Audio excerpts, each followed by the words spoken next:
Chapter 229, Black Flame Effect. Starstreak Trading Firm, at the premium goods counter on the second floor. Due to the raging popularity of the advanced whetstones and the fact that only a limited amount was available for sale each day, many guilds and players could normally be seen queuing and waiting at the counter. Today, however, fewer people were present on the second floor of the trading firm. No one waited in line at the premium goods counter. Those present were only independent players just window shopping, and not a single guild player wandered the spacious hall. Nobody present even asked about the availability of the advanced whetstones, and such a situation had caused Anna, the manager of the trading firm, to grow anxious. Immediately, she started an investigation into the cause of this sudden lack of customers. She then forwarded her findings to Shurfeng, letting him decide what to do with it. Although I have long since expected this, they certainly took action quickly. Is Dark Star trying to start a price war with us? Shurfeng revealed a calm smile after he read the message Anna had sent him. The reason the Starstreak trading firm's business would suddenly grow cold was mainly due to Dark Star. Dark Star had managed to nurture forgers and potion makers capable of producing advanced whetstones and intermediate potions. Furthermore, they had widely trumpeted the fact that they offered their products for a much lower price. Originally, a stack of advanced whetstones sold for 1 gold, 40 silvers at the Starstreak trading firm. However, Dark Star sold them for only 1 gold per stack. As for the intermediate potions, both types sold at a price 1 silver coins cheaper. Although the prices were greatly reduced, the advanced whetstone and intermediate potions were originally products that sold at greatly inflated prices. Even if one reduced their selling price, they would still earn several times the base cost of the items. Hence, in order to solicit customers, Dark Star would naturally initiate a price reduction. As for the players looking to purchase these items, they would purchase these items for the lowest price. This was the natural law of human nature. Nobody would be so foolish as to purchase an item of equal quality for a higher price. However, a price reduction was only the beginning of Dark Star's strategy. To make matters worse, Dark Star had even made a decisive change to the exchange mechanism. Although the exchange rate they used for normal whetstones was similar to the Starstreak trading firms, they had reduced the advanced whetstones to hard stones ratio from a 1:9 ratio to a 1:7 ratio. This ratio was just slightly higher than the production requirements of intermediate forging apprentices. Compared to the Starstreak trading firm, Dark Star's exchange rates were far more lucrative. As a result, many players had turned to Dark Star to trade their hard stones. Now that the Starstreak trading firm had lost its main source of income for hard stones, even if they relied on the hard stones Shurfeng had previously accumulated, they would, sooner or later, run out. Without the necessary basic materials, how were they supposed to produce anything? Moreover, Dark Star also possessed an advantage that Shurfeng did not. They had more people producing the advanced whetstones. As more time passed, Dark Star would obtain more advanced whetstone recipes from raiding dungeons. They could endlessly increase the number of people capable of producing advanced whetstones in their guild. Meanwhile, the Starstreak trading firm only had Shurfeng. However, Shurfeng currently had neither the manpower nor the time to waste raiding a low-level dungeon for the recipes. If this situation persisted, Dark Star would surpass the Starstreak trading firm eventually. Soon after, Shurfeng passed on his verdict to Anna. Since Dark Star wanted to start a price war, he would gladly engage. Hence, he adjusted the prices and exchange rates to equal Dark Star's. However, this change would only take effect in White River City. The prices and exchange rates would remain the same in the other 7 cities. Simultaneously, Shurfeng also took this chance to reveal the basic mana armor kit. Anna was very efficient in her work. Shortly after Shurfeng assigned her the tasks, she had completed all of them. Moreover, she had also added an additional counter on the second floor specifically for selling the basic mana armor kits. Visiting players quickly discovered the new addition. Huh! There's a new counter here. What's this basic mana armor kit? Won't we know once we take a look? Originally, one of the elite parties present on the second floor had only come to the Starstreak trading firm with the intention of purchasing some normal whetstones for future use. However, when they noticed the appearance of the new counter and a new product, curiosity got the better of them, and they decided to investigate. Crap! This is insane. Is this thing made of silver? They're actually charging 20 silver coins for a broken armor kit. I can get a piece of level 10 bronze equipment with that kind of money. They're even limiting the sales of this thing to 50 pieces a day. This is too expensive. Even though we are an elite party, our harvest from a single dungeon raid will, at best, amount to 2 to 3 pieces of bronze equipment. Moreover, not only do we risk losing experience, but we also need to spend money on potions and repairs after a raid. One armor kit already amounts to our party's total harvest in a single day. Wait a minute, why are the attributes of this armor kit so high? We can bind a total of 3 pieces on per character. The total attributes of 3 pieces is even higher than a level 10 mysterious iron ranked breastplate. Look!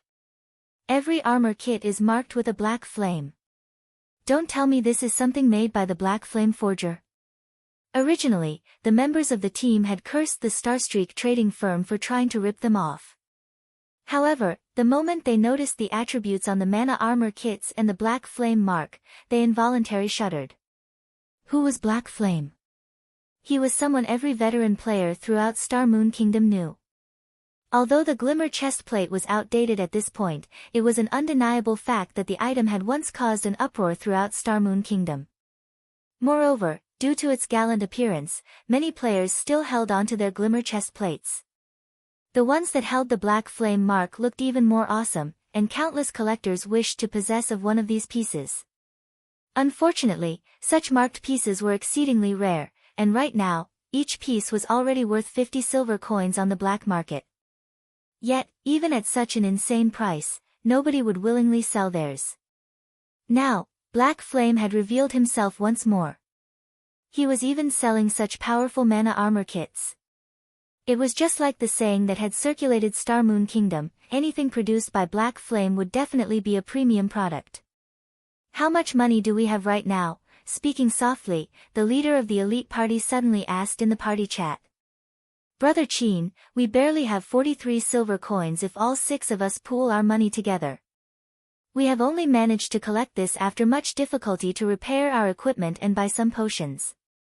You can't be thinking to trade a portion of the hard stones we collected for normal whetstones, then sell the rest. Also, sell all of the gemstones we previously obtained. Before anybody discovers this armor kit, we need to buy as many as we can. As long as we can equip our MT and healer with 3 of these mana armor kits, we can easily clear normal mode party dungeons. Furthermore, by the time Starstreak sells out on these mana armor kits, we can resell our extras for a high price. We should be able to earn back most of what we have spent. When the other party members realized the logic behind their party leader's words, they immediately started pooling their money and sold all of their expendable items to buy as many basic mana armor kits as they could. If both their MT and healer could have an additional piece of mysterious iron equipment, they could greatly reduce the number of deaths when they raided a dungeon. With an additional 240 defense and 12 endurance, their MT's strength would soar to the next level. Their MT could tank boss monsters with much greater ease. Not to mention, their healer would also receive an upgrade. Soon after, the elite party's MT and healer each bound 3 basic mana armor kits to their equipment.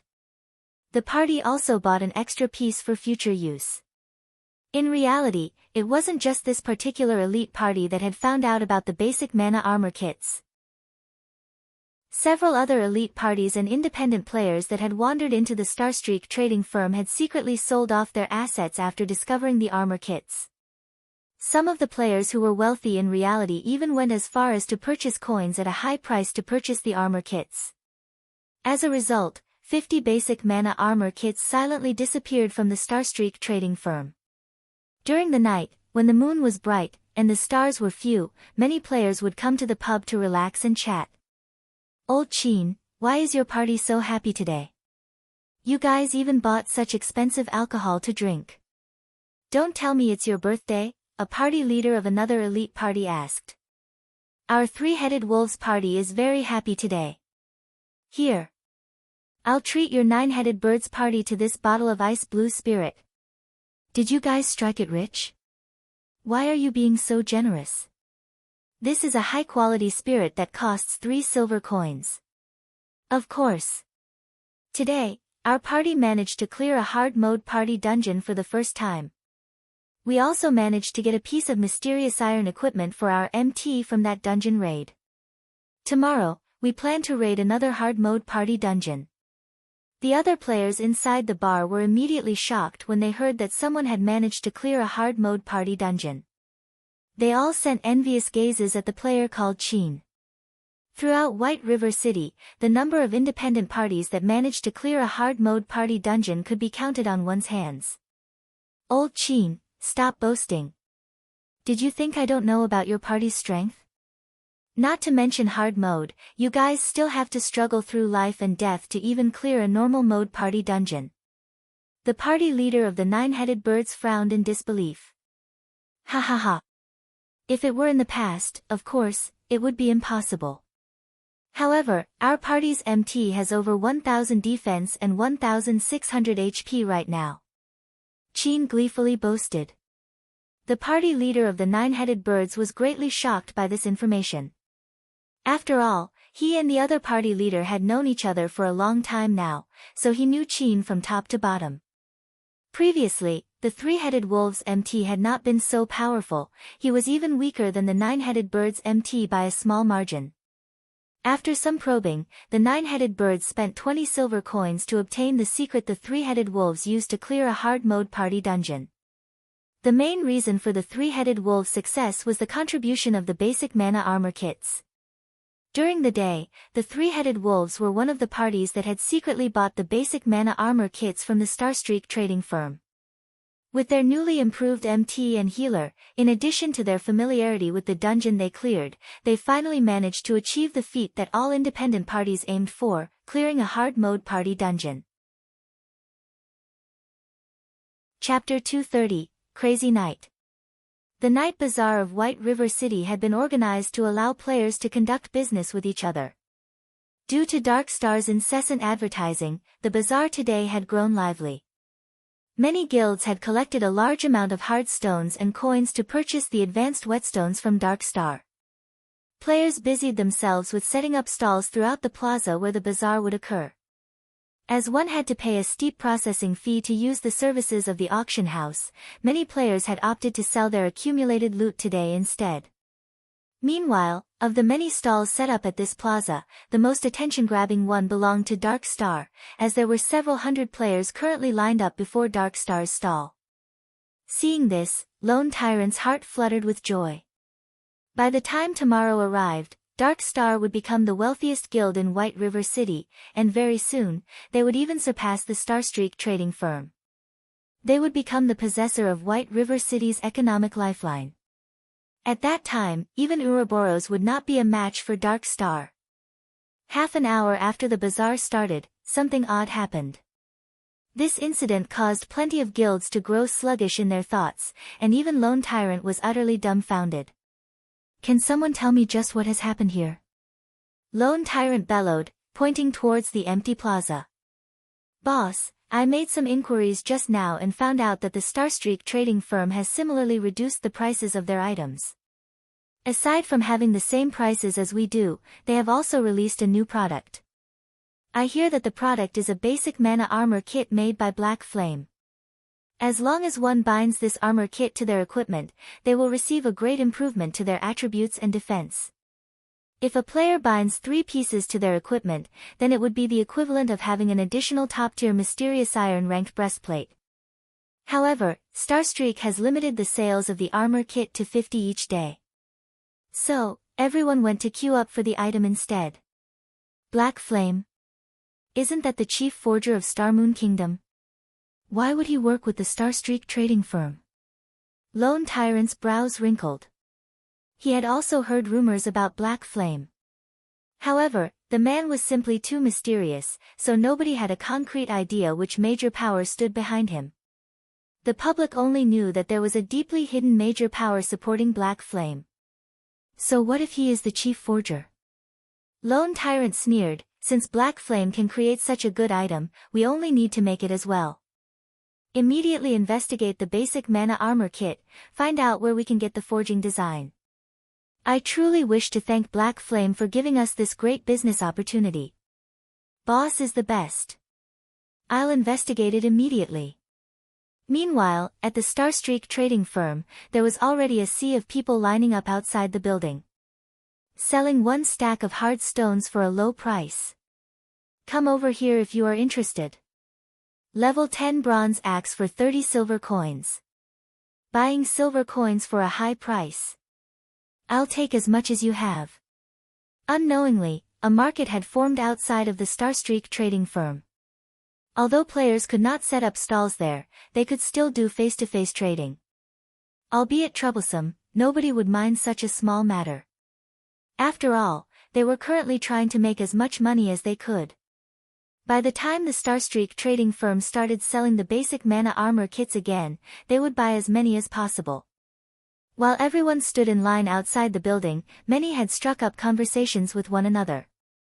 They started to boast about the effects of the basic mana armor kit.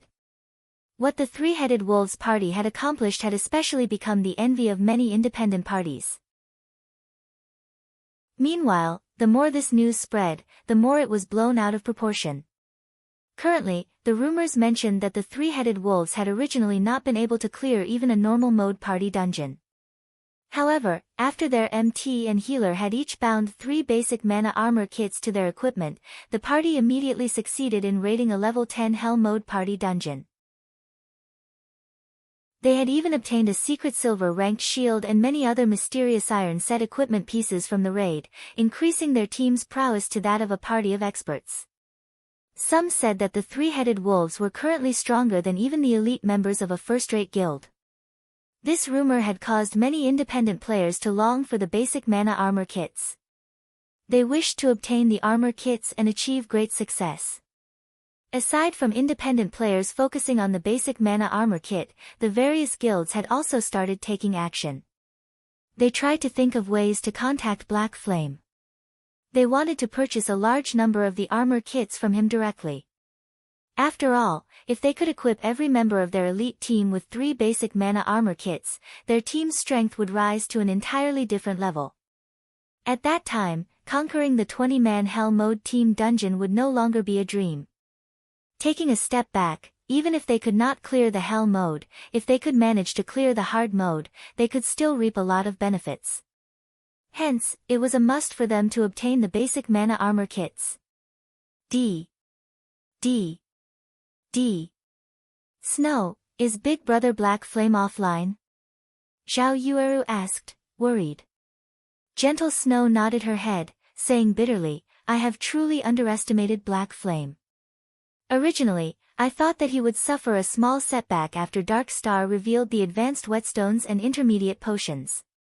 However, I would never have imagined that he would reveal such a card, catching everyone by surprise. Gentle Snow had believed that she had a good understanding of the man called Black Flame. However, time and again, Black Flame continued to surpass her expectations. It was as if Black Flame had brought out 2 cards, one white and one black, forcing others to guess which card he would reveal. In the end, however, he had done the unpredictable by taking out a gray card, catching everyone by surprise. Night in God's domain was day in reality. At this moment, Shi Feng had already logged off from the game and started training his body. Hence, he had absolutely no idea about the current goings-on in White River City. Ever since Shi Feng had moved to his new apartment, the first thing he did after waking up every morning was drink a bottle of nutrient fluids. He would then complete 20 sets of muscle-strengthening exercises and a 10-kilometer morning run. The nutrient fluid is as extraordinary as expected. My current physique should be on the level of a normal member of the school's fighting society. After ending his morning run, Shi Feng made a rough estimate of his body's current condition.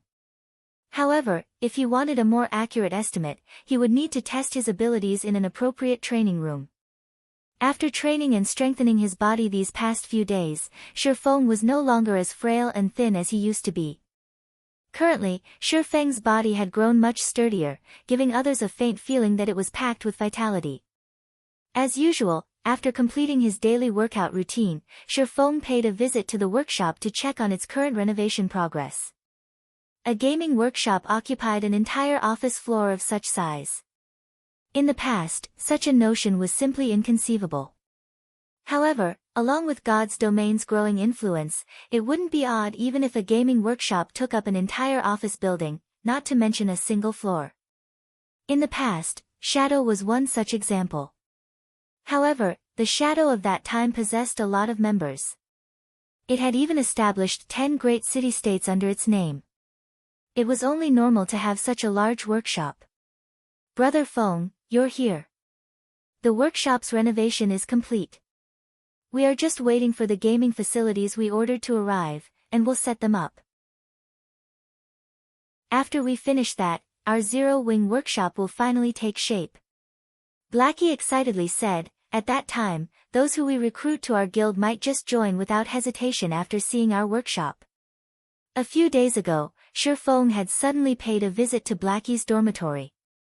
He notified Blackie that he had already purchased a workshop in the city center. In the future, Blackie would not need to live in the dormitory, disturbed by others. Blackie could simply live in the workshop and focus on playing God's domain. Moreover, there was a high-class restaurant situated a floor below the workshop. The well-known Big Dipper Training Center was also located on the street next to their building. Compared to living in the university's dormitory, it would be far more comfortable for Blackie to live in the workshop. In the beginning, Blackie had thought that the workshop Shifeng had mentioned would only be a house of 50 to 60 square meters. Even so, that would still be a relatively comfortable place to live.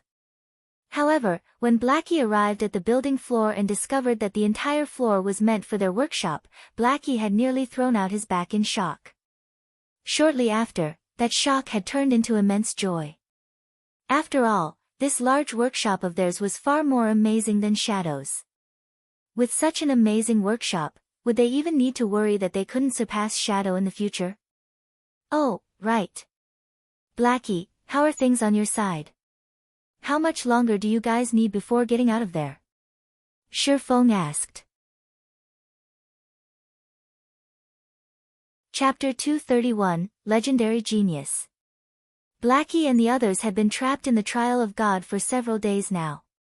If they remained inside, Shifeng didn't know when he could go to the demon's castle to obtain the demon's heart. Hence, Shifeng needed to know their current progress. If they were truly unable to leave the trial anytime soon, his only option was to seek Gentle Snow's help. However, he did not want Gentle Snow to know too much about him. Unless it was a desperate situation, he would not turn to Gentle Snow for help. Right. I totally forgot to tell you since I was so excited about the workshop. Blackie lightly tapped his own head. The matter of the workshop was simply too shocking. He continued, Brother Feng, just where did you find such an expert little sister?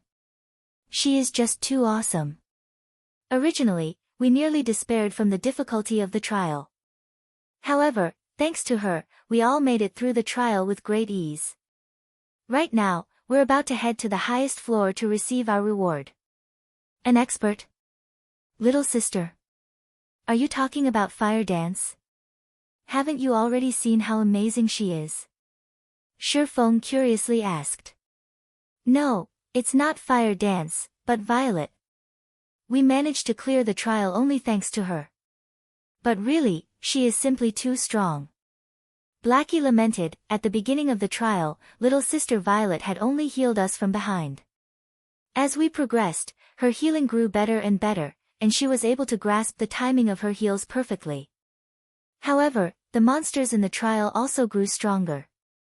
After some time, we were barely surviving, even with little sister Violet's excellent healing. It was then that she took action. Although her combat standards, in the beginning, were very crude, as the battles continued, one after another, her combat standards increased endlessly. Within just a day, she had already surpassed Fire Dance. I even felt that the trial of God was created specifically for little sister Violet. Inside the trial of God, for every trial we cleared, we would be given an evaluation and an appropriate reward. Meanwhile, ever since little sister Violet took action, she always obtained an evaluation of rank A or above. Her equipment and skills continuously upgraded, and regarding damage output, even though I had the Mavis's guard, I only won against her by a small margin. If little sister Violet also had an epic ranked staff, she would have long since left me in the dust. Little sister Violet is the most talented person I have ever met in God's domain. Brother Feng, if you saw her frightening growth rate, you, too, would be shocked. After having mentioned Violet Cloud, Blackie could not stop his mouth as he talked on and on about her.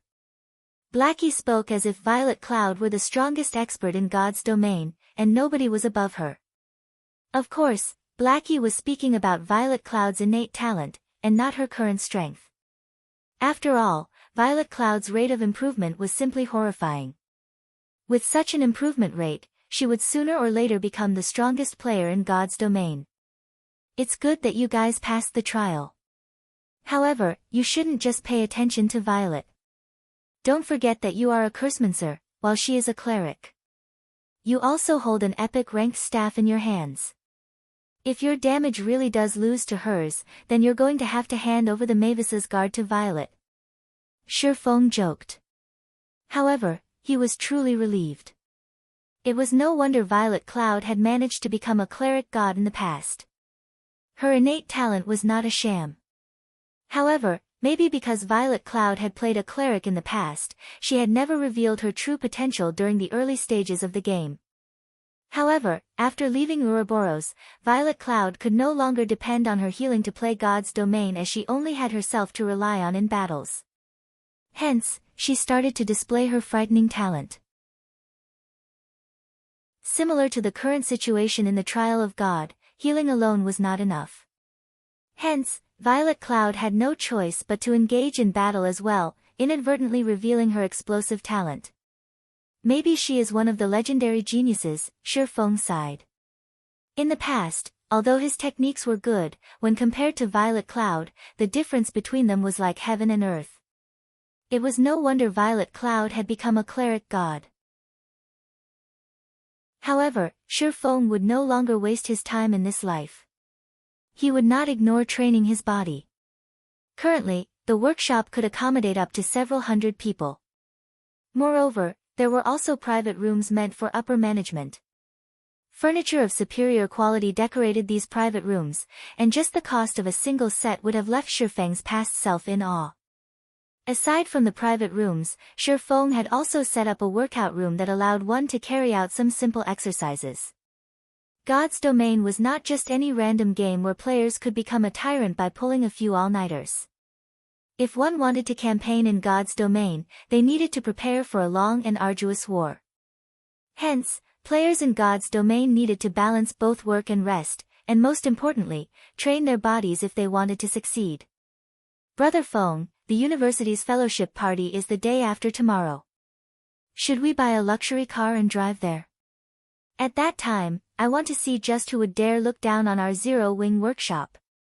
Blackie said excitedly. I'll pass on the luxury car.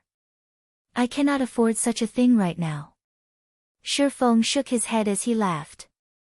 Although Shi Feng had similarly thought of buying a luxury car to keep up appearances, he was currently tight on money. He still owed a large sum of credits. It would be better to take a more pragmatic approach. Following which, Shi Feng and Blackie spent the entire day putting up the finishing touches to the workshop. The remaining problem they faced was the lack of members. They needed to recruit a large number of new members with potential. When night arrived in the real world, Shi Feng entered God's domain once more. Shortly after leaving the forging room, a low ring sounded by Shi Feng's ears. It was the alert tone that signified the arrival of a system message. However, the alert did not end at just that once. The ringing persisted for a long time and only stopped after over 10 minutes had passed. With a headache, Shi Feng called up the message interface. Immediately, several thousand messages appeared on his display, and all of these messages had been sent to his alternate ID, Black Flame. Shifeng then took a look at these messages. All of them were from people attempting to purchase the basic mana armor kits. Moreover, aside from the players in White River City, even the guilds from other cities were trying to contact him. However, Shifeng simply revealed a smile at these messages, as he had already achieved his goal. Fame. Not Starstreak's fame, but Black Flame's. Moreover, as long as he had the basic mana armor kit, Starstreak Trading Firm's business would not sour. According to Anna's latest report, the Starstreak Trading Firm had earned over 900 gold per day. However, this was only the beginning. As they increased the number of forgers and potion makers under their command, their daily production rate would also increase. As a result, the money they earned would similarly increase. It was only a matter of time before they managed to earn 30,000 gold. However, there was still a far more important matter that Shifeng needed to deal with right now. Hence, Shifeng immediately contacted Gentle Snow. "Miss Snow, can I ask you for some help? I wish to buy a few advanced whetstone recipes from you," Shifeng asked. The drop rate for the advanced whetstone recipe is extremely low, and even Ouroboros has only managed to procure several copies. "Since we are old acquaintances, I can sell a few to you. However, I want to conduct the trade using basic mana armor kits." Gentle Snow revealed a smile. She rejoiced at the fact that Black Flame came to her for help. If so, she could just directly request to exchange for the basic mana armor kits. Ever since the basic mana armor kits were revealed to the public, she immediately had her subordinates conduct an investigation on the item. However, they promptly discovered something unusual. It did not drop from anywhere at all. It seemed to be a special forging design obtained through a quest, so there was no way for others to obtain it at all. Hence, if they wanted to obtain any mana armor kits, they could only obtain them from Black Flame himself. "Alright, but I wonder how Miss Snow plans to exchange. One advanced whetstone recipe for 20 mana armor kits. I can trade 3 copies with you." "Deal. You can send one of your subordinates to conduct the trade at the Starstreak Trading Firm." Shifeng did not hesitate to accept Gentle Snow's high price. After they agreed upon the transaction, Shifeng disconnected the call. He then took the mana armor kits he had just finished producing to the Starstreak Trading Firm. Shifeng intended for Cream Cocoa and Melancholic Smile to learn these advanced whetstone recipes. After all, he still had many matters of his own that he needed to deal with. He couldn't just forge items all day. In the future, the Horizon Alliance's main strength would still have to depend on them. Thus, he purchased those recipes. "Brother Feng, we're out of the trials. When do we head to the Demon's Castle?" Shortly after Shifeng had finished dealing with his own matters, Blackie's message arrived. Chapter 232, Returning from the Trial. At this moment, several figures suddenly appeared in the teleportation hall of White River City. "Ha ha ha! We're finally out of that suffocating place. There are so many players in White River City. Of course. We've been stuck in that broken place for so many days now." The conversation of these new figures resounded throughout the teleportation hall, and these players were none other than Fire Dance and the others who had just returned from the Trial of Gods. The moment they set foot out of the teleportation hall, the group immediately attracted the attention of many players. The equipment Fire Dance and the others wore was simply too dazzling, nearly blinding all observers. Even the elite team members of first-rate guilds were not immune. After all, among the 8 members of the team, the poorest quality equipment they wore was mysterious iron rank. Meanwhile, out of everyone in the party, the cleric, Violet Cloud, had the best quality equipment. Although she did not have any set equipment, she still had 6 pieces of secret silver equipment and a fine gold-ranked staff. No matter how one looked at it, Violet Cloud's equipment far surpassed that of any member of a guild's main force. Moreover, such magnificent equipment decorated Violet Cloud's slender and elegant body, making her look even more stunning than usual. She looked like an angel descending to the mortal realm, simply breathtaking. Aside from a beauty like Violet Cloud, there was another female member of the party who was equally beautiful. Garbed in a flame red, tight-fitting leather shirt, the sexiness of Fire Dance's polished body was further accentuated. With two exquisite beauties present, the team of 8 would naturally attract a lot of attention. As a result, many of the teams present, who were originally about to set out to a dungeon, crowded around Fire Dance and the others. They sent Fire Dance invitations, one after another, requesting Fire Dance and her team to join them in raiding a 20-man team dungeon. Having a powerful cleric like Violet Cloud would significantly increase their chances of success. Moreover, aside from Violet Cloud, the Guardian Knight, Cola, also had superb equipment. If these experts were willing to do them a favor, they could easily gain a few pieces of top-tier equipment. Unfortunately, their beautiful dreams were doomed from the start as Fire Dance rejected them all without hesitation. We've fallen pretty far behind in levels. After we replenish our necessities, let's go level up, Fire Dance said, speaking in the team chat, completely ignoring the hungry gazes of the surrounding players. Nobody in the team opposed her suggestion. After getting along with each other for several days, Fire Dance had already become the core of the team. Everyone had especially acknowledged Fire Dance's ability to command. Simply put, if it were not for Fire Dance's leadership, they would not have survived the trial of God. Just when Fire Dance and the others were about to head to the Starstreak trading firm to purchase some recovery items, over a dozen players walked towards them. Although these players did not possess a guild emblem on their characters, they were clearly not a team to be underestimated. Even though the shield warrior leading this team was a man with an emaciated face and thin body, his appearance could not overshadow the keenness of his gaze. Moreover, this man currently wore a complete level 10 mysterious iron set equipment, in addition to a secret silver-ranked shield and one-handed sword. Possessing such items was a clear proof of his strength. While Fire Dance and the others were shocked by the equipment and strength of the team moving towards them, the team in question was similarly shocked by Fire Dance and the others. Crap! Who is that little sister? She actually has 6 pieces of secret silver equipment on her.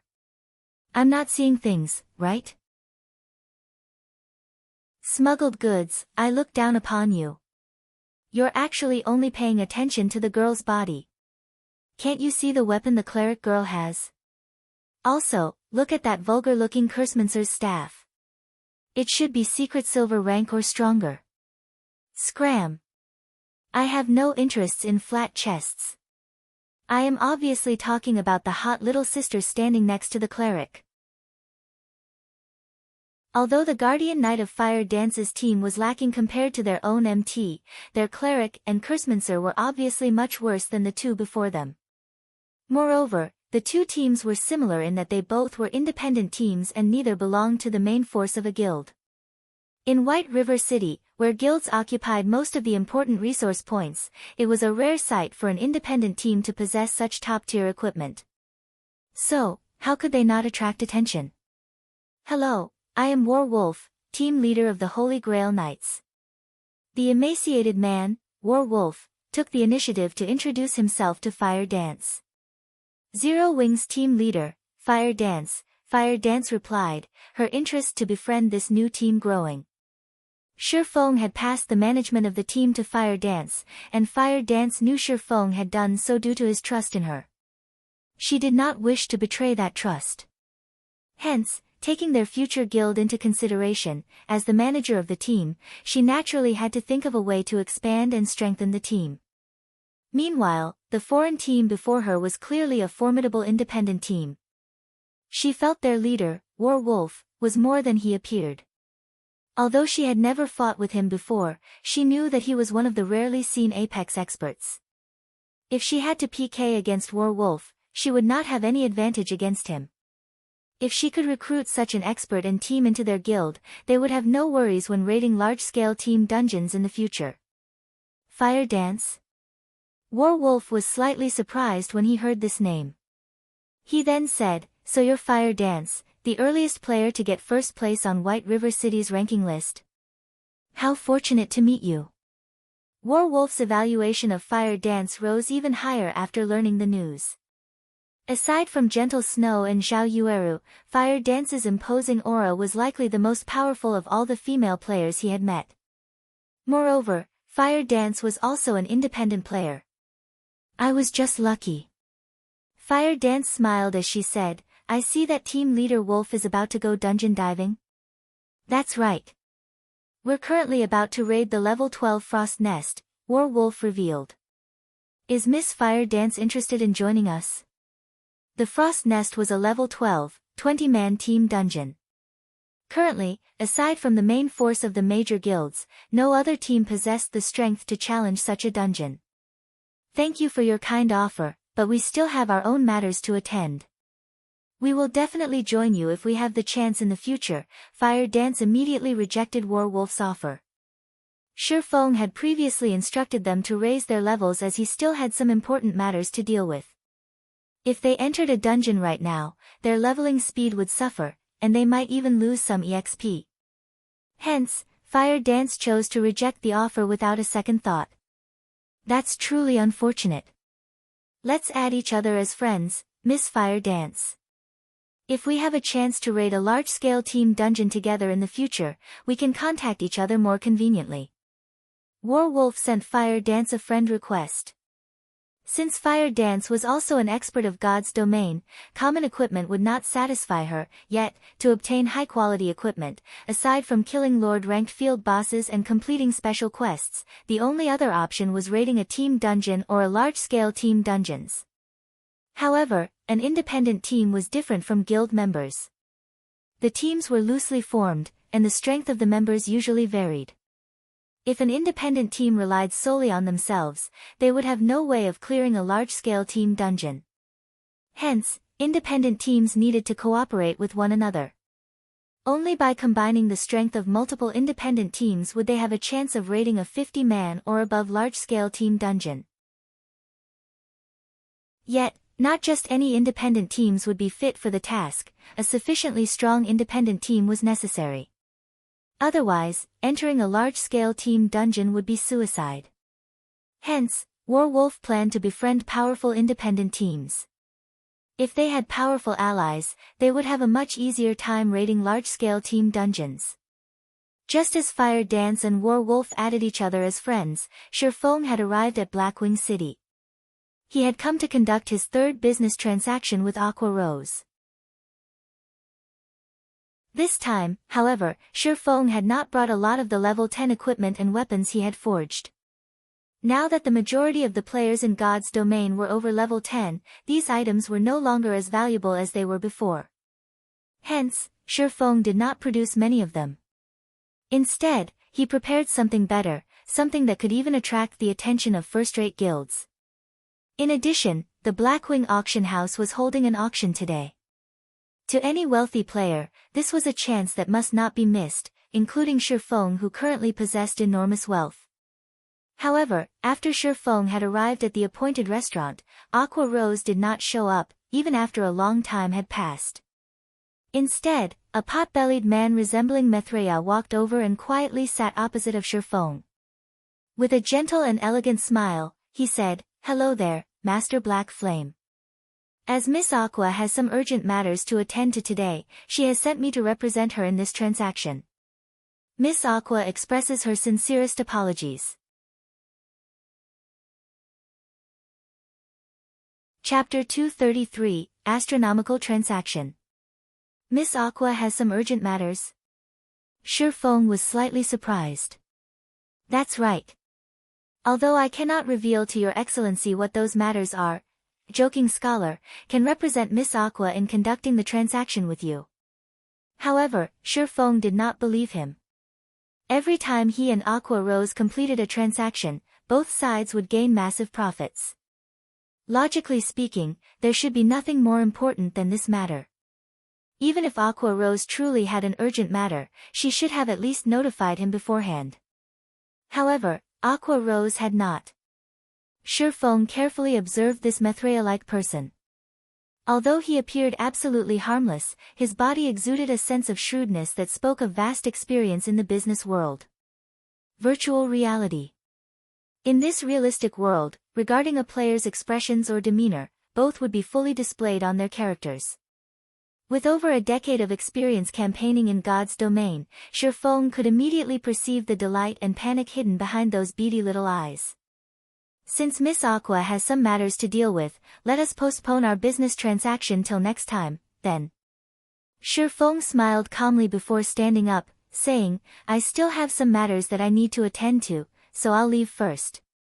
Hearing that Shifeng had no intention to continue the trade and intended to leave, Maitreya's facial expression immediately changed. A hint of panic appeared in his friendly smile when Shifeng stood.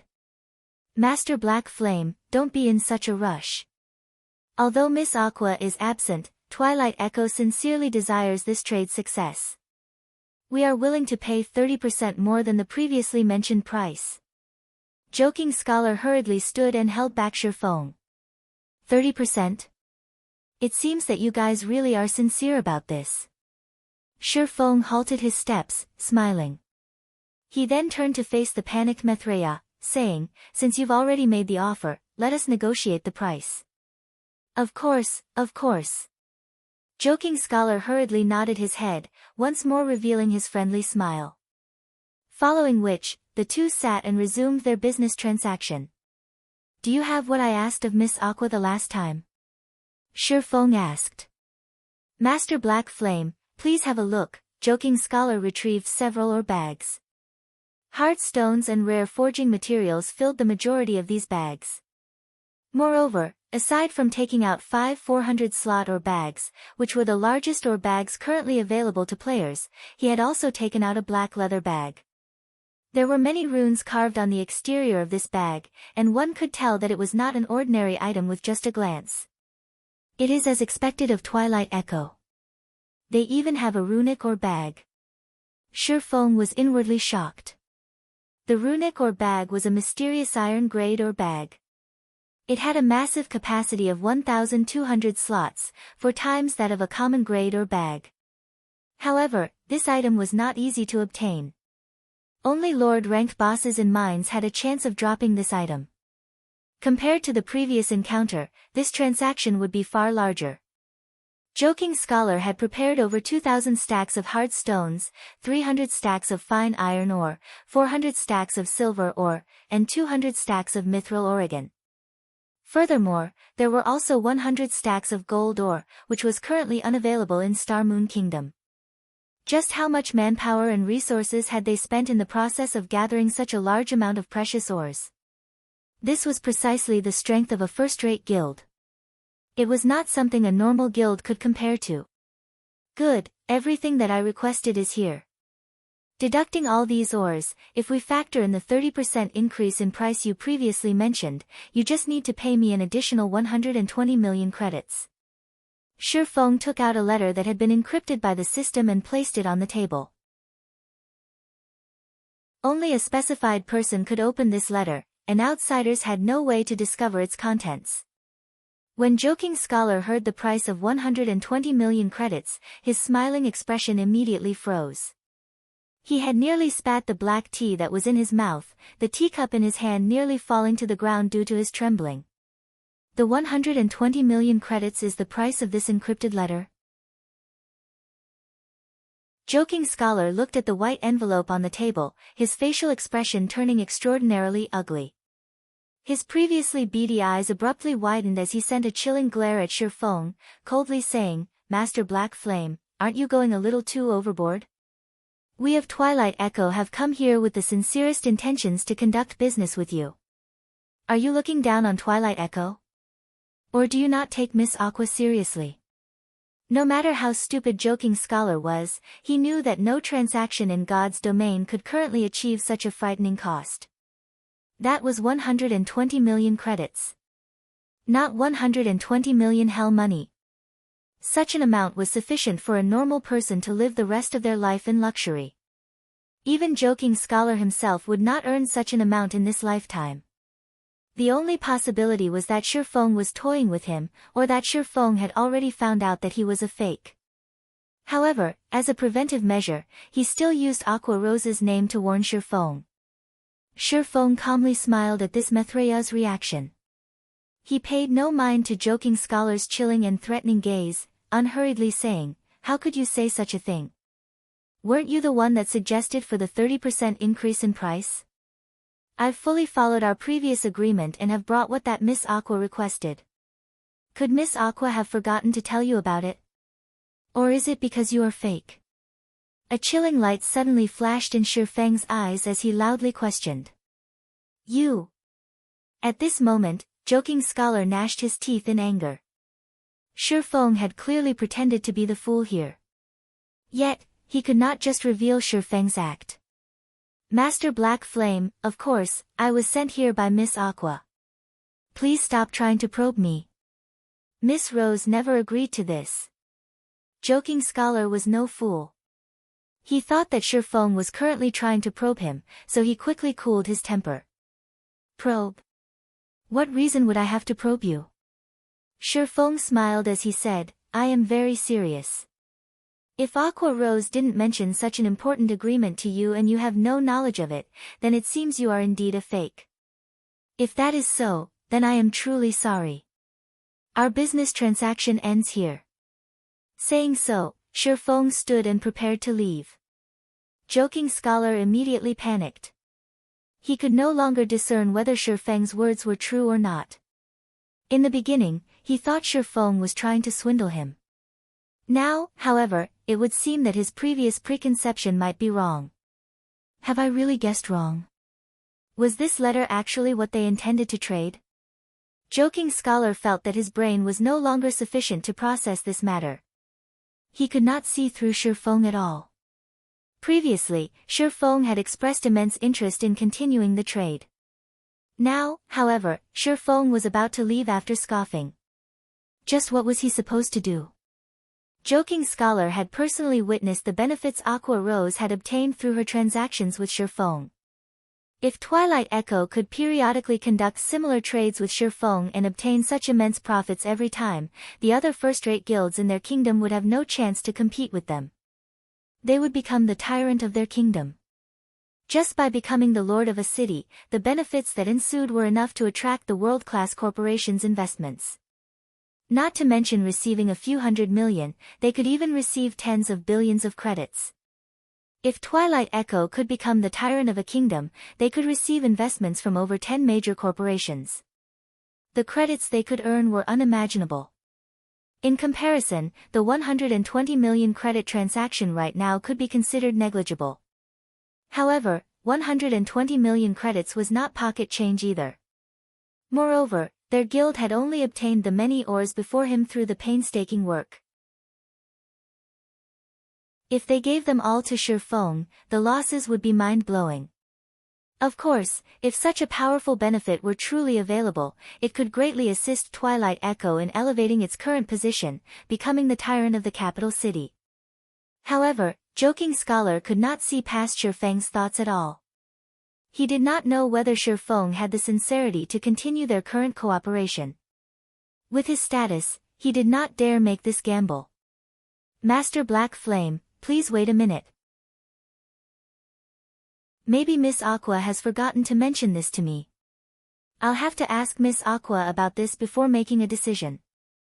If there truly are no problems, then the 120 million credits and these materials will all be yours." Joking Scholar decided to hold Shi Feng back for now. He needed to report this matter to his superiors and let them decide what to do. That way, he won't have to take responsibility for this matter. Chapter 234, While the priest climbs a post, the devil climbs 10. Naturally, Shi Feng could not just walk away after hearing Joking Scholar's words. Although he did not know what had happened to Aqua Rose, if he could swindle so many materials and credits, he would make a huge profit. "Fine. I'll give you 1 minute. I'm in a hurry." Shi Feng swept a glance at the clock displayed on the system interface. There were still 2 hours before the auction started at the Blackwing City auction house. If he missed this chance, he would have to wait for several more days before the next. Since a lot was at stake, Joking Scholar dared not waste any more time. He immediately sent a message to his superior, awaiting the decision. After waiting for half a minute or so, Joking Scholar received a reply. Joking Scholar immediately felt his mood refresh when he read the reply. Master Black Flame, Miss Aqua has said that, due to the transaction being of such magnitude, if we are to conduct this trade, we need to verify the item that you have provided. Of course, I will preside over this verification. If there truly are no problems, we will immediately transfer the money to you, Joking Scholar confidently informed Shifeng. That won't do. If you guys get a look at the contents of this letter, then the information inside will no longer have any value. What if you decide not to pay me? Wouldn't I take a huge loss instead? Unless you give me the money first, I will not let you look at the contents. Shifeng sneered, since Twilight Echo doesn't have any sincerity in continuing this trade, so be it. Contrary to Joking Scholar's belief, the information inside the encrypted letter was the real deal. It could instantly promote a large guild to the next level. The information was especially useful to a first-rate guild. Of course, this information would not actually sell for an astronomical price of 120 million credits. Since he had cooperated with Aqua Rose in the past, he would not betray her and cooperate with someone else. Hence, he had only mentioned such an astronomical price to play with Joking Scholar. Master Black Flame, we are very sincere in this matter. If you continue responding to our sincerity in such a way, we can only take it as you toying with Twilight Echo. None who attempt to make fools of Twilight Echo find a good ending. If Master Black Flame doesn't want a misunderstanding, please let me take a look at the information contained in the letter. As long as there are no problems, then based on Twilight Echo's credibility, we certainly will not go back on our word and ruin our own reputation. Although Joking Scholar spoke with an amicable tone, he did not try to hide the cold glint in his eyes in the least. Are you threatening me? Shifeng's tone turned cold as he said, although Twilight Echo is a first-rate guild, don't think that I, Black Flame, am someone you can easily mess around with. Since this matter has reached this point, our cooperation ends right here and now.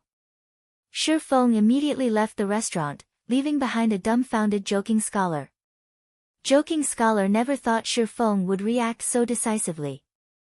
In his opinion, Black Flame was only a forger. How could he possibly dare call shots with a first-rate guild like Twilight Echo? Hence, Joking Scholar decided to threaten him. Yet, Shifeng had not reacted as he had expected at all, so much so that his threat had yielded the exact opposite effect he had wanted. The higher-ups of the guild had tasked him with maintaining the current business relationship they had with Black Flame. If there were a possibility, the best-case scenario would be to recruit Black Flame into Twilight Echo. How abominable! This Black Flame is simply impervious to reason. Joking Scholar had originally intended to hold Shifeng back once more. However, doing so was simply too humiliating. After speaking those decisive words, if he had to suddenly change his tone and try to ingratiate himself with Shifeng, he simply could not do it. He is definitely toying with me. That's the only plausible reason why he isn't willing to show me the contents of that letter. Immediately after, Joking Scholar contacted his superior. Scholar, how did it go? A dignified tone came through the communicator. Boss, that Black Flame rejected our proposal. He refused to let me take a look at the letter's contents. However, I am very sure that he is trying to play us for fools. There is nothing important in the letter, Scholar confidently assured. I understand. Although it is slightly unfortunate, Black Flame has also given us some enlightenment. Since Black Flame is unwilling to do business with us, we can just look for someone else. I hear that Star Moon Kingdom, where Black Flame is from, should be in dire need of ores. Look for a powerful guild from Star Moon Kingdom at Blackwing City. I believe that they should be very willing to cooperate with us. Yes, boss. Currently, Joking Scholar felt exhilarated. Black Flame, did you really think that you are so amazing? Once I sell these ores to some other guild in Star Moon Kingdom, we'll see if you can still survive there. Soon after, Joking Scholar had departed from the restaurant as well. He started looking for a new business partner from Star Moon Kingdom. Meanwhile, after Shi Feng left the restaurant, he immediately changed his appearance using the demon mask. He had long since waited for Joking Scholar's departure. Although Shi Feng did not intend to do business with Joking Scholar, that would not stop him from swindling the man. After all, it was not easy for him to obtain so many ores. Moreover, it was not his style to just let Joking Scholar escape. Previously, he had used the appearance of Black Flame, so he could not swindle those ores from him. However, now that he had changed his appearance, even if he swindled Joking Scholar, he would be fine as long as he immediately donned a new appearance. Twilight Echo had spent a lot of wealth and manpower to procure the ores. If they failed to sell them, keeping those ores for their own use instead, they would need over 10 days to exhaust such a large supply fully. Twilight Echo could not bear such a heavy cost. After all, these ores could not increase their guild's battle prowess. They could only do so by turning these materials into currency. However, if they wished to turn these ores into money, they had to sell them to a guild that was in dire need of ores. As for independent players, they simply had no way to deplete such a stock. No. Unless they paid with credits, even a first-rate guild could not afford so many ores. However, would Twilight Echo lack credits? That's right, they didn't lack credits. If they could spend credits to purchase a large amount of gold coins, they would have spent several 100 million credits without hesitation. However, the main god system had not activated an exchange system for coins. As for the virtual trade center, there was simply not enough gold coins to satisfy their demands. Most importantly, if they purchased gold coins in bulk, their actions would inflate the prices of gold coins endlessly, and doing so was not a worthwhile investment. This was also one of the reasons why large guilds normally would not purchase gold coins in bulk. If Twilight Echo could not sell these ores quickly, it would wound the guild's development. However, it would not be an easy task to find a business partner willing to purchase so many ores. The only possibility they had was to look for a guild from Star Moon Kingdom. As long as Twilight Echo investigated, they would immediately discover that Black Flame was from Star Moon Kingdom. Meanwhile, the fact that Black Flame purchased so many forging materials proved that Star Moon Kingdom was in dire need. As long as the upper echelon of Twilight Echo had brains, they would naturally look for someone from Star Moon Kingdom to cooperate with. Unfortunately, Twilight Echo had miscalculated one point. It was not easy to obtain the pass required to enter Blackwing City. Even for a large guild, they would need to spend a lot of time and effort to obtain one. Not to mention, the majority of the guilds and players in Star Moon Kingdom didn't even know about the existence of Blackwing City. Quite some time had passed since the launch of God's Domain. However, the players from Star Moon Kingdom who could enter Blackwing City were among the extreme minority. It went without saying there were even fewer players who could afford so many ores. An hour quickly passed with Shi Feng trailing Joking Scholar. Sure enough, Joking Scholar failed to find even a single player from Star Moon Kingdom. The majority of the players he met were independent players from other kingdoms and empires. Even when he met players belonging to guilds, these players were not part of their guild's backbone. Most importantly, none of these players had any interest in Twilight Echo's ores. This situation depressed Joking Scholar. He wondered just why he could not meet any players from Star Moon Kingdom. It would be fine even if it were even an independent player. At this moment, Shi Feng took on Lone Tyrant's appearance using the demon mask, and he walked towards Joking Scholar casually. Chapter 235, Extreme Squeezing. Shi Feng's disguise looked extremely similar to the real deal. Moreover, the equipment he wore had also changed appearance. He now wore a complete secret silver set equipment. On his back, he carried the fine gold-ranked blood-red longsword and blood-red cross shield. Not to mention the guild leader of a second-rate guild, even the guild leader of a first-rate guild would find it difficult to obtain equipment as dazzling as Shi Feng's. In addition, Shi Feng had completely replicated Lone Tyrant's arrogant air, creating a vivid image of the guild leader. Right now, even if someone familiar with Lone Tyrant stood before Shifeng, they could not tell whether he was the real Lone Tyrant or not. The players that walked past Shifeng involuntarily found their heads turning towards him, both envy and admiration filled the gazes they sent his way. The glowing effect of a fine gold weapon had nearly blinded their eyes. At this moment, Joking Scholar was still blindly searching the streets for his target, a gloomy expression portrayed on his face. However, when his eyes landed on Lone Tyrant, who was Shifeng in disguise, his eyes flashed with a glint of excitement. His equipment. Not even our guild leader compares to him. The guild he belongs to must be very powerful.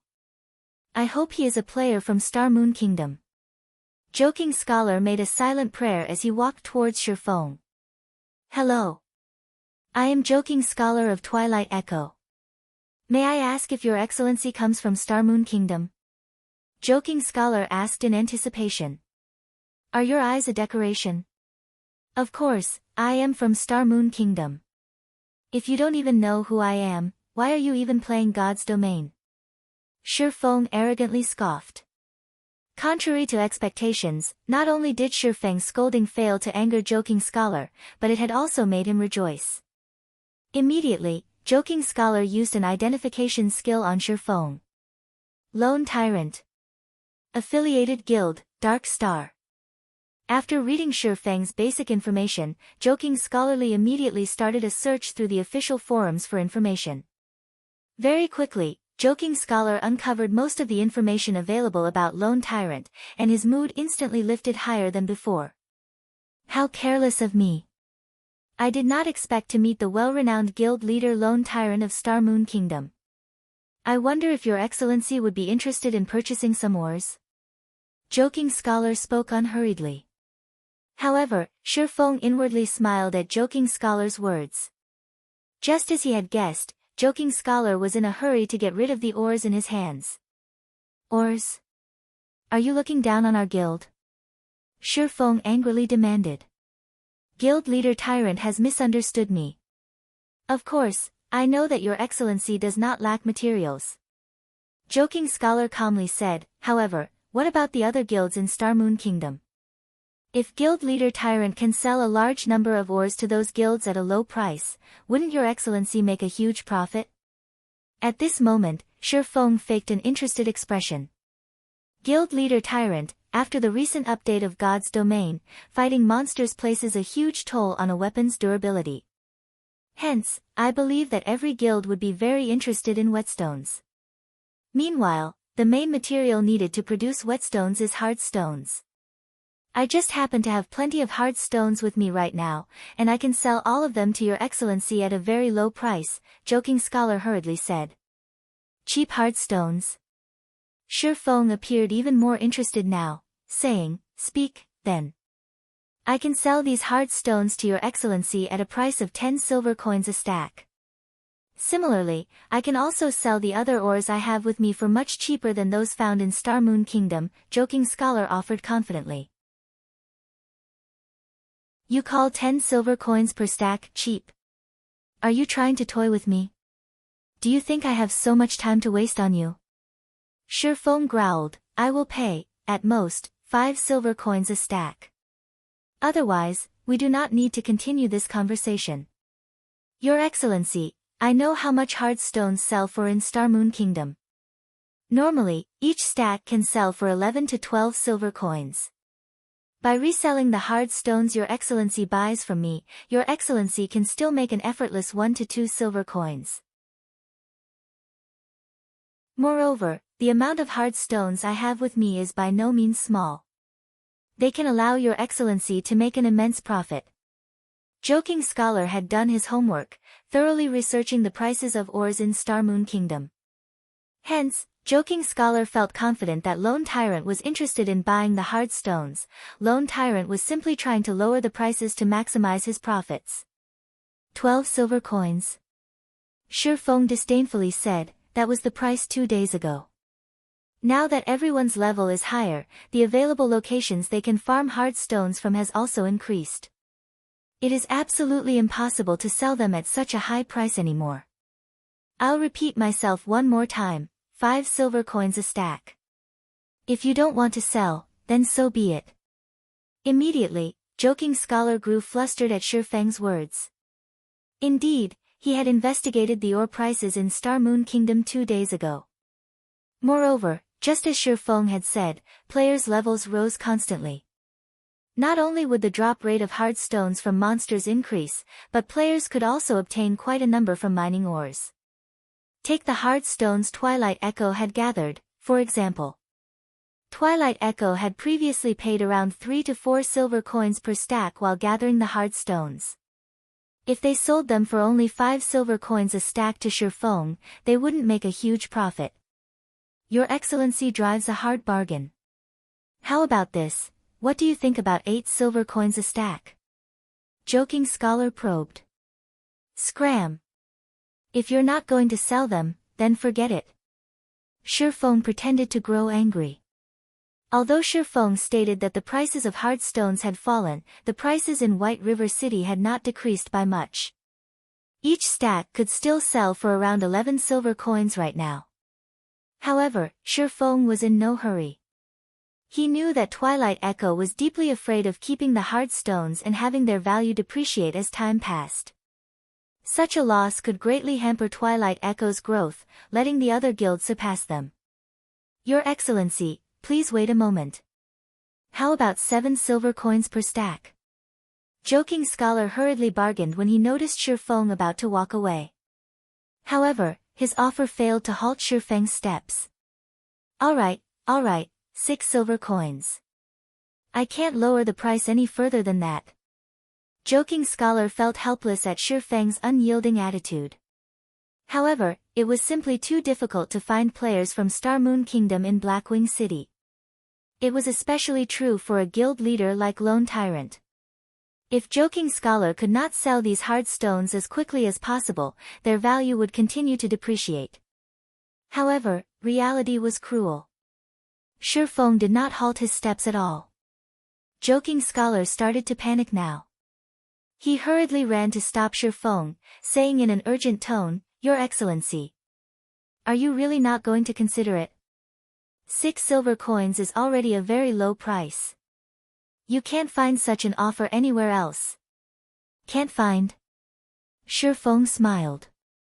Although Star Moon Kingdom ranked above average among kingdoms that produced herbs, regarding mineral production, Star Moon Kingdom ranked below average. Thus, the mineral supply in Star Moon Kingdom lacked constantly. However, not every kingdom and empire was in a similar situation to the Star Moon Kingdom. Immediately, Shi Feng loudly yelled, selling hard stones for 6 silver coins a stack. You definitely can't find a price lower than this. Shi Feng's actions dumbfounded Joking Scholar. However, many players on the street sent gazes of contempt towards Shi Feng. Stop joking around. You call 6 silver coins a stack cheap? Even 5 silver 30 coppers is expensive where I come from. If you want to purchase in bulk, I can sell them to you at 5 silver coins a stack. Ah! I nearly died from laughter just now. Many players on the street started laughing at Shi Feng. However, the one who was truly embarrassed was Joking Scholar. At this moment, he felt so ashamed that he could not even raise his head to face Shi Feng. His absolute confidence from before had returned to slap him in the face. Moreover, someone had already made an offer of 5 silver coins per stack. Nothing could have a more powerful impact than this. How about it? Didn't you say that your hard stones were the cheapest? Didn't you say that I absolutely couldn't find a lower price than yours?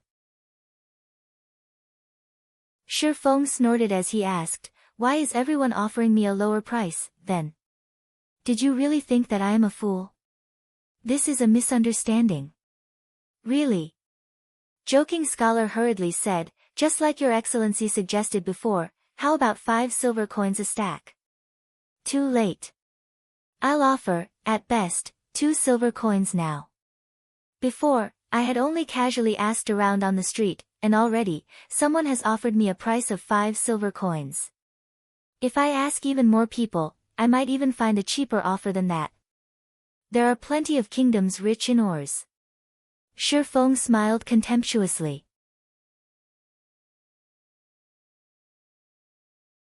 Chapter 236, Mysterious NPC. Shi Feng's offer this time truly shocked Joking Scholar. However, Joking Scholar knew that it was no longer possible for him to sell the forging materials for a good price. At this moment, Joking Scholar had finally realized that making money in Blackwing City was not an easy task. Although Blackwing City provided players with various opportunities, the competition here was more intense than any other city in God's domain. The players in Blackwing City came from various kingdoms and empires, and each one of these kingdoms and empires had their own specialties. Although Twilight Echo was a first-rate guild, they held no advantage whatsoever in this city. Even the forging materials they were so proud of held no advantage in this city. Joking Scholar honestly wondered how Aqua Rose had managed to make so much money from her trips to Blackwing City. Your Excellency, can you give me some time? After all, the price you offered is simply too low. I need to consult with my superiors before making a decision, Joking Scholar persuaded Shi Feng. Fine. It just so happens that I need to purchase some items. We'll meet up in this plaza in 30 minutes. Shi Feng nodded. The two promptly added each other as friends. After parting, Shi Feng immediately walked into an empty alley. The reason he had offered an extremely low price of 2 silver coins was to force Joking Scholar to contact his superiors. More importantly, he had done so to part with Joking Scholar. Otherwise, he would have no way of realizing his plan. After walking into the alley, Shi Feng immediately used the 7 luminaries crystal and returned to White River City. He then rushed to the bank, retrieving several hundred stacks of hard stones and other ores, before using the 7 luminaries crystal again to travel to Blackwing City. Afterward, Shi Feng looked for a dark, narrow alley. Glancing at his surroundings and making sure that he had not been followed, Shi Feng changed into a new appearance again.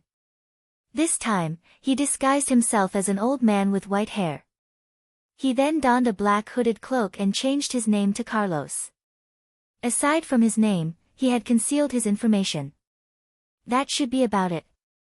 Shi Feng examined his disguise. Regarding outward appearance or temperament, both looked extremely mysterious. Moreover, his body also exuded a frightening aura. He did not look like a player at all. After confirming that there were no problems with his disguise, Shi Feng walked towards a relatively populated street. On the street, he discovered a relatively well-equipped guardian knight, and without hesitation, he walked towards this guardian knight. While he walked past this man, Shi Feng pretended to accidentally bump into him, knocking the man down to the ground. Originally, the guardian knight was enraged from being knocked down. However, just before he started cursing, he noticed that the old man before him had a shockingly powerful aura, so much so that he could feel his own body trembling slightly before this elder. Immediately, he used an identification skill on this old man and found out that the old man was called Carlos. Meanwhile, any remaining information about the old man displayed as unknown. In God's domain, there were only 2 scenarios that resulted in an unknown return from an identification skill. One was when the targeted player used a special item to conceal their information, while the other was due to a large gap in strength. In both cases, a normal identification skill would not suffice to determine the target's information. Meanwhile, the old man before him was clearly not a player, but an NPC. Hence, the guardian knight determined that the old man named Carlos was very powerful. Afraid that he would earn the ire of this mysterious NPC and get himself killed, the guardian knight immediately swallowed his words. Young man, are you all right? Shi Feng spoke in a dignified tone, casting an overlooking gaze at the guardian knight. No, there are no problems at all, the guardian knight hurriedly said. It's good that you're all right. However, it is still my fault for bumping into you. As compensation, you can come to my place to purchase items in the future. I will sell them to you at a discount, Shi Feng said. Immediately, he started walking towards a nearby alleyway. Could my luck have come? The guardian knight reacted quickly as he immediately followed Shi Feng into the alleyway. Shi Feng was shrouded in mystery, and the aura he exuded was extremely frightening. Coupling that with the fact that he had bumped into a player, he would naturally attract the attention of many players on the street. Although Shi Feng's words had not been loud, many of the surrounding players had clearly heard him. There were countless fortuitous encounters in God's domain. It was especially so for a place like Blackwing City. It was not strange for players to purchase some rare items from a hidden NPC. The elderly man before them was such a powerful NPC, it would not be odd for him to sell some powerful, rare item. So, how could they possibly miss out on such a good opportunity? Hence, every player on the street followed Shi Feng and the Guardian Knight. Damn, why are there so many people following us? The Guardian Knight felt depressed when he noticed the crowd of players trailing behind him and the old man. However, his feet did not stop as he continued after Shi Feng. Meanwhile, when Shi Feng noticed the large number of players following him, his lips curled into a smile. He had already achieved his goal. Soon after, Shi Feng led the crowd of players past the street where Joking Scholar was. As Joking Scholar had only needed to notify his superiors about the current situation, he had not wandered too far from his original location. Naturally, he also noticed the strange sight of a crowd of players following a mysterious old man. Hence, he hurried after one of the players trailing Shi Feng. After making a short inquiry, Joking Scholar learned the reason for this strange situation. His face lit up with joy as he, too, joined this army of players. Seeing that Joking Scholar had taken the bait, Shi Feng located an unoccupied gazebo and took a seat there. His expression remained indifferent as he gazed at the players following him. The Guardian Knight from before immediately walked up to Shi Feng without hesitation. He intended to find out what items he could purchase from the old man. In response to the Guardian Knight's actions, Shi Feng revealed a faint smile as he retrieved hard stones and many other types of rare ores. He then quoted extremely low prices for all these ores. Shi Feng quoted one stack of hard stones for 40 copper coins, a stack of 200 iron ore for 4 silver coins, a stack of 200 fine iron ore for 6 silver coins, 200 silver ore for 10 silver coins, and 200 mithril ore for 12 silver coins. The Guardian Knight was immediately dumbfounded when he heard these prices. The prices Shi Feng quoted were far lower than the current market prices. It was especially true for the hard stones that were currently in high demand. Your Excellency Carlos, I wish to purchase 30 stacks of hard stones, the Guardian Knight said, excitement clear in his voice. After all, if he returned to his own country and resold these hard stones at 5 silver coins, he would make an immense profit. Anyone would grow excited over such a situation. Hence, the Guardian Knight spent all of the money he had on him to purchase hard stones from Shi Feng.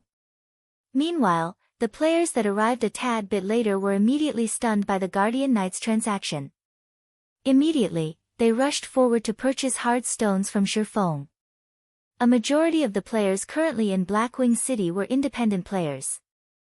The money they carried did not amount to much, so the number of hard stones they could buy was limited. Most of the players only bought a dozen or so stacks of hard stones from Shi Feng. In the blink of an eye, Shi Feng had already sold over 200 stacks.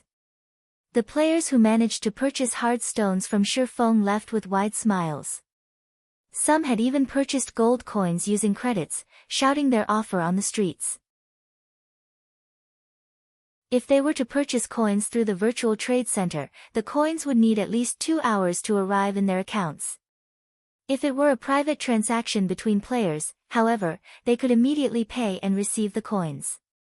Hence, these players immediately started yelling on the streets, going so far as to offer double the market price.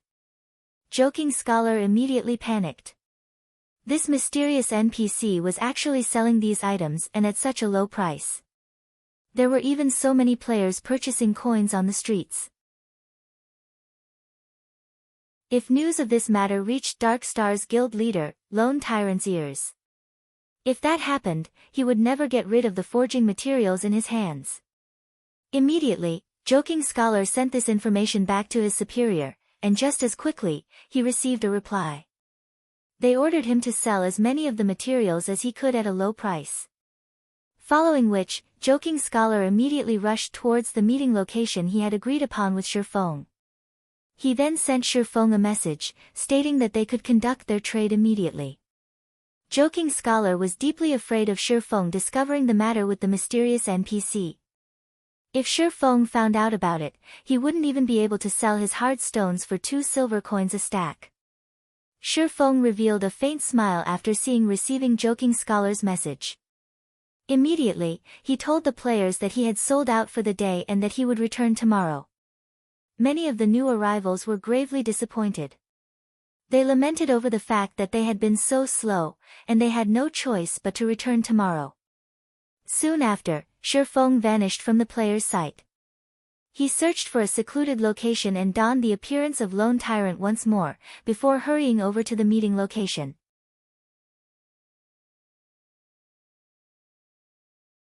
Chapter 237, If you don't do stupid things, they won't come back and bite you in the ass.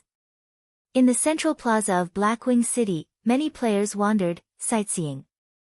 Blackwing City was a must-see destination as it had been built atop the peak of a mountain. Meanwhile, the stargazing tower loomed in the central plaza of the city. Through the usage of a floating platform, players could arrive at the top of the tower and witness the full beauty of Blackwing City. Beneath the stargazing tower, Shifeng located Joking Scholar. At this moment, panic painted Joking Scholar's face. His eyes were like searchlights as they scanned the plaza. When he finally spotted Shifeng, he hurried over. Guild Leader Tyrant, the higher-ups have given me my instructions. To maintain long-term cooperations with Guild Leader Tyrant, we agree to sell the hard stones to you at 2 silver coins a stack. As long as you take these forging materials back to Star Moon Kingdom, you can earn back at least 3 to 4 times the cost, Joking Scholar said as he walked up to Shifeng, a smile filling his face. Twilight Echo had spent a lot of time to obtain these forging materials. They had even spent an impressive sum of coins and credits in the process. Meanwhile, their main goal was to turn these forging materials into coins. If luck would have it, they could even make a small profit from the trade. By the looks of it, however, that would not happen. After all, not only were the forging materials of other kingdoms and empires similarly cheap, but there was also a mysterious NPC in Blackwing City selling these materials far below bottom-line prices now. The only thing Joking Scholar could do now was turn all these forging materials into coins, even at the cost of taking a small loss. He could then head to the Blackwing City auction and purchase some items that would benefit the guild's development. However, although ideals were wonderful, reality was very cruel. It was clearly impossible for Shifeng to spend hundreds of gold to purchase these materials. Even if he had over 3,000 gold coins, he still wouldn't spend it in such a way. Not to mention, Shifeng had spent so much effort in swindling Joking Scholar. He naturally wouldn't stop at just 2 silver coins. 2 silver coins a stack, now that's what I call sincere. However, just before I came here, someone mentioned to me that they are willing to sell a large amount of hard stones for 1 silver coin a stack.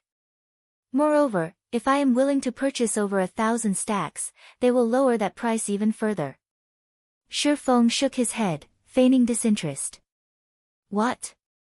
1 silver coin a stack? Who said that? Joking Scholar was already on the brink of insanity. He had only found a large transaction after much difficulty. Now, however, someone was trying to undersell him. Moreover, that person clearly knew about the mysterious NPC selling forging materials. If he had to sell each stack of hard stones for only 1 silver coin, he might as well take them back to his own empire and sell them there. Yet, the various guilds in Storm Empire, the empire Twilight Echo belonged to, was far from lacking forging materials. As for the independent players there, most were self-sufficient. As a result, the players purchasing hard stones were very few. On the contrary, there were plenty of players selling them. However, due to Twilight Echo's recent mass purchase, the prices of hard stones in the Storm Empire had increased. Originally, 2 silver coins would be more than enough to purchase 1 stack of hard stones. If these hard stones were forged into whetstones, though, the demand would slightly increase. You will have to investigate this person yourself. If there aren't any more matters here, I'll be going. I still have to discuss the exact pricing with that person. If I buy several thousand stacks, I wonder if he will sell at an even lower price. Shifeng laughed. Guild leader Tyrant, please wait a moment. Joking Scholar hurriedly said, if you are willing to purchase a large amount, Twilight Echo is willing to offer the same price as that person. If you are willing to buy more than 20,000 stacks, I can offer you a price of 60 copper coins a stack. Take it as a sign of friendship. Currently, Joking Scholar no longer cared about price. The only fortunate matter to him right now was the fact that Lone Tyrant had yet to discover the mysterious NPC. Although Twilight Echo would incur an astronomical loss by selling the 2,000 stacks of hard stones they currently had at a price of 60 copper, they could simply purchase more hard stones at a price of 40 coppers from the mysterious NPC. If they resold those hard stones at 60 coppers, they would make a clean profit of 20 coppers per stack. If they resold 18,000 stacks, they could easily recoup their losses. Hence, Joking Scholar needed to take action quickly. If Lone Tyrant found out about this matter, he might not even be able to sell the hard stones he had for 40 coppers a stack. 60 copper coins a stack. Moreover, you guys actually have over 20,000 stacks. Shifeng feigned astonishment as he spoke. Of course. This is our way of showing sincerity. However, you have to buy 20,000 stacks to get such a low price. Joking Scholar nodded his head, smiling. Hold on a minute. I'll ask that person what price he is willing to offer if I buy 20,000 stacks, Shifeng said. Hearing that Shifeng was about to contact the person who knew about the mysterious NPC, Joking Scholar's panic grew. Anyone aware of this information only needed to spend as much effort as flipping a hand over in this transaction. Even if they made a profit of 1 copper coin per stack, they could still earn 2 gold coins from selling 20,000 stacks. However, Joking Scholar's situation was different. Hence, he hurriedly shouted, Guild leader Tyrant, please wait a minute. I don't wish to waste time competing with those people, so I'll offer you a cost price of 50 copper coins. Take it as me trying to befriend you. However, you have to purchase 50,000 stacks. I'll even gift you 300 stacks of iron ore, 400 stacks of silver ore, 200 stacks of mithril ore, 100 stacks of gold ore, and also a mysterious iron-ranked runic ore bag. Nobody can offer you a lower price than me. You're offering 50 copper coins a stack, and they come with a gift of rare ores as well. There are even 100 stacks of gold ore, a high-quality ore that I have never seen before. It seems that you are indeed sincere. I doubt that the other side can offer a price lower than this. Alright, then. I'll buy 50,000 stacks of hard stones from you. Shifeng smiled contently. He was already quite satisfied that he could purchase 2,000 stacks of hard stones for only 50 copper coins a stack. At the expense of selling over 200 stacks of hard stones at a price of 40 copper coins a stack, he could purchase over 2,000 stacks at a price of 50 copper coins in return. He had made a huge profit out of this transaction. As for the remaining 48,000 stacks of hard stones, if Joking Scholar uncovered the truth, he would never sell him hard stones for such a low price again. Basically, there wouldn't be another business transaction between him and Twilight Echo. However, Shifeng paid no mind to this. With this batch of forging materials, he would not run out of hard stones anytime soon. Let's sign a contract then, Guild leader Tyrant. Joking Scholar took out an electronic contract. With the main god system bearing testimony to this contract, neither party involved was allowed to violate the conditions set. What is the meaning of this? Shifeng wrinkled his brows slightly. Guild leader Tyrant, this is a large transaction that involves 50,000 stacks of hard stones. If Guild leader Tyrant suddenly decides not to buy the hard stones, wouldn't I suffer the loss? Of course, I am not trying to question Guild leader Tyrant's credibility. However, to avoid any future disputes, let us be villains before nobles, Joking Scholar explained. Still, isn't there a problem with this agreement? I don't mind that the trade has to be done within 10 days, but why do I have to compensate you 5,000 gold coins or 50 million credits, with gold coins as priority, if I renege on the contract, while you guys don't have to pay anything if you renege on your commitment? Shi Feng angrily said, you call this not questioning my reputation? From the way I see it, maybe we should forget about this business transaction altogether. Although Shi Feng appeared angry, inwardly, he couldn't be any happier. Originally, he had no hopes of getting the remaining 48,000 stacks of hard stones.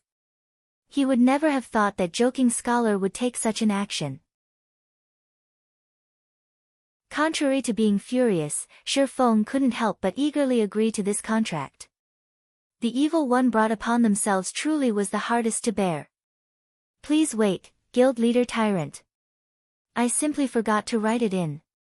If Twilight Echo reneges on the agreement, we will similarly compensate you with 5,000 gold coins or 50 million credits. Moreover, Guild Leader Tyrant can rest assured about the validity of this contract, as our Guild Leader has personally signed. The only thing remaining is Guild Leader Tyrant's signature. Joking Scholar hurriedly amended the agreement. He had indeed forgotten about this matter out of panic. After all, he was deeply afraid of Shi Feng discovering the mysterious NPC who sold forging materials. However, as long as both parties signed this agreement, even if Lone Tyrant discovered this mysterious NPC, Joking Scholar had nothing to fear. Now, that's more like it, Shi Feng said with satisfaction after finding no problems with the agreement. Shi Feng was nearly unable to suppress the excitement in his heart. After calming his excited mood down, he signed the contract. However, Joking Scholar was far more excited than Shi Feng. His heart was about to break out of his chest. As he watched Shi Feng finally sign the agreement, the contract receiving the recognition of the main god system, he simultaneously revealed a cold smile.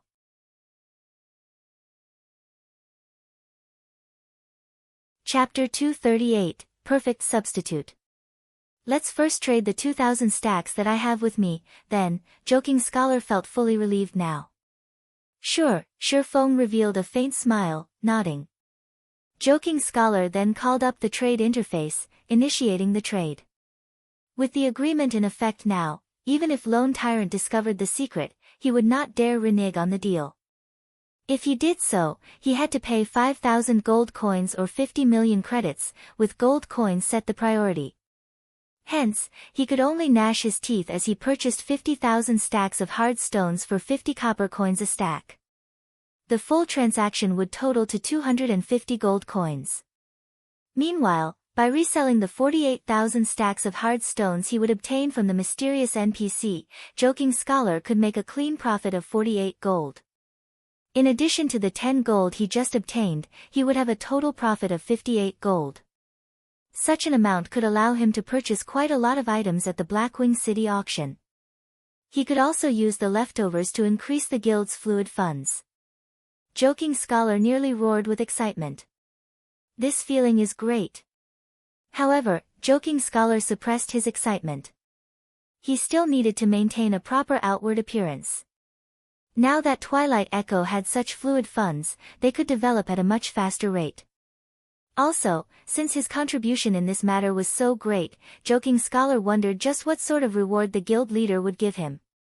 Currently, Shi Feng also felt exhilarated at the sight of so many forging materials. Most importantly, he had only spent 10 gold coins for all of them. Nothing could feel better than this. As long as he resold them in White River City, he could earn 200 gold coins from the 2,000 stacks of hard stones alone. If he forged all of them into whetstones, he could make 800 gold. If he turned them into advanced whetstones, that would be a 2,000 gold profit. Although he could not make whetstones and advanced whetstones at a 100% success rate, after deducting costs, he could still easily earn over 1,000 gold. Moreover, this was only in the case for 2,000 stacks. If he received the full 50,000 stacks of hard stones from Twilight Echo, he could easily achieve the 30,000 gold needed for his epic quest. Guild Leader Tyrant, please hold on a moment. I'll go and retrieve the remaining hard stones. Joking Scholar was satisfied after receiving the money. He would immediately use this money to purchase even more hard stones from that mysterious NPC. Fine. Let's meet up at the bank, then. Shifeng couldn't help but smile as well when he saw Joking Scholar's smile. Although players could not retrieve their personal belongings from the Bank of Blackwing City, they were still allowed to store items. Right now, Shifeng's bag was full to the brim. It would be inconvenient for him to attend the Blackwing City auction in such a state. Hence, he planned to store his items first. As for the remaining forging materials he had been promised, Shifeng no longer held any hopes of receiving them. After all, he could already envision the end result. Shifeng wondered just what sort of expression Joking Scholar would make when he found out that not only was the NPC that sold the forging materials no longer there, but the NPC would also never return. Very quickly, Joking Scholar ran over to the gazebo the mysterious NPC had previously occupied. Where is he? Joking Scholar looked at the scarcely populated alley. Aside from a few players, the mysterious NPC was nowhere to be found. Are you referring to that NPC that sold the forging materials? You came late. That NPC sold out of materials a while ago. He said he would only return tomorrow after restocking. You guys are gullible. Did you really think such things will happen every day? I bet this was a one-time event triggered by some sort of quest. I highly doubt that old man will return. Otherwise, if the old man sold so many hard stones every single day, wouldn't it break the market? The main god system shouldn't make such a mistake. Two kind-hearted players passing by suddenly started chatting about this incident. How could this be? Hearing the words of the two kind-hearted players, Joking Scholar's face instantly turned ashen. Words could no longer describe his current mood. God, just what have I done? Whether the mysterious NPC sold the hard stones in limited amounts every day or stopped selling altogether, to Joking Scholar, there was no difference between the two. No matter which scenario occurred, it was impossible for him to put together 48,000 stacks of hard stones within 10 days. If he failed to do so, then he would break the terms of the contract. If so, he would have to compensate Shifeng with 5,000 gold coins, or 50 million credits. Faced with such a heavy price, Joking Scholar had instantly fallen from heaven directly into hell. Moreover, he had fallen to the most horrifying 18th layer of hell, Avicii. If he had known such a situation would occur, he absolutely would not have sold those forging materials he had for such a low price. In the end, he had only gained 10 gold coins for all those precious materials. Moreover, he had even dug his own grave and bought his own coffin by signing that 50,000 stack contract with Lone Tyrant. What was he supposed to do now? This won't do. I need to contact Lone Tyrant immediately. I have to think of a way to scrap that contract. At the end of the day, Joking Scholar was still a veteran businessman.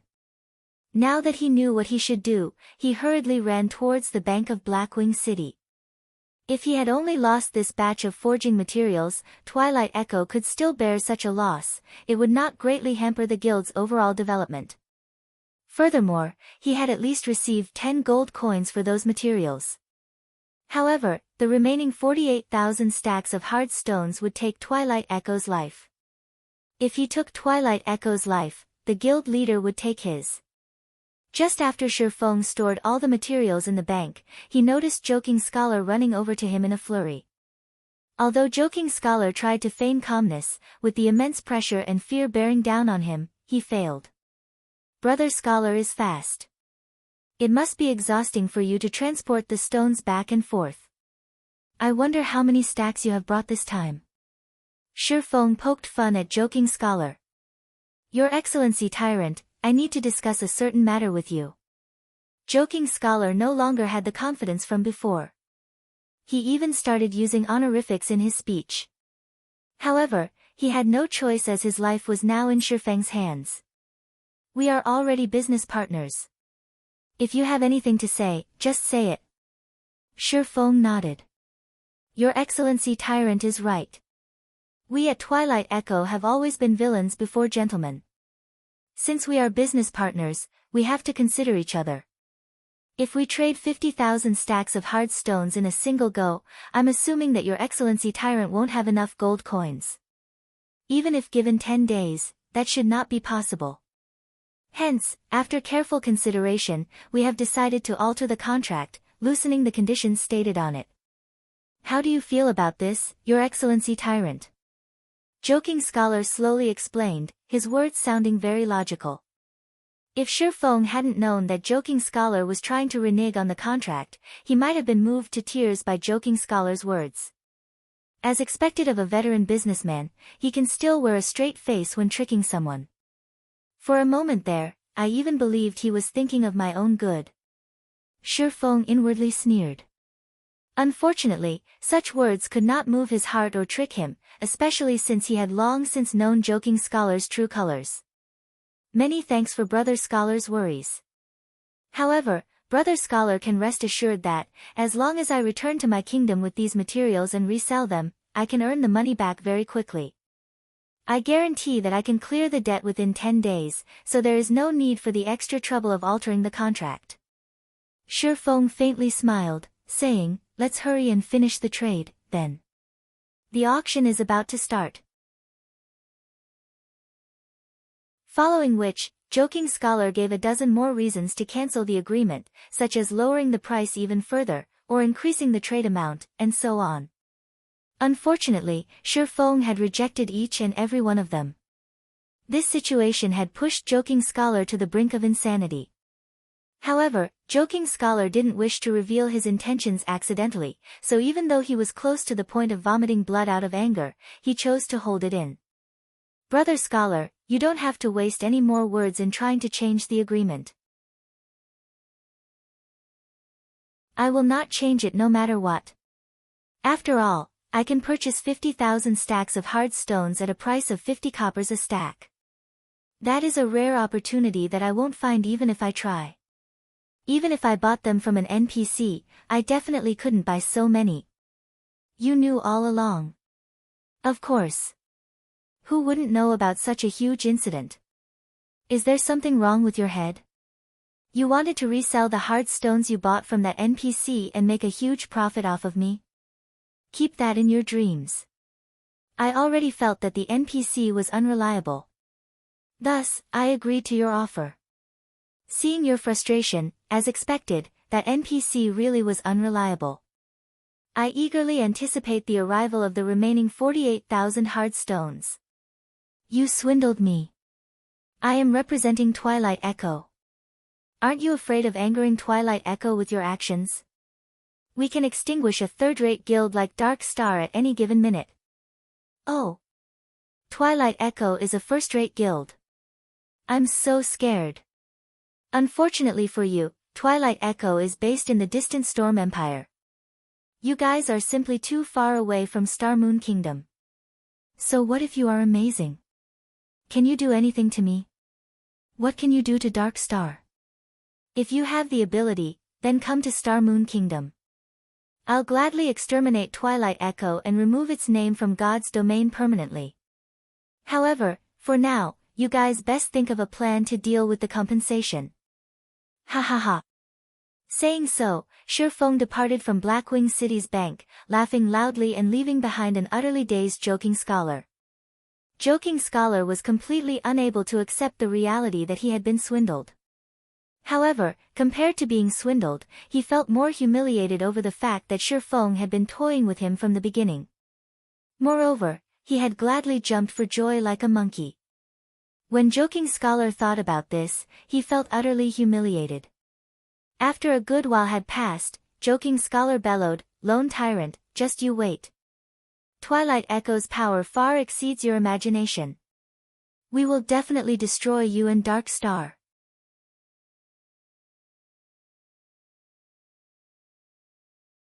Chapter 239, Surprised Again and Again. After Joking Scholar recovered from his shock, he immediately called up the system communication interface and reported to Twilight Echo's guild leader, Glorious Echo. Guild leader, that lone tyrant clearly looks down on Twilight Echo. He has already resolved to swindle 5,000 gold coins from us. Joking Scholar reported everything that happened to Glorious Echo, trembling as he spoke. Although he was one of the core members of Twilight Echo, he had caused a huge loss to the guild this time. Who knew what the guild leader would do to him? I understand. However, a mere third-rate guild is not yet worthy of me taking action personally. I'll send Brilliant War God to deal with the corporation standing behind Dark Star in reality. If Lone Tyrant is sensible, he should know what to do. If he thinks he can easily take 5,000 gold coins from me, he should think again. However, Scholar, your performance this time has disappointed me. After you're done with the auction, return and hand over your duties to Green Wave. Yes, Guild Leader. I will meet with Green Wave once I return. Although Glorious Echo had not scolded Joking Scholar, he had made his intentions clear. Instantly, Joking Scholar's outward appearance seemed to age by over a decade. Even if he inwardly felt reluctant, he could only accept this conclusion. At this moment, hatred of Lone Tyrant filled Joking Scholar's very soul. If it weren't for Lone Tyrant, he would not have fallen to such a fate. Unless he could perform astonishingly, bringing a huge benefit to the guild would no longer regard him with any importance. No. I can't just give up. As long as I can buy an item at the Blackwing auction that will surprise the guild leader, he might even decide to rescind my punishment. A final trace of hope ignited in Joking Scholar. With the 8 gold he had brought from the guild, in addition to the 10 gold he previously obtained, he currently had 18 gold on him. With so much money, not even a first-rate guild could contest him in the auction. Elsewhere, Shi Feng had already arrived at the Blackwing auction house under the guise of Black Flame. Shi Feng's plan had succeeded magnificently. Not only had he earned a large sum of coins and credits, but he also helped Dark Star make a powerful enemy. Twilight Echo was a first-rate guild. Meanwhile, as the guild leader of this first-rate guild, Glorious Echo possessed over 20 years of experience playing virtual reality games. Furthermore, he had led Twilight Echo in campaigns in the virtual world for over a decade, so he had a wealth of experience, and his strength and techniques were also extremely powerful. Aside from such an impressive guild leader, Twilight Echo also possessed tens of top-tier experts. In the past, every one of these experts had become Tier 4 or above powerhouses. In addition, Twilight Echo also had 3 members who had achieved a Tier 6 class in the past, becoming God-ranked powerhouses. Among those 3, one was none other than Twilight Echo's guild leader, Glorious Echo himself. Meanwhile, Aqua Rose and one of her good friends took up the other 2 spots. This was the reason Twilight Echo stood out amongst the many tyrants surrounding them, becoming one of the few super guilds in God's domain. In the past, Twilight Echo had far surpassed Ouroboros in every aspect, and they had even established a gigantic virtual empire for themselves. Back then, Twilight Echo was an existence that Shi Feng could only admire from afar. Of course, Shi Feng could not take the current Twilight Echo lightly. After all, Twilight Echo was still a first-rate guild. It had an extraordinary background, and there were countless corporations supporting them financially. They similarly had a large influence in the real world. To deal with a third-rate guild like Dark Star, they could simply put some pressure on Dark Star economically in reality, and Dark Star would suffer. Hence the reason Shi Feng had chosen to disguise himself as Lone Tyrant when toying with Twilight Echo. Right now, Shi Feng still did not know who supported Dark Star from behind the scenes.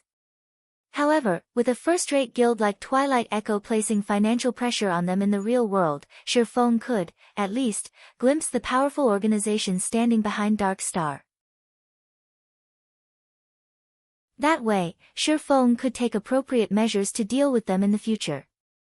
Just as Shi Feng was about to take a seat in the auction hall, Shi Feng's system communicator rang out. The person contacting him was none other than Aqua Rose, who had been out of reach all this time. Miss Aqua, you sure are a busy person. You actually send a representative for such an important business transaction, Shi Feng teased. Shi Feng was very clear that Aqua Rose's absence had something to do with Glorious Echo. After all, Aqua Rose's recent performance had been too impressive. The nail that stuck out would be hammered down.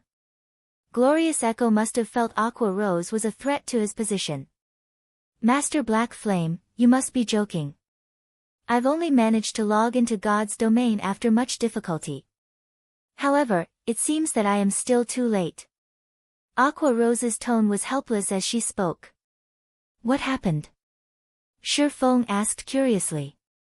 Based on Aqua Rose's tone, Shi Feng could tell that this matter was not as simple as it seemed. Otherwise, why would a strong woman like Aqua Rose reveal a trace of depression and helplessness? At the end of the day, Aqua Rose was still an honorary elder of Twilight Echo. Her position in the guild was extremely high. Moreover, Aqua Rose's family in the real world had a powerful background. Her family was also one of the corporations supporting Twilight Echo financially, so they possessed significant shares of the guild. Thus, unless Glorious Echo had gone insane, he should not have taken any vicious actions against Aqua Rose. The current situation was merely a business competition, and both were still doing it to develop Twilight Echo. At worst, both parties would only feel dissatisfied with each other, they would not break off all relations with and start an all-out war. It's nothing much. I only left Twilight Echo, that's all, Aqua Rose casually replied. What? You left Twilight Echo? Did your family not say anything about this? Shi Feng nearly thought his ears had played a trick on him. Although Aqua Rose sounded relaxed, Shi Feng could feel the aggrieved feelings hidden behind her words. After all, he had personally experienced a similar situation in the past. Still, the corporation behind Aqua Rose possesses a significant number of the Twilight Echo's shares.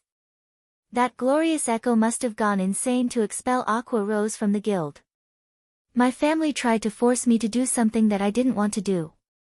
I refused, so I was expelled from Twilight Echo as a result. In a fit of rage, I also ran away from home. I am penniless now after buying a new virtual reality helmet. I wonder if Master Black Flame would be willing to shelter me. Aqua Rose giggled as she joked. She had only been joking about her current financial state. After all, it was a fact that she was the princess of a major corporation. It was inevitable that she would have some money saved up. Even if she ran away from home and did not rely on her parents, the money she had in her bank account could allow her to live the rest of her life in peace without working. Sure. I would gladly welcome a powerful helper like Miss Rose. How does an annual salary of 1 million credits, in addition to 5% of my workshop's shares sound to you? Shi Feng naturally knew Aqua Rose only joked with him. However, Shi Feng did not wish to miss such a fortuitous opportunity now that it had landed in his lap. Who knew how long he would have to wait to encounter such an opportunity again? Aqua Rose was immediately dumbfounded by Shi Feng's offer. Normally, it was already impressive for a guild to offer an annual salary in the millions. Yet, Shi Feng went as far as to offer her 5% of his guild's shares willingly. This was an unimaginable offer, and it clearly showed how highly Shi Feng viewed her. Aqua Rose suddenly felt bewildered. Originally, she had intended to start up her own workshop from scratch. After all, some of her loyal subordinates had left Twilight Echo with her after learning of her expulsion. With this group of people under her command, she could still establish a relatively strong workshop. In the future, she intended to build a guild powerful enough to rival Twilight Echo. She wanted to teach her family that their decision was a mistake. The only problem remaining would be Twilight Echo's oppression. It was also why she currently had a massive headache. If she wished to continue developing herself and her workshop in the Storm Empire, they would have to face the full brunt of Twilight Echo. Meanwhile, Aqua Rose was very clear on just how amazing Twilight Echo was as a guild. But now that Shi Feng had invited her with such sincerity, she was at a loss on what to do.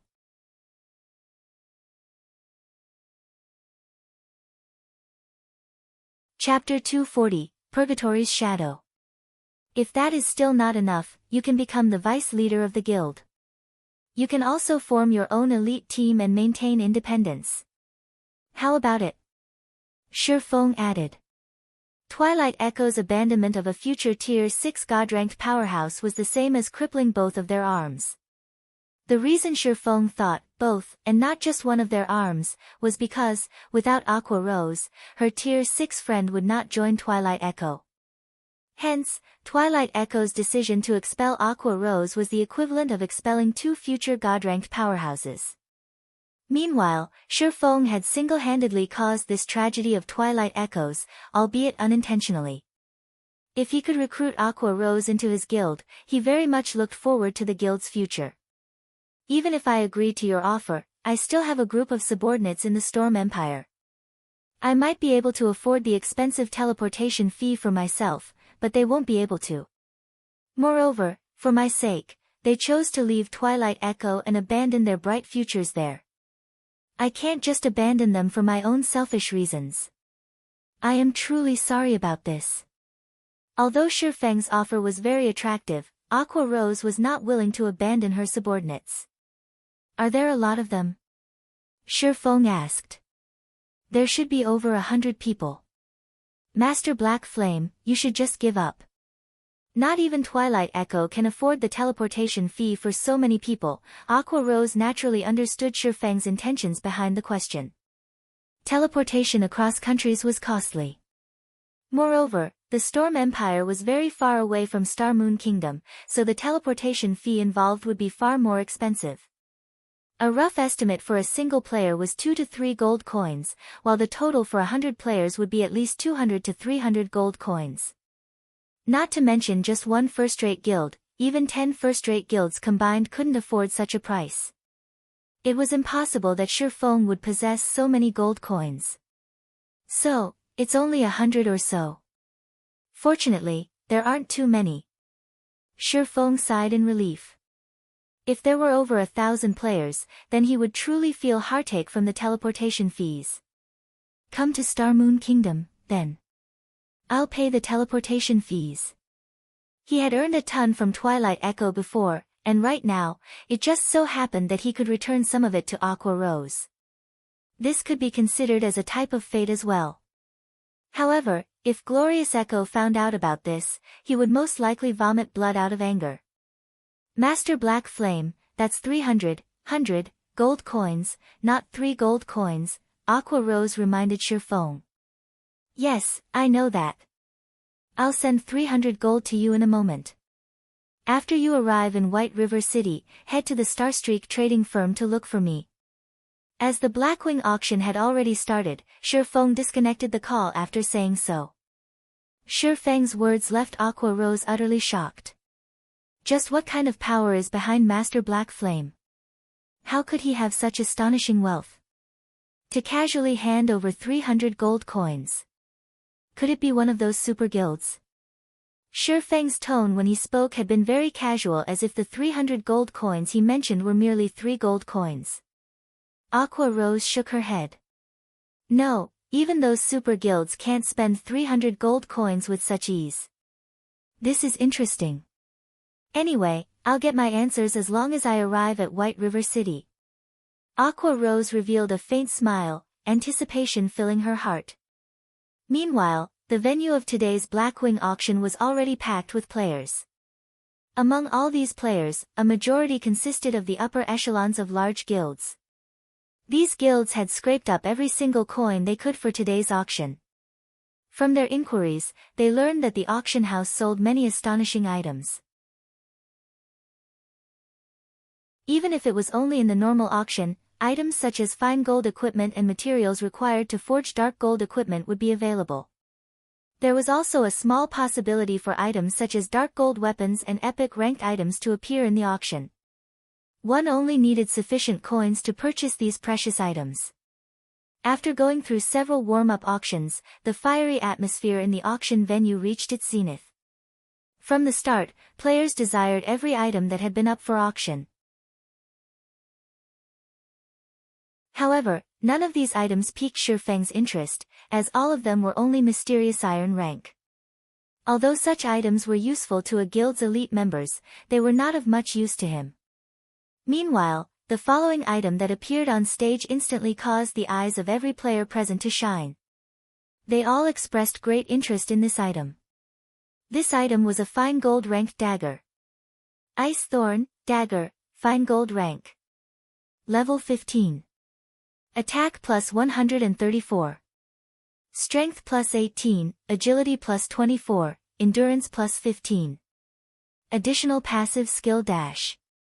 Power of Frost, deals 50% frost damage to the target, reducing target's movement speed and attack speed by 50% for 4 seconds.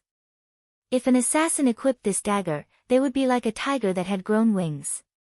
Even if the assassin failed to kill the enemy with a single hit, with the speed reduction in effect, they could continue linking skills to destroy their enemy. Aside from the Ice Thorn, there was also a dagger called Raging Flames Dagger. Raging Flames Dagger, dagger, fine gold rank. Level 15. Attack plus 134. Strength plus 18, agility plus 24, endurance plus 15. Additional skill dash. Power of Flames, deals 50% flame damage to the target, reducing the target's defense by 10% for 20 seconds. Effect stacks up to a maximum of 5 times. All assassins in the auction venue grew excited at the appearance of these 2 daggers. They practically drooled, wishing they could equip these blades. Regarding the speed reduction, the armor break effect, or the additional 50% magic damage, they were all precious to assassins. One could say that these 2 daggers were the best weapons for assassins at this stage of the game, and they were second to none. However, the minimum bid also caused the players to feel helpless and frustrated. The bidding started at 5 gold coins. Moreover, the minimum increment for each bid was 10 silver coins. If they were to compete for this item, the price would still increase by a lot. If one of the large guilds present bid on these daggers, that guild would lose the ability to compete for the following items to show up in the auction. Unless they had a particular need for these daggers, none of the guilds present would insist on buying them. Not bad. They are indeed top-tier weapons for a level 15 assassin. It just so happens that I can gift them to Fire Dance, Shifeng said in satisfaction after examining the attributes of the daggers. Great. Heaven has yet to forsake me. If I can present these daggers to the guild leader, he would definitely be very happy. He might even decide to my repeal punishment. Sitting at the forefront of the auction hall, Joking Scholar's eyes turned crimson as he looked at the Ice Thorn and Raging Flames dagger displayed on the stage. If level 200 guards were not present, he might have rushed onto the stage to snatch the weapons. After the auctioneer announced the start of the bidding, the entire auction hall exploded. 5 gold. 5 gold, 50 silvers. 6 gold. Before a minute had passed, the price of the daggers had reached 7 gold 20 silvers. When the majority of the guilds saw such a price, they quickly gave up on the daggers. Ha ha ha. You all can compete with each other all you want, but don't even think that you can win against me. Joking Scholar was completely confident at the moment. He was not afraid that someone could bid higher than he could. Moreover, this was only the start of the auction, many more items would appear later on, and no one knew how powerful the following items would be. Everyone would hold back their bids. Hence, Joking Scholar was not afraid of someone competing with him over the daggers. Seeing that the bids had stopped, Shifeng opened his mouth and said, 10 gold coins. The auction venue instantly fell silent. Although these daggers were top-tier weapons for an assassin, that price was simply too high. However, that was not to say that these daggers were worth such a price tag. Rather, not many players currently present could afford such a price. They had not brought that many coins with them to the auction. If the auction were conducted using credits, many players would be more than willing to spend 500,000 credits to buy these daggers. Black Flame. Shit. He is actually trying to compete with me. How could he have so much money? Joking Scholar was on the brink of insanity. If he offered an even higher price for the daggers, then he could not afford to bid on later items. Yet, if he did not buy these daggers, his future would be bleak. In the end, Joking Scholar made a decision, loudly shouting, 10 gold 20 silvers. In response, Shifeng merely smiled as he casually said, 12 gold. 12 gold 10 silvers. Joking Scholar gripped his chest in pain as he shouted, his hatred for Shifeng growing intensely. Annoying little pest. 20 gold. Shifeng did not wish to waste his time with Joking Scholar, so he abruptly raised the bid by a huge margin. He did not mind spending such a small amount of money. After all, he had made a huge profit off Twilight Echo today. Black Flame. Joking Scholar glared at Shifeng, a hint of despair hidden within his eyes. He only had 18 gold on him right now, so he had no way to compete for the daggers at all. He never imagined that, in the very end, the black flame he had looked down on would give him the final blow, sending him into the abyss of despair. On the other hand, Shifeng felt it troublesome to pay attention to Joking Scholar. He did not even glance at the Mithraea as he focused on the next auctioned item. Purgatory's Shadow. This was one of the 3 treasures one could only find in the Blackwing auction house.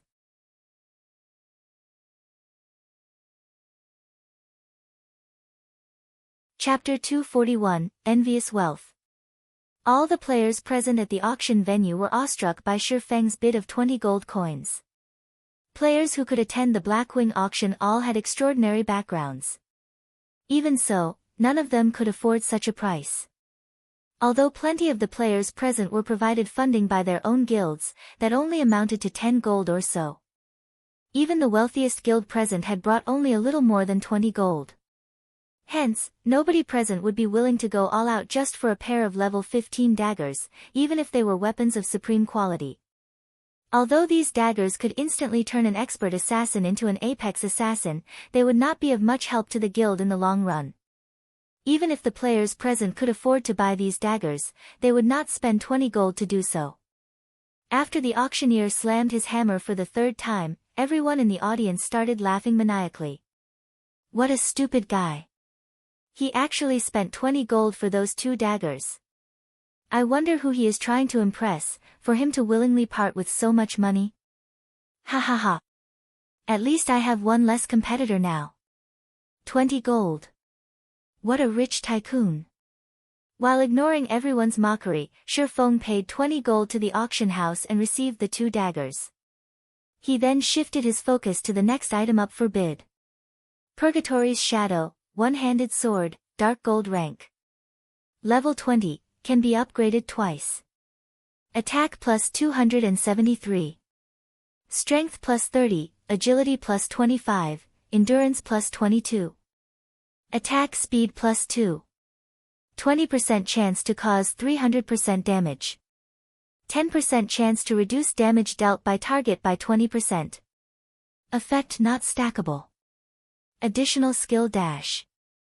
Purgatory power, when activated, increases attack speed by 100% and damage dealt by 30% for 15 seconds. Cooldown, 2 minutes. In God's domain, weapons and equipment could be categorized into 2 types, those that could be upgraded, and those that could not be upgraded. A majority of the weapons and equipment available belonged to the latter category, and only a scant few items could be upgraded. Normally, only items of epic rank or above could grow along with a player's level, and very rarely would any item below epic rank possess such a capability. It can be upgraded twice. As expected of one of the treasures of the Blackwing auction house. If this item could be upgraded to level 30, it can still be of use even when players reach level 45. Shifeng was very satisfied with this weapon. He could equip the Purgatory's Shadow once he reached level 20, and he would not need to waste time looking for a new weapon. Not only was the Purgatory's Shadow suited to swordsmen, it was also suitable for shield warriors and guardian knights. If an MT equipped this sword, not only would their maximum HP greatly increase, their damage output would similarly increase by a huge margin, they could aggro monsters much more firmly. However, the most important feature of this sword was its ability to reduce a target's damage dealing by 20%. This weapon was practically made to counter boss monsters. If used inside a team dungeon, its effect would be decisive. Compared to the 2 fine gold ranked daggers from before, the dark gold ranked Purgatory's shadow would be of much greater help to a guild. However, the minimum price for the Purgatory's shadow was likewise greater. Many guilds were overwhelmed by the sword's starting bid of 15 gold. With the funds they possessed, they could only sit on the sidelines in this auction. This sword belongs to me. Everyone else, don't even think of trying to compete against me for it. Who the fuck are you? We, world dominators, have taken a liking to this sword. Whoever dares to bid will be looking for trouble with us. Do you guys think you are the only first-rate guild present in this auction? Our guild is the bloodthirsty war god. Anyone who dares to bid will be dead meat. Although the price of the Purgatory's shadow was high, the competition for it was still intense. It made one truly wonder just what price it would achieve in this auction. Hence, the many first-rate guilds present started sending warnings to the other guilds in the hopes of buying the Purgatory's shadow at a cheap price. Idiots. Shifeng helplessly shook his head at their actions. Did these people think that the ones buying items here were limited only to players? Although the minimum bid for the Purgatory's shadow was 15 gold, according to Shifeng's understanding, one needed to bid at least 25 gold in order to secure the item. Otherwise, it would be bought out by NPCs. Did these first-rate guilds think that, by voicing threats, they could take advantage of loopholes in the system? Soon after, the bidding for the Purgatory's shadow started, and the price for the sword soared continuously. In a blink of an eye, the price of the sword had already reached 20 gold. The ones currently bidding for the sword consisted of only first-rate guilds. Second-rate and third-rate guilds did not have the funds to take part in this auction at all. They could only look on in silence, unwillingness filling their hearts. Meanwhile, Joking Scholar similarly felt helpless as he sat in the front row of the auction. If he had not been swindled by Lone Tyrant, he could have bought those 2 daggers already and also this Purgatory's shadow, while the other guilds could only watch as he did so. After the bidding continued for several minutes, the price for the Purgatory's shadow finally stopped increasing. At 24 gold 30 silvers, this price was very low where level 20 dark gold weapons were concerned. Not to mention, this was also a dark gold weapon that could be upgraded. Ha ha ha. This Purgatory's shadow belongs to me now. Seeing that nobody else was outbidding him, the berserker from World Dominators cheered. The members of other guilds could only look at this berserker with unwillingness in their eyes. In an auction, players competed with one another in terms of wealth, not influence. However, immediately after the auctioneer slammed his hammer for the second time, someone broke the silence and made a bid. Moreover, it wasn't just limited to a single person. 25 gold. 26 gold. This sword looks finely made. I can add it to my collection. I'll bid 30 gold coins. At this moment, a nobleman of Blackwing City placed an astonishing bid, stupefying all the guilds present. Why are the NPCs joining the bid as well? This question baffled many of those present in this auction. If NPCs were going to bid against them too, how were they supposed to compete? That man was an NPC. A noble of Blackwing City at that. How were players supposed to outbid him? Damn! This auction house is clearly trying to toy around with us. They're only letting us players compete for the non-precious items. If I had known this would happen, I would have bought those 2 fine gold-ranked daggers from before. That person was truly lucky. He managed to so easily obtain those 2 daggers. Many of the players present started regretting their previous inaction. They never thought that the auction house would play such a card. 31 gold. At this moment, a familiar, indifferent voice resounded in the auction hall. Every player in the venue immediately turned their gazes toward the origin of this indifferent voice. However, their eyes were immediately filled with both shock and disbelief when they discovered the owner of the voice. The person who called out this bid was none other than Shifeng, the person who previously bought the 2 fine gold-ranked daggers for 20 gold. Now, he had once again placed a bid of 31 gold. How much money does this fellow have? Everyone started making speculations that Shi Feng might have robbed an NPC noble. Otherwise, how could he have so much money? After Shi Feng shouted his bid of 31 gold, the great noble immediately countered with a bid of 32 gold. However, Shi Feng did not fall behind as he followed up with 33 gold. As both parties took turns placing bids, the price of the Purgatory's shadow gradually increased. Every player witnessing this scene had their mouths gaping wide in shock. Finally, Shi Feng secured the Purgatory's shadow at a price of 39 gold. Following which, several rounds of auction passed without much commotion. Compared to Shi Feng's 39 gold purchase, the other auctioned items were sold at much lower prices. Although another treasure appeared during the auction, it was a dark gold ranked leather armor that failed to pique Shi Feng's interest. In the end, the equipment was bought by an NPC for 32 gold. When the auction reached its peak, the bid for the third treasure finally started. This third treasure could also be considered the grand finale of this auction. Just the starting bid of this item was already set at 30 gold, causing every guild present to give up on bidding for it. After all, they already knew that, in order to secure this item, they would have to bid at least 50 gold or above. Unless several first-rate guilds pooled their funds together, it would be an impossible feat. However, the notion of forming such an alliance was simply unimaginable for the many first-rate guilds present. Lending money to other guilds at this point in time would be no different from lending money to an enemy. Even if they did join together and purchased the item, there would only be one copy of the item. How were they supposed to split it? Hence, it was impossible for any of the guilds present to form an alliance.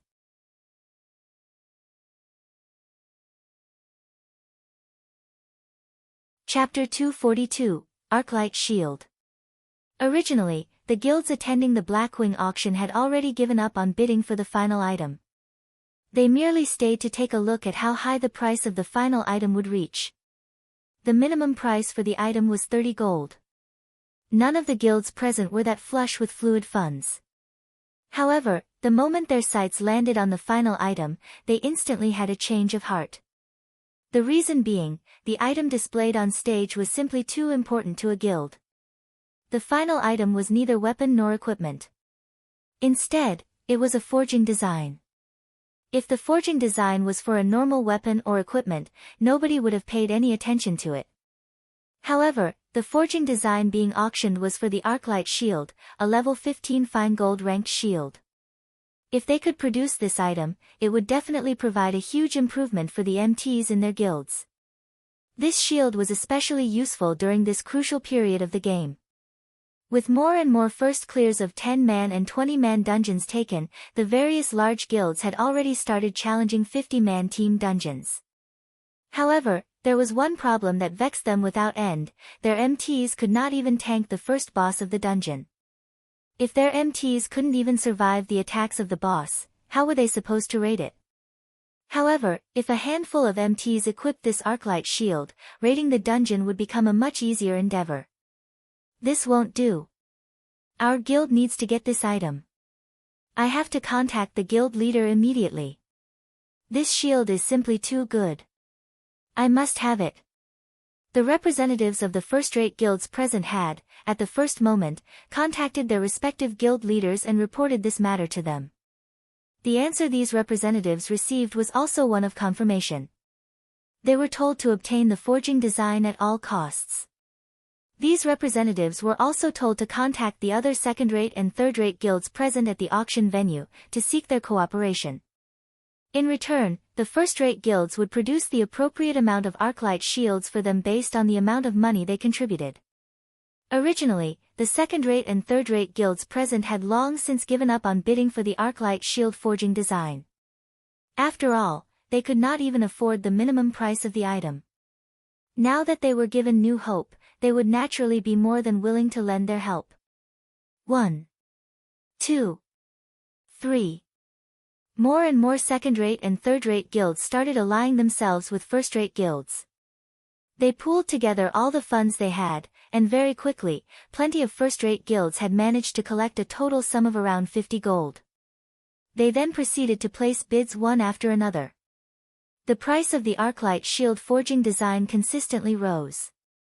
Starting from the minimum bid of 30 gold, its price quickly increased to 51 gold. The guild strived very hard to outbid each other.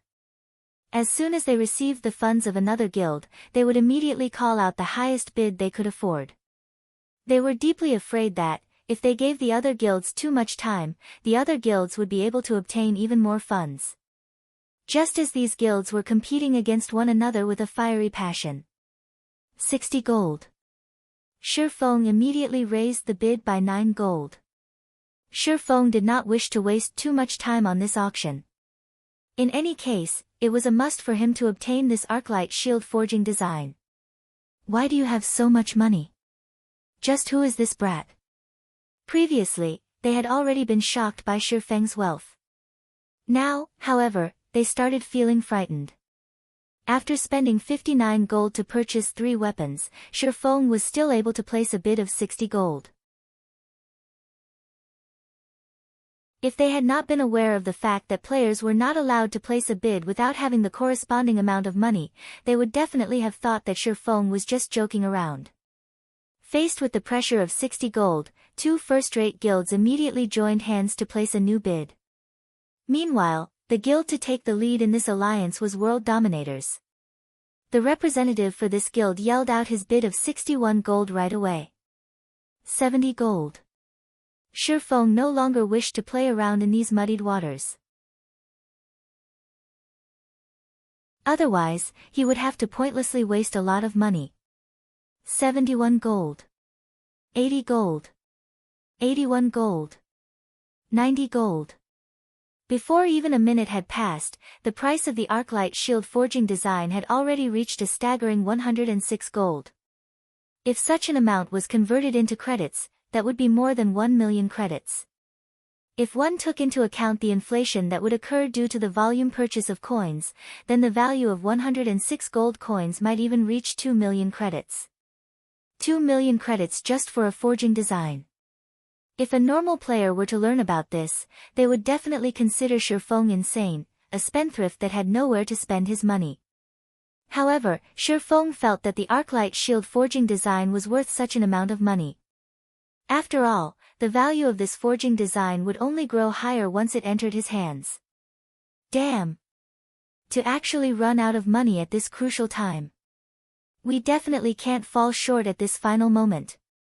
Who else has money?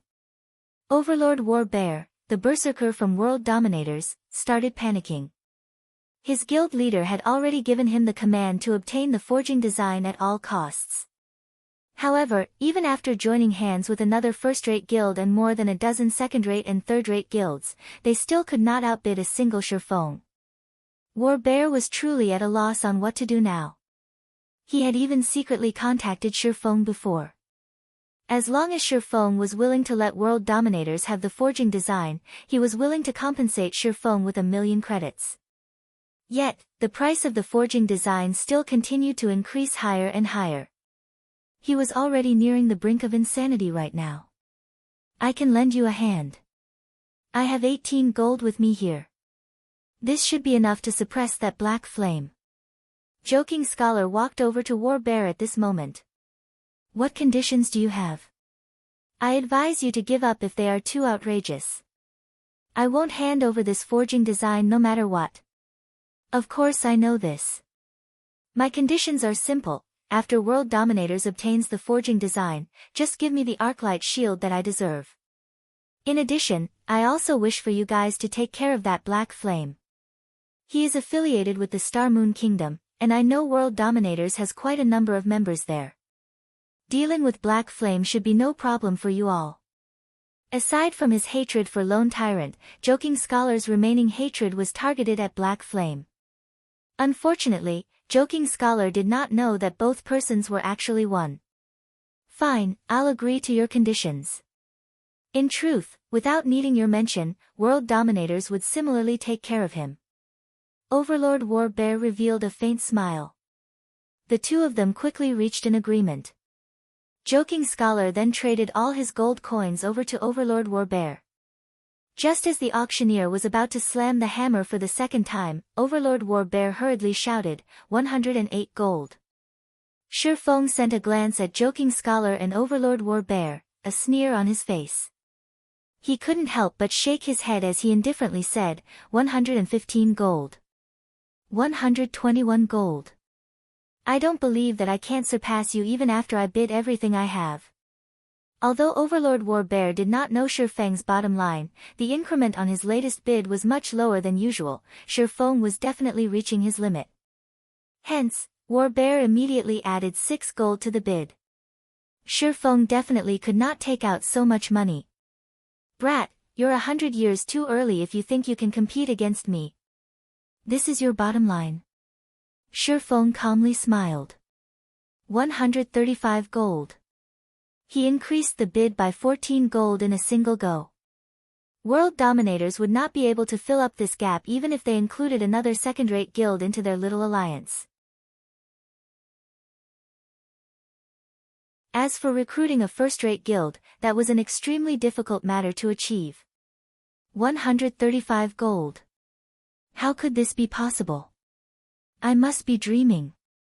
How could he possibly have so much money? Isn't he just an independent player? Joking Scholar was immediately dumbfounded when he heard Shifeng's bid. As for Overlord Warbear standing beside Joking Scholar, he was fervently contacting other guilds to form an alliance. However, although he received a favorable reply from another first-rate guild, the condition set by that guild was for them to receive the forging design instead of world dominators. Naturally, Overlord Warbear refused this condition. Yet the few additional third-rate guilds he managed to recruit barely had any money on them. Even after summing up all the additional coins he received, Overlord Warbear did not have the right to shout out a bid at all.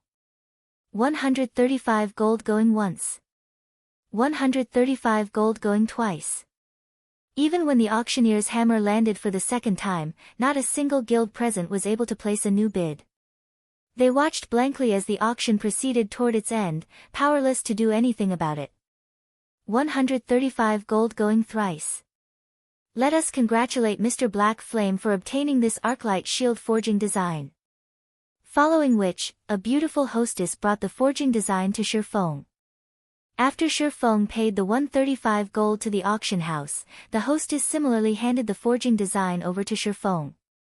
After officially receiving the Arclight shield forging design, Shifeng wondered just what sort of attributes the shield itself possessed. With such a thought in mind, Shifeng tapped on the item and took a look at its description. Immediately, his lips curled up slightly in a smile.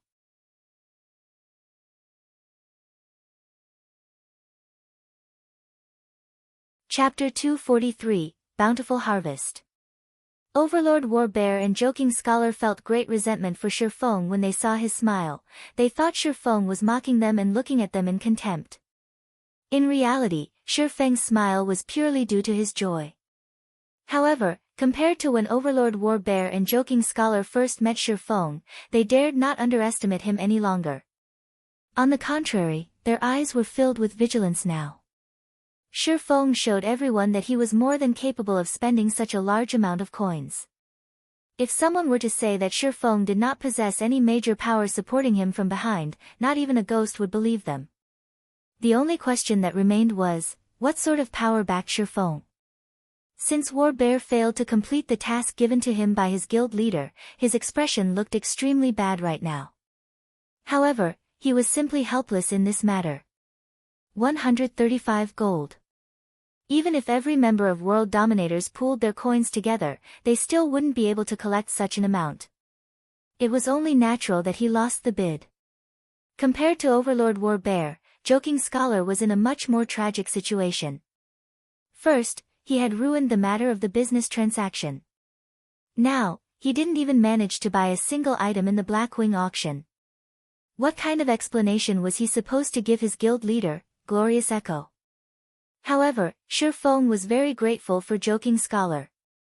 It was only thanks to Joking Scholar's greed that he managed to obtain so many forging materials. As for the reason why he had smiled, it was simply because of the materials needed to produce the Arclight shield.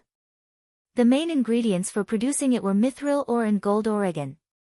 Though difficult, Shifeng could still find ways to obtain the mithril oregon. For gold ore, however, it was simply too rare in the Star Moon Kingdom, not to mention White River City.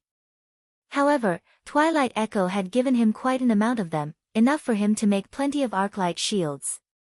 As for the other material needed, it was the magic crystals that were dropped by the bosses of Team Dungeons with a 100% drop rate. This item was not particularly precious. However, due to the amount dropped each time being low, it would be difficult for Shifeng to mass-produce the Arclight shield. Furthermore, the attributes of the Arclight shield had far surpassed Shifeng's original estimation, and he could already envision the popularity of the shield itself. Arclight shield, fine gold rank. Level 15. Equipment requirement, strength 90. Defense plus 460. Block rate, 37%. Strength plus 15, endurance plus 25. Evasion plus 8. Additional passive skill 1 dash. Sound of Life, every attack received will grant user a stack of Power of Life, increasing maximum HP by 3% and received healing by 1% for 1 minute. Maximum of 10 stacks. Additional passive skill 2 dash. Refraction, triggers once every 30 seconds. Becomes immune to one attack. Leaving aside the shield's high defense and block rate, just the passive skills Sound of Life and Refraction would greatly increase an MT's durability. Not to mention, the basic attributes of the shield itself were also very good. The Arclight shield was definitely an excellent piece of equipment. If a 50-man team could have all their MTs equipped with the Arclight shield, they might have a very high chance of successfully raiding the normal mode of a 50-man team dungeon right now. It should be about time for me to return. Shifeng was very satisfied with his trip to Blackwing City this time. He had reaped a bountiful harvest. First was the 50 million credit agreement. Next was his successful recruitment of Aqua Rose. Now, he had even obtained the forging design for the Arclight shield. Most importantly, Aqua Rose was also going to bring her 100+ elite players over. Their addition had instantly increased his guild's overall strength by a large margin. The next problem he had to deal with was how he would integrate these new members into his guild. Over 100 people, huh? Aqua Rose has truly given me a huge help this time. Now, I won't have to worry about lacking members to raid the demon's castle. Shifeng felt that it would not be enough just to have a workshop. He needed to make some additional preparations and initiate his follow-up plans. After Shifeng departed from the Blackwing auction house, he immediately mailed 300 gold to Aqua Rose. He then returned to White River City, intending to await Aqua Rose and her allies' arrival at the Starstreak trading firm. However, the process of mailing money to other players usually took between 30 minutes to an hour. Hence, Shifeng decided to first head to the Adventurers Association. Currently, none of the guilds in White River City had their own guild residence yet. Members of various guilds had to visit the Adventurers Association in order to receive guild quests, which they complete to increase guild reputation and strengthen the guild. Hence, the Adventurers Association had become the second most popular location in White River City. Just as Shifeng was about to enter the Adventurers Association, his communicator rang. It can't be this quick, right? At first, Shifeng thought Aqua Rose was contacting him. However, when he saw that the caller ID displayed actually belonged to Gentle Snow, he couldn't help but be shocked. Don't tell me it's about the mana armor kits again. Previously, Shifeng had used quite a number of basic mana armor kits to trade for a few advanced whetstone recipes with Gentle Snow. He had then let Cream Cocoa and Melancholic Smile learn the recipes. During this period of time, both girls had already been promoted to intermediate forging apprentices, and were currently in the midst of striving to become advanced forging apprentices.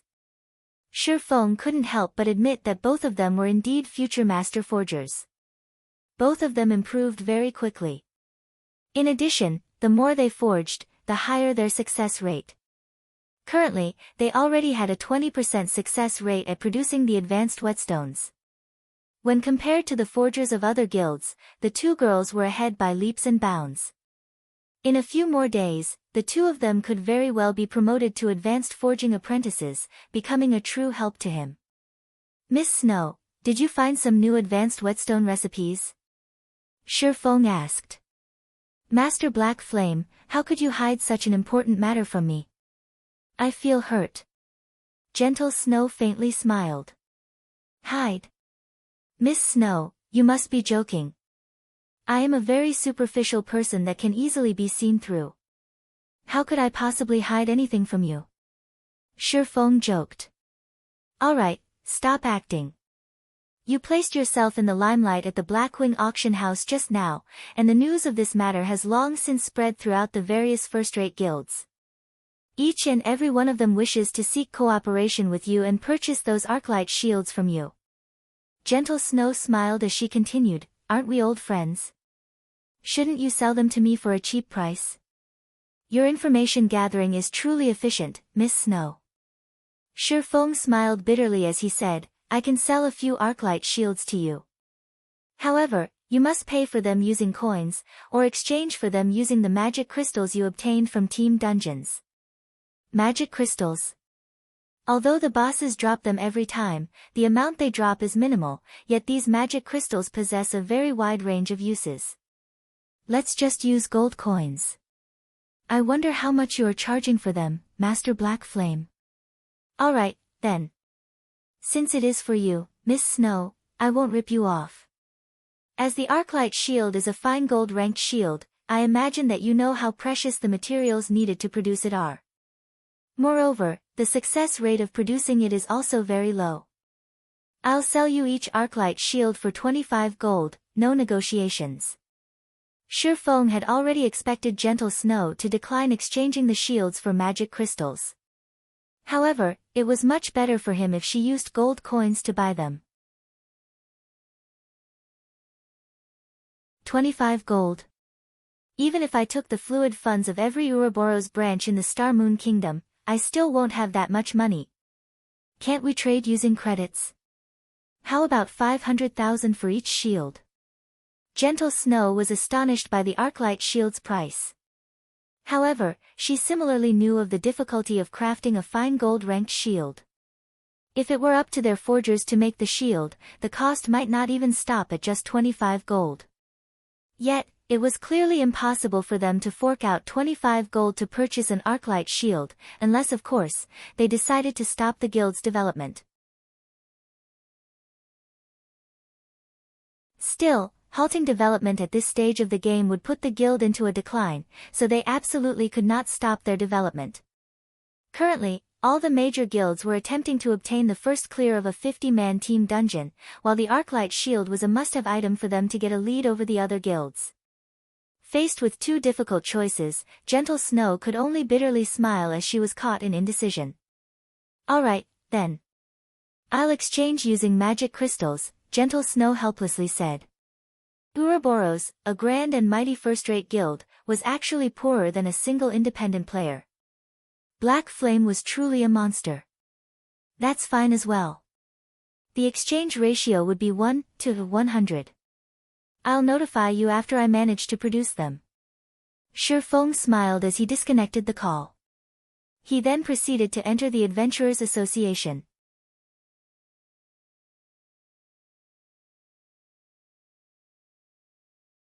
Chapter 244, Establishing the Guild. At this moment, there was a crowd of players surrounding the quest board in the lobby of the Adventurers Association. Although the EXP awarded by these quests were negligible, the guild reputation they gave was very high. Moreover, each player was limited to only 3 guild quests a day. A guild could be promoted after it accumulated a set amount of reputation, and the members of the guild would receive much better guild benefits such as bonus EXP when doing quests. Excuse me, sir, what can I do for you today? The blue-haired lady standing behind the reception counter asked Shifeng, a smile on her face. I wish to establish a guild, Shifeng said. Understood. Please fill up this application form. The receptionist passed Shifeng a guild application form. It was very easy for players to establish a guild in God's domain. Players only needed to decide on a name for their guild and designate a guild emblem. They were then required to purchase a guild certificate for 10 copper coins and have at least 7 independent players place their signatures on it. When all these things were completed, the guild would then be officially established. Newly founded guilds would all start out as 1-star guilds, and the only benefit available for the members of a 1-star guild were the availability of the guild quests. Guild name, is it? Shifeng hesitated as he looked at the blank space meant for the guild's name, wondering what he should write in exactly. After giving it some thought, he decided to stick with using the Zero Wing Workshop's name. In any case, along with the guild's development and growing fame, his identity would sooner or later be leaked. Let's name it Zero Wing, then. Shifeng then designed the guild emblem in the form of 6 silver wings. After purchasing the guild certificate, Shifeng sent Fire Dance and the others a guild signature invitation.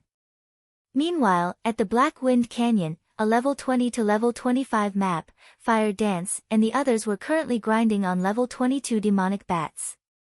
They had come to this place under the suggestion of Shifeng. The reason Shifeng had recommended it was because the demonic bats here belonged to the type of monsters that had high attack but low HP. Most importantly, the monsters here were concentrated in number. Normally, the demonic bats would appear in groups of 7 or 8, and any solo independent player would easily find themselves losing their lives here. However, to a party that had amazing AoE damage, this place was a holy land for leveling up.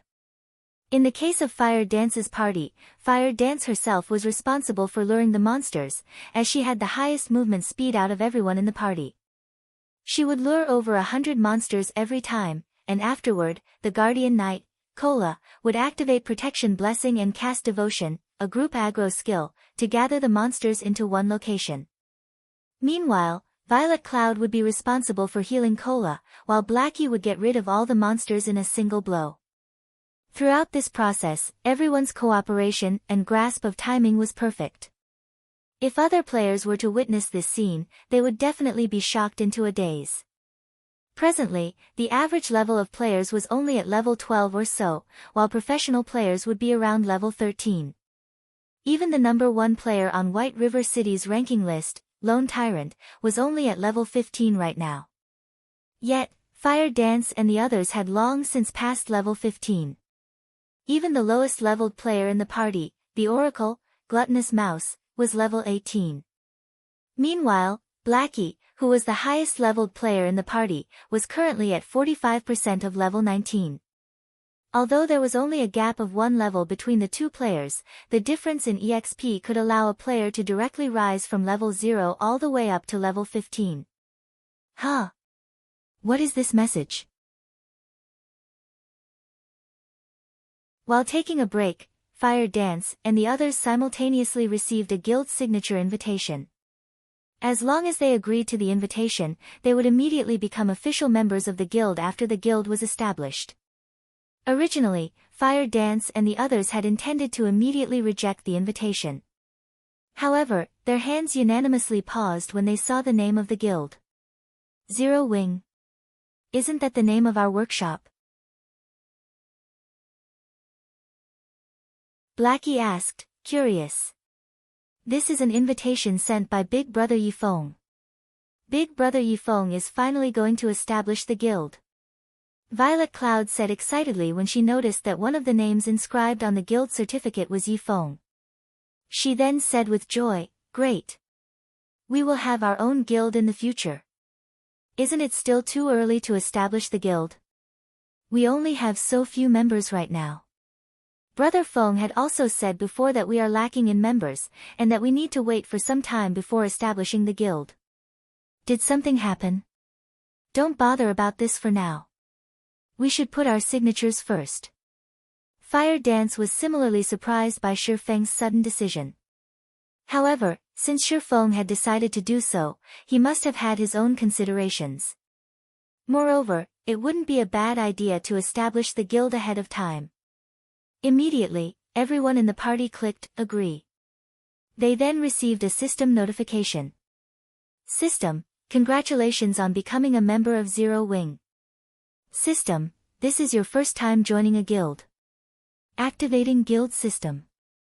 On the other side, Feng had already left the Adventurers Association, returning to the Starstreak trading firm.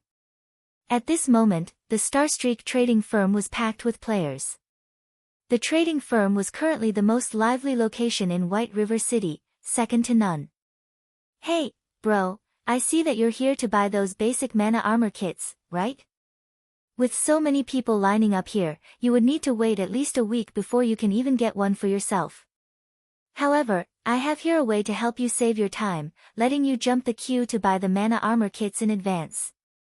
A thinly built swordsman walked around the entrance of the Starstreak trading firm, chatting up the players lined up outside the building.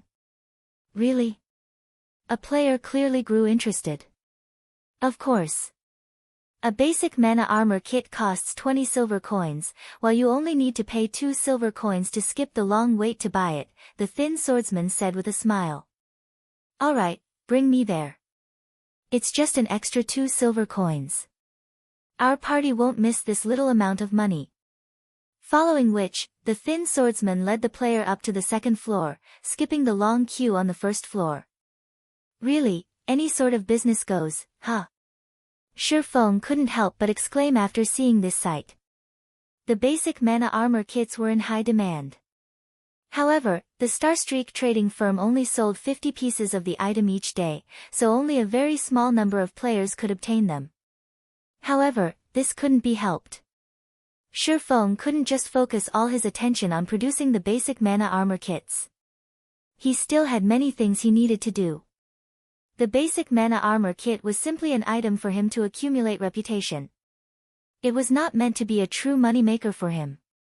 Afterward, Feng arrived at the 4th floor of the trading firm and entered a forging room. He then started forging the Arclight shield. During this crucial period, many guilds were thinking of how they could obtain the first clear of a 50-man team dungeon.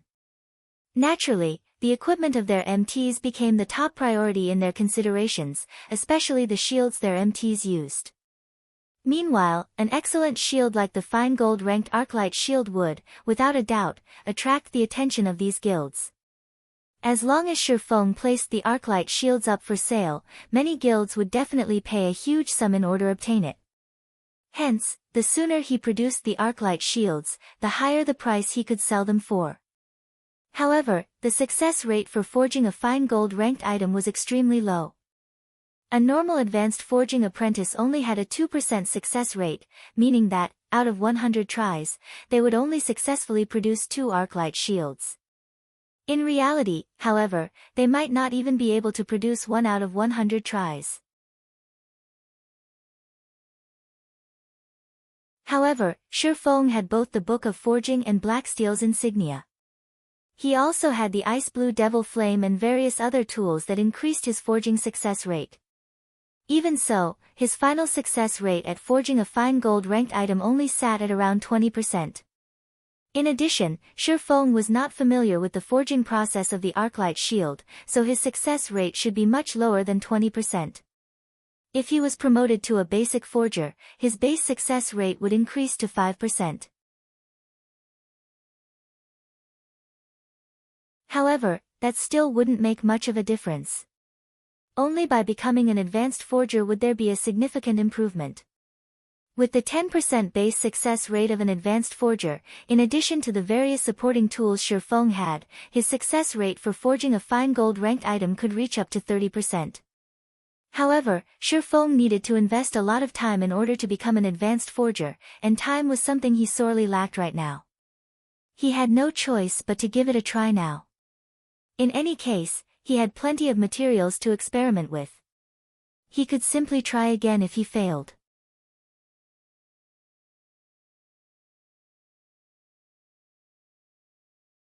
Chapter 245, Target, Dark Gold. Before Feng started forging the Arclight shield, he decided to first forge a few basic mana armor kits to serve as a warm-up.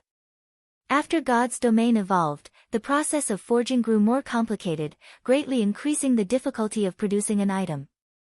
Unlike the advanced whetstones and basic mana armor kits, which were still considerably simple to make, items such as weapons and equipment had a much more complex forging procedure. It should be about time I give the shield a try. After Shifeng produced tens of basic mana armor kits, he finally retrieved the silver ore and gold ore needed to forge the Arclight shield. He had also received the magic crystals from Gentle Snow in advance. Gentle Snow had wanted to obtain the Arclight shields as soon as possible, so Shifeng required her to send him the magic crystals in advance. Shifeng had received a total of 200 magic crystals from Gentle Snow. Such an amount was sufficient for 20 attempts to produce the Arclight shield. Shifeng only had a 20% success rate for forging the Arclight shield. It was the lowest success rate he had ever had since he started forging equipment. However, if any other forger were in his shoes right now, they might not be able to produce even one Arclight shield out of several hundred sets of materials. Those conceited guilds thought that they could easily produce the Arclight shield after obtaining its forging design. However, if Shifeng had not won the bid for the forging design, by the time those guilds managed to produce a single Arclight shield, the 50-man team dungeons would have long since been conquered. In order to gain experience, when Shifeng started his first attempt at forging the Arclight shield, he went through the process slowly and steadily, carrying out each step to the best of his abilities. Before he knew it, Shifeng had spent over 20 minutes producing the first Arclight shield. Compared to a normal shield, the Arclight shield had a crescent-shaped design. The entire shield was colored in silver, and many runic patterns were carved on the shield's body. Although the shield looked mighty and powerful at first glance, it was still unknown whether it was a failed or successful product. Shifeng then chose to generate the shield's data. After 10 seconds of waiting, the identification process for the shield was completed. As expected, it's a failure, Shifeng sighed when he took a look at the shield's data. Although it was indeed an Arclight shield, its quality was a rank lower than the original, it was only secret silver rank. Arclight shield, secret silver rank. Level 15. Equipment requirement, strength 90. Defense plus 330. Block rate, 31%. Strength plus 10, endurance plus 20. Evasion plus 3. Additional passive skill 1 dash. Sound of Life, every attack received will grant user with a stack of Power of Life, increasing maximum HP by 2% and received healing by 1% for 1 minute. Maximum of 10 stacks. Additional passive skill 2 dash. Refraction, triggers once every 50 seconds. Becomes immune to one attack. From a general point of view, though, it is not a bad result, all the same. At the very least, it is still a secret silver ranked shield. I should be able to sell it for a good price even then. Shifeng was relatively satisfied with this failed product. After all, a secret silver ranked shield remained a rare item at this stage of the game. According to Shifeng's knowledge, a majority of the core MTs of second-rate and third-rate guilds were still using mysterious iron-ranked shields. If he sold this failure, he could still earn around 6 to 7 gold coins from it. Although he had failed this time, it was not a complete failure. At the very least, it did not turn out as a scrap item. This partial failure indicated that he must have made a mistake somewhere during the forging process. There shouldn't be any problems with the forging of the main body itself. I must have messed up when I was carving the runes on the shield, preventing it from reaching fine gold rank, Shifeng concluded after carefully reviewing his actions. According to past experiences, if a problem had truly occurred during the formation of the shield, then the Arclight shield wouldn't just fall by a single rank. It wouldn't even be unusual for the shield to end up being bronze rank or lower. Afterward, Shifeng did not rush to start his second attempt. Instead, he carefully studied the runes he had carved on the Arclight shield. The inscription of the runes were mainly done using the magic crystals. However, the process of completing these runes was not easy, as Shifeng did not truly understand their meaning. He could only make blind imitations of the drawings. Although he did not understand the meaning behind the runes, if he practiced drawing them over and over, it should still yield some positive effect. Hence, Shifeng started practicing drawing the runes. Once. Twice. 10 times. Every drawing took around 4 to 5 minutes to complete. However, as the number of times he practiced increased, he grew more proficient at drawing the runes. The runes he drew now also started resembling the original. This cost-free way of practicing was much more economical than learning through actual production. Shifeng naturally wouldn't mind more practice. This should be enough. Shifeng looked at the latest rune he drew, feeling extremely satisfied with it. This imitation of his looked practically the same as the rune shown on the forging design. Hence, Shifeng started his second attempt at producing the Arclight shield. This time, the entire forging process of the shield flowed very smoothly. Shifeng had only spent around 10 minutes to complete the second Arclight shield. However, his attempt this time ended in complete failure. Shifeng's 20% success rate did not stand on his side this time around. Following which, Shifeng consecutively produced 10 Arclight shields. Moreover, with each successive shield he made, the time he spent producing them also decreased. His hands also moved with much more proficiency. Out of the 10 Arclight shields he made, only 2 barely achieved the passing standard, 2 ended up as defective products, while the remaining ones were complete failures. As for the 2 defective shields, one was Mysterious Iron rank, while the other was Secret Silver rank. In general, the results were quite good. However, Shifeng was still unsatisfied with the quality of the Arclight shields. Now that I am proficient at making the Arclight shields, the next step would be increasing its quality. If I can let Kola use a dark gold ranked Arclight shield, our chances at clearing the demon's castle would become much higher. Shifeng decided to take out the runic gold, the reward he obtained for his promotion to advanced forging apprentice.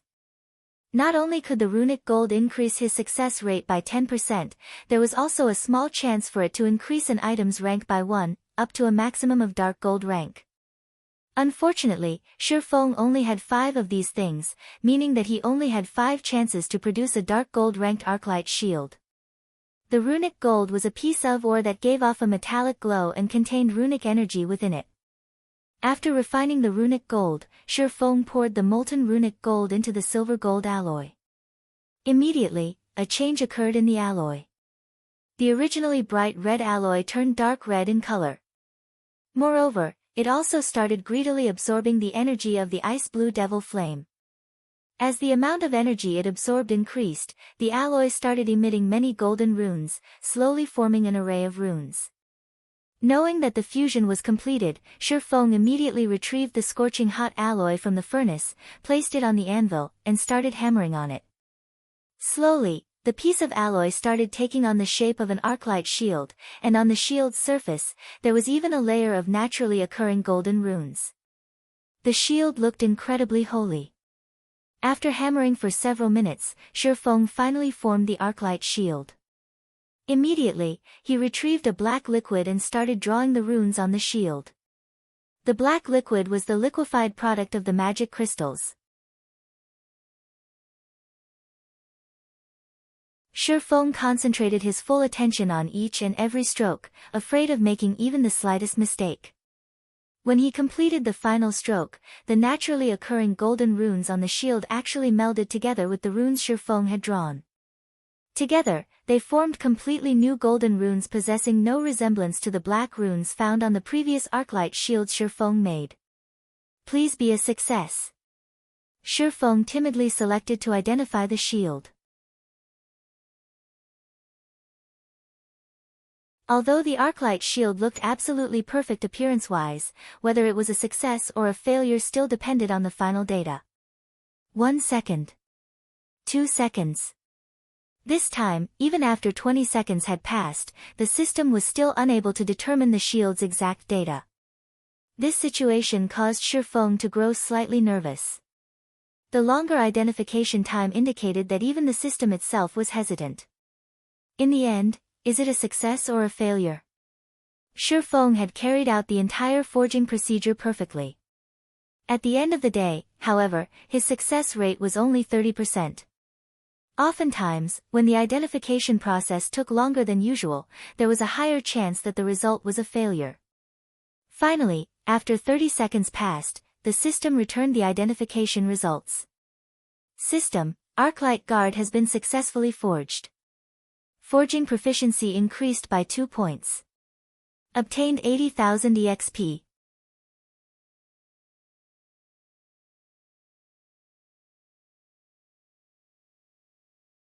Chapter 246, Neither Weak Nor Strong. Success on the first attempt. It seems my luck really is good. Shifeng revealed a faint smile when he heard the system notification sound. Along with the Arclight shield's promotion to Dark Gold rank, a change occurred to its name as well. Shifeng then started inspecting the silver-colored, crescent-shaped shield that was placed on the iron weave felt. He was extremely curious to find out just what sort of attributes the Arclight Guard possessed. Arclight Guard, Shield, Dark Gold rank. Level 15. Equipment requirement, Strength 110. Defense plus 550. Block rate, 39%. Strength plus 21, Endurance plus 30. Evasion plus 10. Additional passive skill 1 dash. Sound of Life, every attack received will grant user with a stack of Power of Life, increasing maximum HP by 3% and received healing by 2% for 1 minute. Maximum of 10 stacks. Additional passive skill 2 dash. Refraction, triggers once every 25 seconds. Becomes immune to 1 attack. Additional skill dash. Time Arc, when activated, allows the user to save current state, and return to saved state 9 seconds later. Cooldown, 10 minutes. Isn't this Time Arc skill overpowered? No wonder there wasn't much of an improvement on the other attributes. Just this skill alone made the Arclight Guard deserving of being a Dark Gold ranked shield, Shifeng exclaimed. Saving current state, which was to say, after 9 seconds, even if the user of the Arclight Guard died, they would still recover to their saved state. The cooldown of skills used after Time Arc was invoked would recover as well. Compared to a skill that provided invincibility, Time Arc was a much more amazing skill. The only downside to this skill was its long cooldown. However, when taking into consideration the heaven-defying effect of this skill, a 10-minute cooldown was considerably short. If the cooldown of this skill was any shorter, then the Arclight Guard would no longer be just a Dark Gold ranked shield, but an Epic ranked shield instead. Although Shifeng had already made 1 Arclight Guard, he was still not satisfied. He wished to make even more Arclight Guards.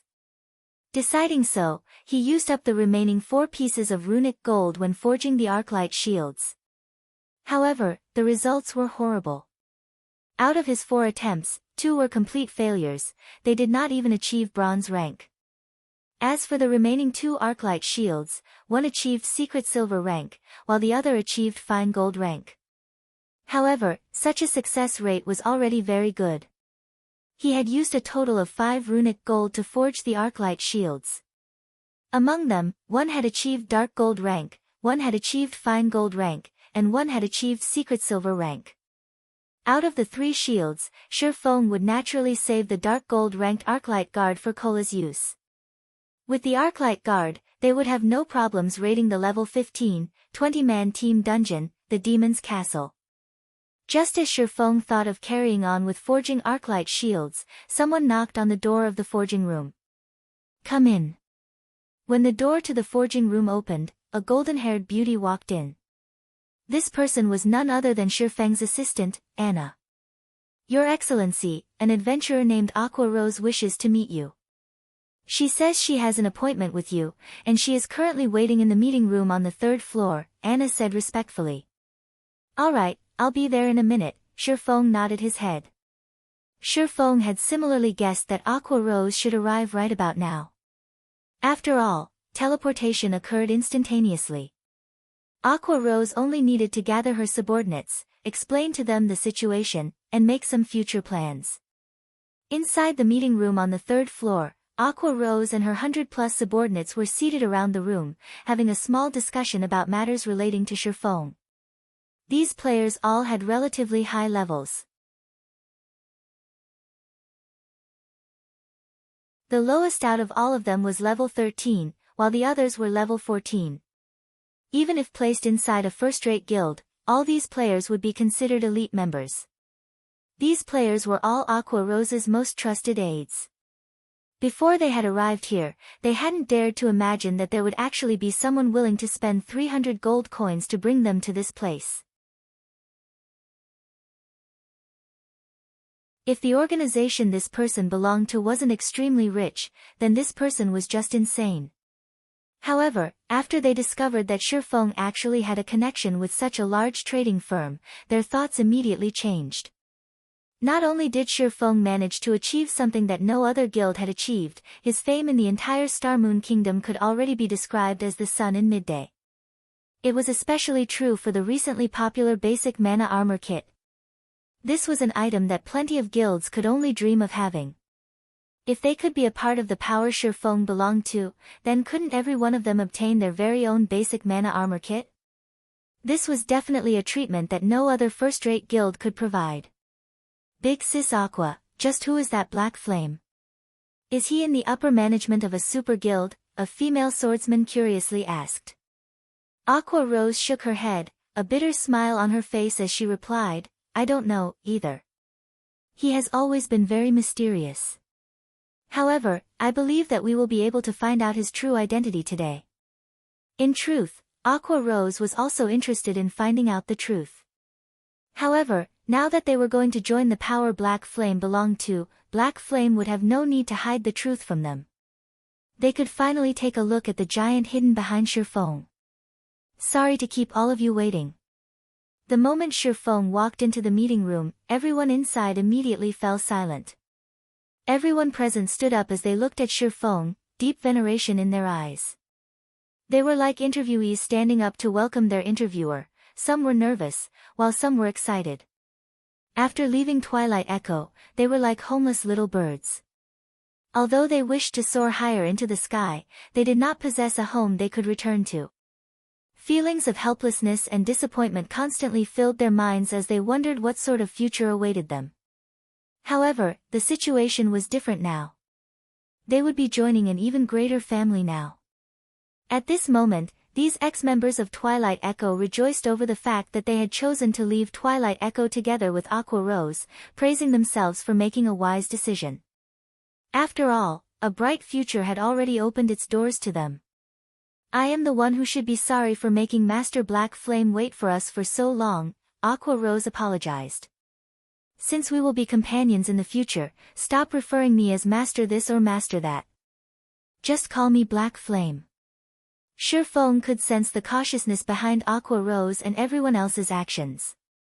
However, this was to be expected. I have only asked you all to come here so that I can invite everyone into the guild first.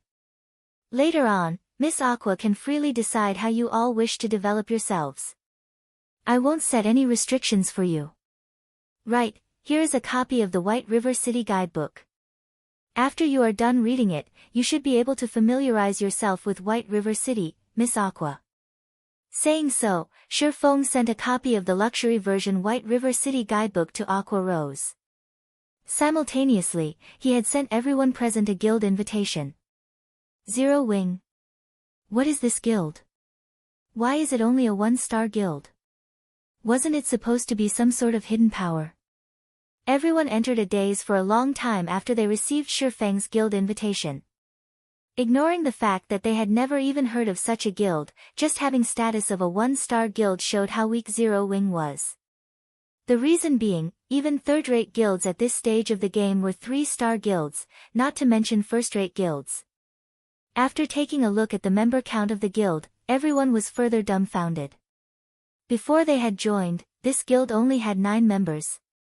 What kind of guild was this?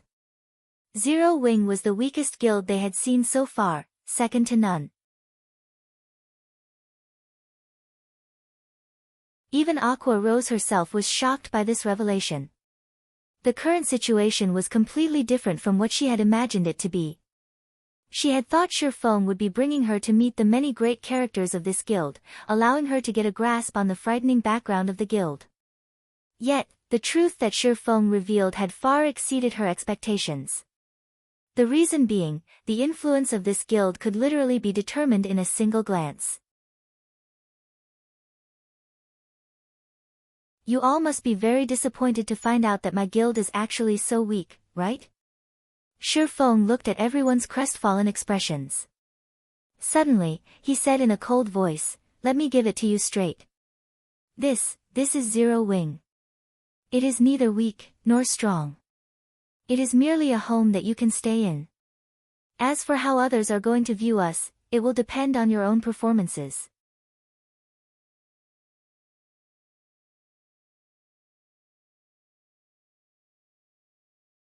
Chapter 247, Seizing the Ranking List. Although they felt that what Shi Feng said was logical, their disappointment still did not decrease by the slightest. Out of everyone present, only Aqua Rose's fighting spirit truly ignited. She was the only one who truly understood the meaning of Shi Feng's words. Strength that depended on oneself rather than others. The best example for this was Shi Feng, who stood right before them. His guild was clearly very weak. Yet, he managed to achieve many things that not even many first-rate guilds and even super guilds could.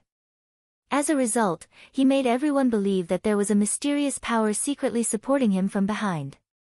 However, what was the reality of the matter? By depending on only himself, Shi Feng had created a miracle. He had even overwhelmed everyone back at the Blackwing auction, causing a sensation. Since Shi Feng was capable of such feats, why couldn't she do so as well? At this moment, Aqua Rose truly found it laughable when she recalled how she had intended to utilize the mysterious power behind Shi Feng to prove herself to her parents and everyone back at Twilight Echo. Black Flame is right. How powerful a guild is not important. How powerful we are, ourselves, is the crucial point.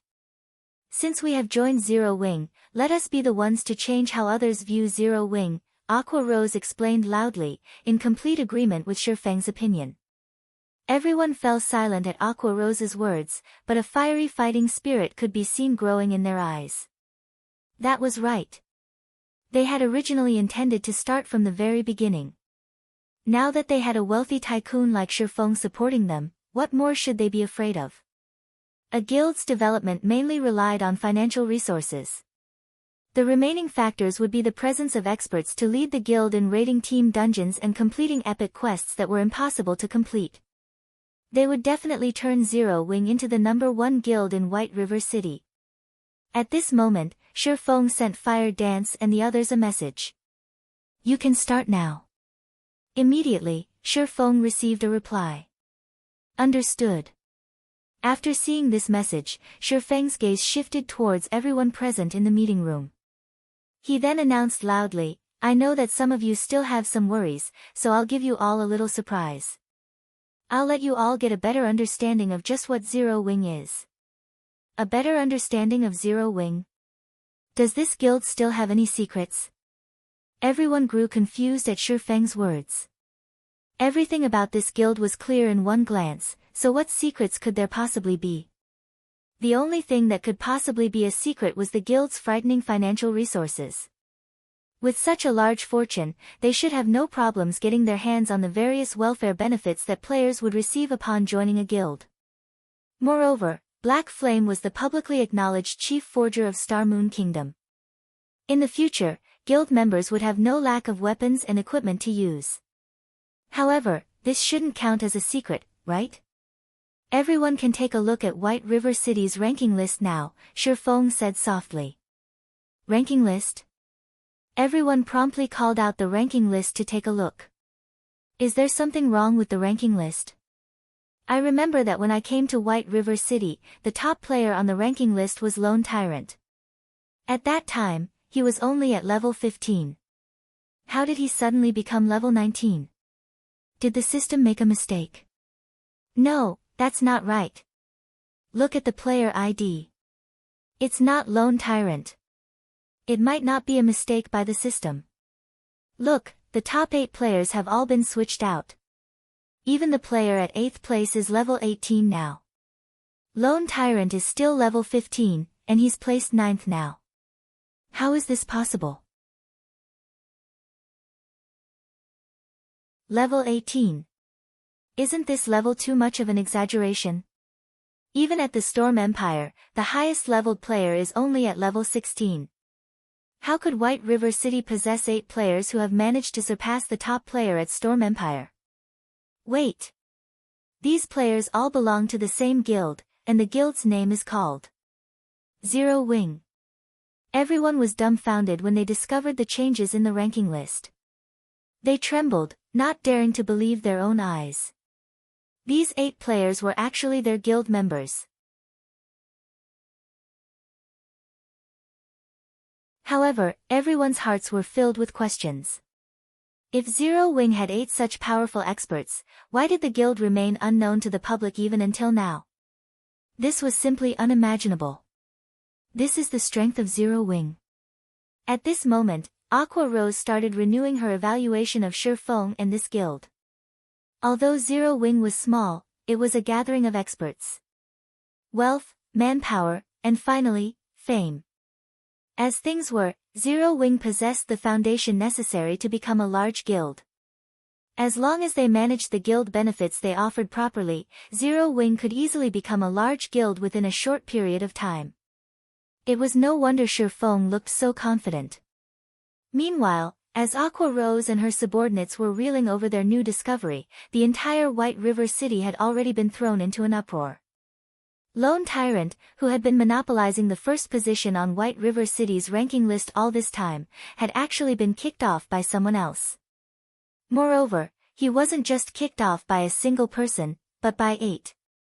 The sudden appearance of these 8 players made Lone Tyrant's previous glory look like a joke. It was as if these 8 players had merely been giving in to Lone Tyrant before, just like how an adult would indulge a little child. Now, however, they were no longer letting Lone Tyrant have his way. Otherwise, how would they explain this situation where 8 players had instantly taken away the top 8 spots on the ranking list? There was only one possible explanation: they had constantly been hiding their levels. These people are inhuman. Crap. The first place is level 19, and even the 8th place is level 18. I've only managed to hit level 13 after working so hard. Are they trying to make me despair? God, carry me, please. What kind of backing does this Zero Wing have? Aren't they a little too amazing? Is some major power planning to set up a stronghold in White River City? Many players within the White River City region were stirred up by this incident. The top 8 positions on the ranking list were actually taken over by a single guild. One could just imagine how powerful this guild was. Even Ouroboros, the number 1 guild in White River City, was not as powerful. Many independent players had started making inquiries into just what kind of guild Zero Wing was. There were even some independent players who had directly asked how they could join Zero Wing on the public forums. After all, with such leveling monsters in the guild, wouldn't they too be able to level up like a rocket if they joined? Suddenly, Zero Wing had become the hottest topic for every player in White River City, and many had expressed their willingness to join such a guild. Although independent players went into raptures over Zero Wing, the various large guilds, on the other hand, were having a headache over it. They held nothing back at investigating this new guild that suddenly popped up and also the top 8 players on the ranking list. However, the information they received made Zero Wing look even more mysterious, as they failed to find out even who the guild leader of Zero Wing was. The only thing they knew was that Fire Dance had once occupied the first place on the White River City ranking list. In addition, the other 7 players had also once been among the top 10 of the ranking list. Meanwhile, all 8 of these players shared a common point. All 8 of these players had vanished from the public eye for quite some time now. Previously, everyone had assumed that they had gone silent because they were overtaken on the list. However, the reality of the matter was that these players had intentionally hidden themselves simply to avoid discovery until now. Can someone tell me what is going on here? Lone Tyrant looked at the ranking list, bellowing, just where did these bastards pop out from? At this moment, nothing was more humiliating for Lone Tyrant than his position on the ranking list. His past glory was already worthless now. Instead, he had become the laughingstock of everyone in White River City. Guild leader, I've already investigated these players. It seems that all of them are associated with Yi Feng. Moreover, I've also looked up Zero Wing at the Adventurers Association. The guild was registered only recently, and it is possible that it is a guild formed by Yifeng himself, a ranger said. Good.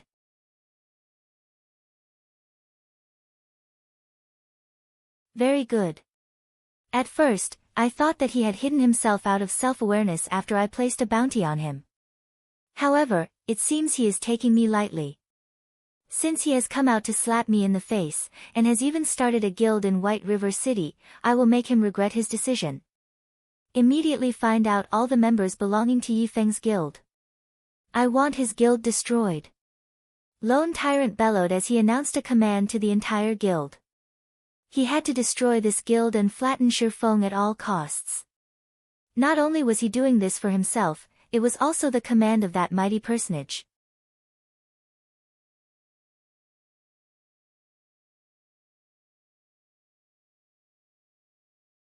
Chapter 248, Extraordinary starts out from ordinary. Lone Tyrant wasn't the only person who was enraged by the matter of the ranking list. The other guilds in White River City were similarly furious. The ranking list was a place for guilds like them to increase their reputation. Although such a method of advertising was not as effective as obtaining the first clear of a dungeon, if they could occupy the ranking list for extended periods of time, it would still bring about significant effects. Now, however, Zero Wing occupied 8 of the top 10 positions, and many guilds were disgruntled over Zero Wing's monopoly of the ranking list. These guilds couldn't help but wish they could invite Zero Wing's guild leader and give him a piece of their mind to relieve their dissatisfaction. At the level 18 map Pyroxene Mountain, a 20-man elite team was currently clearing out the level 18 six-armed stone monkeys here. The six-armed stone monkeys were monsters with large bodies. Although they were 2 meters in height, their movements were extremely agile. Their physical defense was very high, and their only weakness was their low magical resistance. Hence, using large-scale magic attacks against these monsters would be very effective. Moreover, the 6-armed stone monkeys lived in groups on this mountain, and players could very easily lure a group and promptly kill them. Snow, the ranking list has been occupied by Zero Wing. Moreover, their levels are all very high. It would be very difficult for us to catch up to them. It really makes you wonder how they managed to level up so quickly. Zhao Yueru currently sat on a rock, resting as she replenished her mana. After receiving a report from her subordinate and promptly taking a look at the ranking list, she was immediately shocked by what she discovered.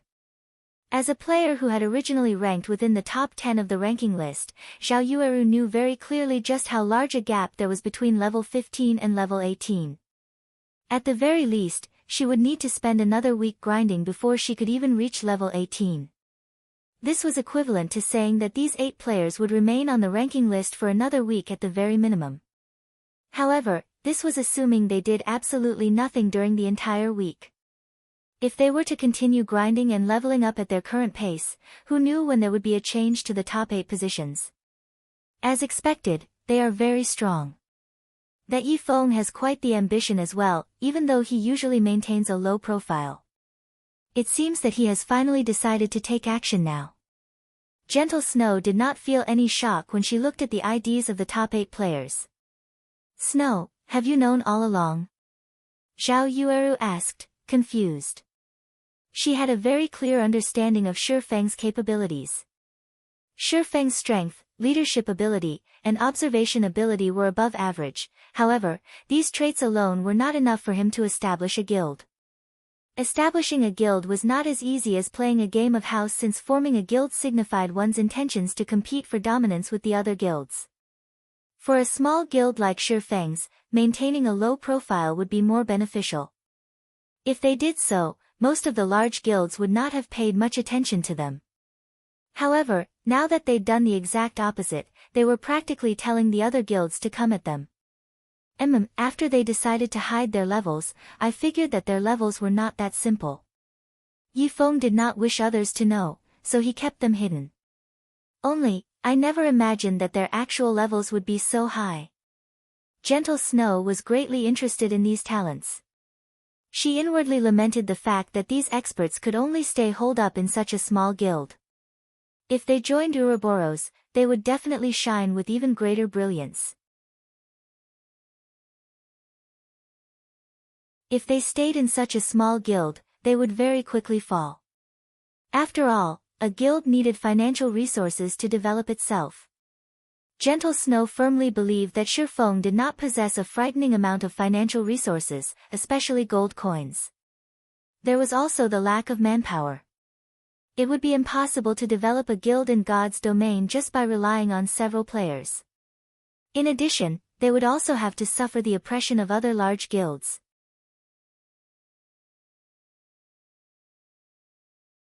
Hence, Gentle Snow determined that Zero Wing would not last long at all. However, at the end of the day, Shifeng was still her friend. Hence, Gentle Snow sent a message to Shifeng, congratulating him on establishing Zero Wing. As to how he should develop his guild, as an outsider, it would not be good for her to make any suggestions. On the third floor of the Starstreak trading firm, the situation was not as grim as Gentle Snow believed it to be. If Gentle Snow could see this scene right now, she would definitely be shocked. After all, not only did Shifeng possess enough funding, he had also managed to recruit a group of players who had recently left a first-rate guild, Twilight Echo. He had also managed to recruit Aqua Rose, who was once an honorary elder of Twilight Echo. As someone who had once managed a first-rate guild with over 10,000 subordinates, Aqua Rose possessed a wealth of experience. Hence, when placed in a situation where she had a large amount of financial resources but only a small guild of slightly more than 100 players to manage, she could carry out her tasks with little to no effort. Guild leader, I have received your intentions. I will increase our member count up to 5,000 to the best of my abilities. As for the matter relating to the guild perk system, for the moment, I will implement Twilight Echo's guild perk system as a temporary replacement. However, I hope that you can draft it as soon as possible. Otherwise, once some time passes, it would not be as easy to make changes to it. Aqua Rose now had a good grasp of Zero Wing's situation, and she felt very optimistic about Zero Wing's future prospects. Wealth, manpower, and fame. With all three things together, it would be very easy for them to recruit a large batch of new members. Then, I'll have to trouble Miss Aqua with this matter. Plans could never keep up with change. Based on his original estimates, it would still have been a long time before he established his own guild. However, with the sudden addition of Aqua Rose, Shifeng could not afford to wait any longer. Even if his preparations were currently lacking, he still needed to establish the guild. Moreover, he had intended all along to deal with these guild matters as soon as possible, it was just that he still had other things he needed to handle. Now that there was a professional standing right before him, why wouldn't he make use of her? Guild leader Black Flame, I am already the vice leader of Zero Wing. Please just call me Aqua from now on. If guild leader doesn't have any other orders, then I will start making the necessary arrangements now, Aqua Rose said in a professional tone. Maybe because she had received a new position, Aqua Rose had very quickly entered a superwoman mode. Shifeng could only take a step back in this matter. He then returned to producing the Arclight shields and basic mana armor kits. Later on, the members of the guild continuously increased. The reason being, Shifeng had set the exchange of basic mana armor kits as one of the perks available to guild members. This item held a fatal attraction to independent players, and if new members wished to obtain them, they needed to exchange for them using guild contribution points. Meanwhile, there were many methods for them to obtain guild contribution points. 1. Dungeon diving. 2. Exchanging bronze-ranked equipment or above. 3. Making a contribution to the guild. The upper management of the guild would reward players who made a contribution with contribution points. 4. Carrying out guild quests. Contribution points would be awarded by the system in this case. 5. Personal guild reputation received reaching a certain amount. Hence, with so many methods available, guild members would have no need to worry about not being able to earn sufficient guild contribution points. However, to prevent abuse by opportunistic players, further restrictions were added to increase the difficulty for guild members to obtain the basic mana armor kits. Above all, one had to contribute a set amount of reputation points to the guild before being allowed to exchange for the armor kits. Secondly, one needed a large number of guild contribution points to exchange for the armor kits. Meanwhile, the total value of these guild contribution points was no lesser than 20 silver coins.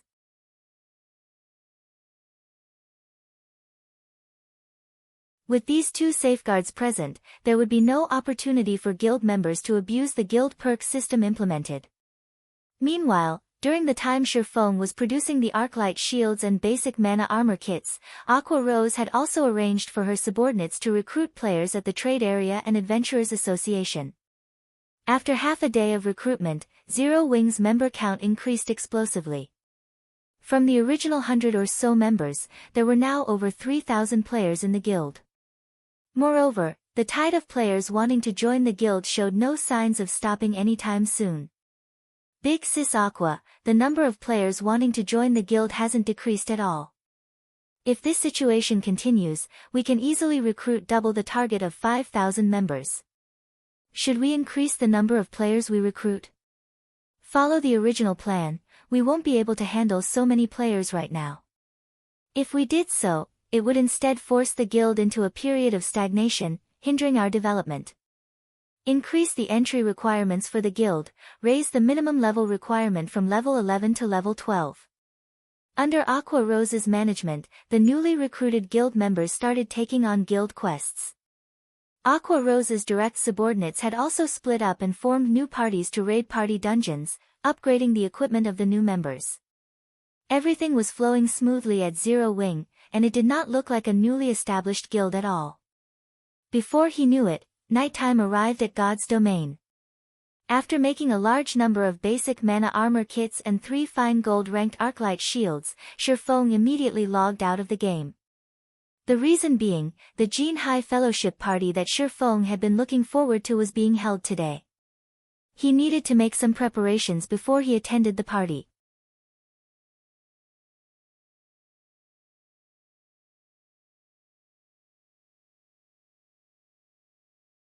Chapter 249, Gathering of Elites.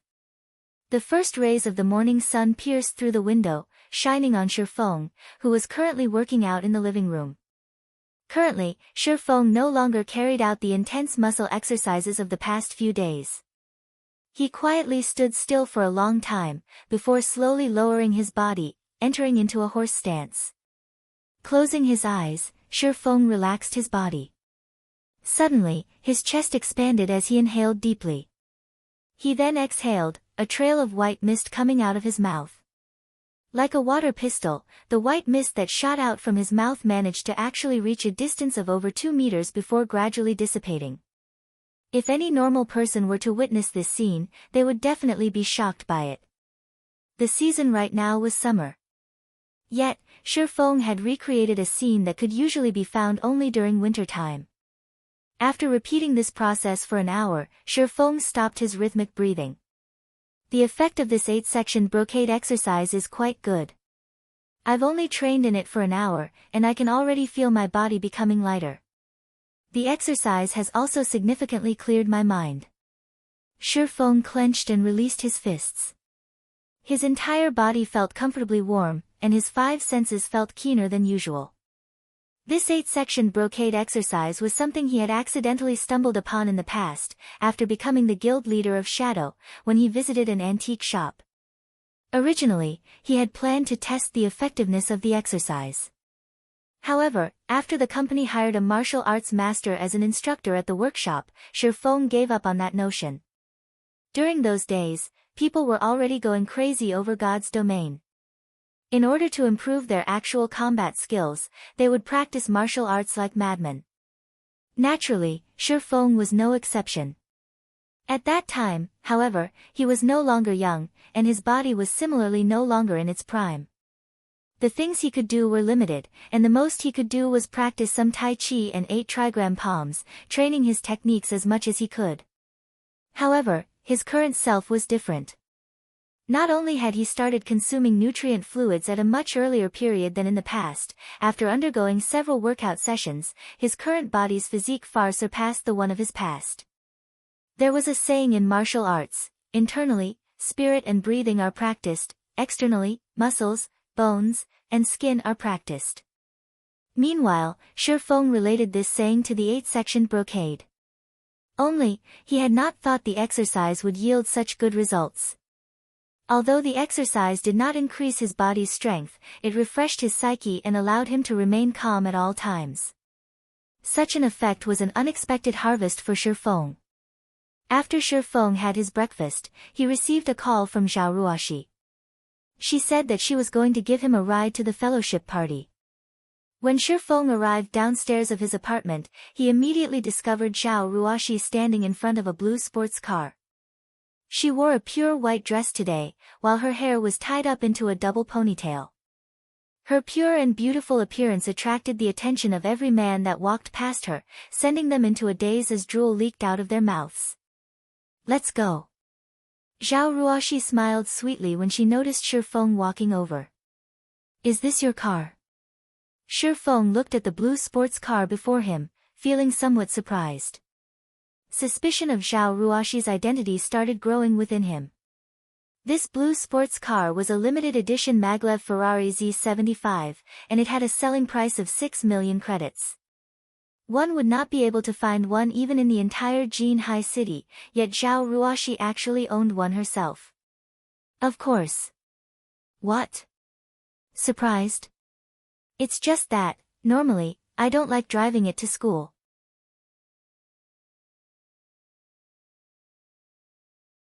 However, we are going to a formal occasion today, so I need to make an impression. Zhao Ruoxi nodded her head slightly in reply. Hurry up and get on. The venue of the fellowship party is quite a distance away. Although Shi Feng was mildly astonished by this new revelation, he didn't attempt to delve further into the matter. After all, everyone had their own secrets. Hence, he slid into the passenger seat.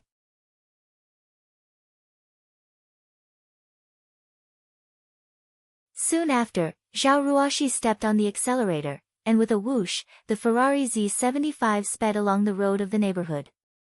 Envy filled the eyes of the many pedestrians walking on the street as they watched the Ferrari Z75 speed down the road. They inwardly wished that they too could drive such a sports car one day. The trip, which should have taken over an hour by car, was reduced to just slightly over 30 minutes by Zhao Ruoxi. Are you carsick? Zhao Ruoxi asked curiously, looking at Shi Feng's pale complexion after she alighted from the car. Shi Feng was a fighting expert within the school, and he was a person capable of knocking down a powerhouse like Zhou Yuhu in a single move. Yet, he had actually gotten carsick. If others heard about this, probably nobody would believe it. It's nothing.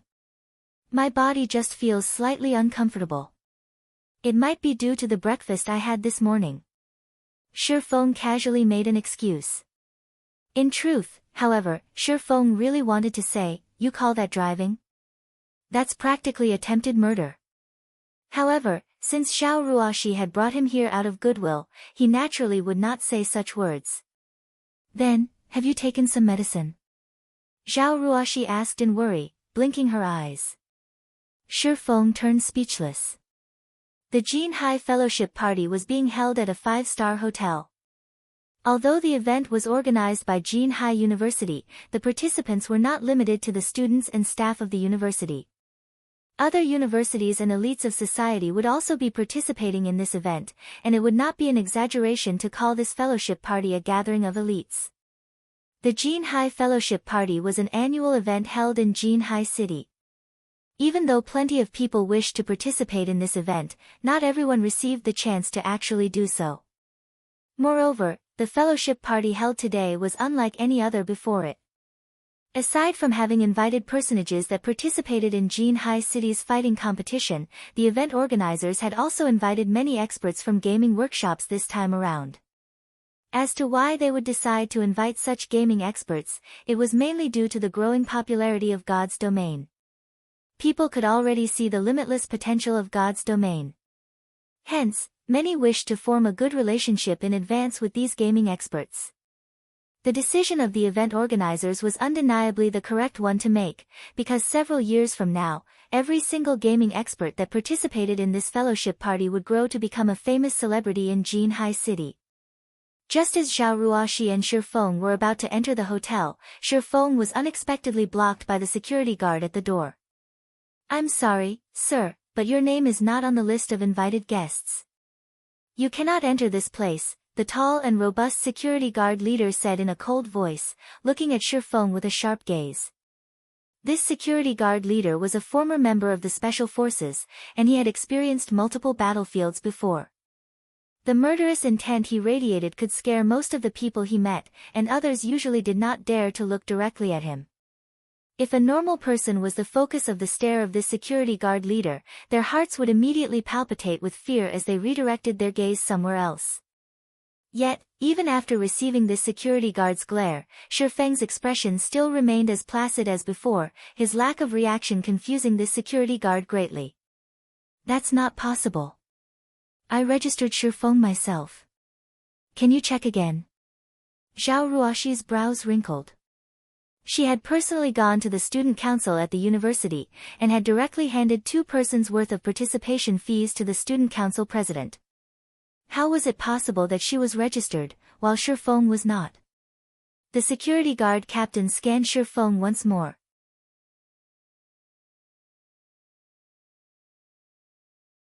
In the end, the results he got still showed him as unknown, and that he was not allowed entry.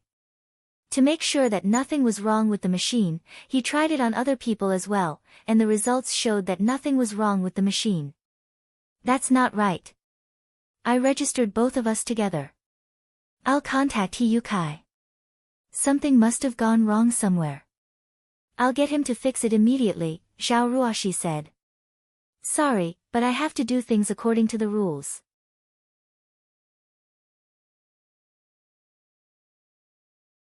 Anyone not registered is not allowed to enter. Impromptu registrations are not acceptable either. "These are the rules," the security guard captain said coldly. "Who is the person responsible here?" Zhao Ruoxi asked angrily. Shi Feng was someone she had personally invited. Now that Shi Feng was barred entry, how could she not get angry? "Miss, please stop making things difficult for me. This is how the rules have always been. I can't change it just because of one person." The security guard captain could not help but soften his tone when he discerned that Zhao Ruoxi's identity was not simple. At this moment, several people walked out from the hotel. One of them was none other than the person Zhao Ruoxi was looking for, the president of the student council, He Yukai. Walking beside him were people Shi Feng were familiar with, Ling Feilong, Zhou Yuhu, and Qin Shiyu. Meanwhile, it was Shi Feng's first time to meet the student council president, He Yukai. The person in question had a stout body and round face, and his voice when he spoke was extremely gentle. It was very hard to imagine such a person being able to actually become the student council president. "Fellow student Zhao Ruoxi, what urgent matters do you have? Why are you looking for me so frantically?" He Yukai asked. Zhao Ruoxi then gave a short summary of what had happened. "I am truly sorry about this, fellow student Zhao Ruoxi. I never would have imagined that such a mistake would occur in the registrations. I sincerely apologize, but since things have already gotten to this point, I am helpless as well. These are the rules that the school set long ago. Regarding your loss, I'll compensate you with double the amount you paid." He Yukai sent a glance at Shi Feng, a smile on his face as he spoke.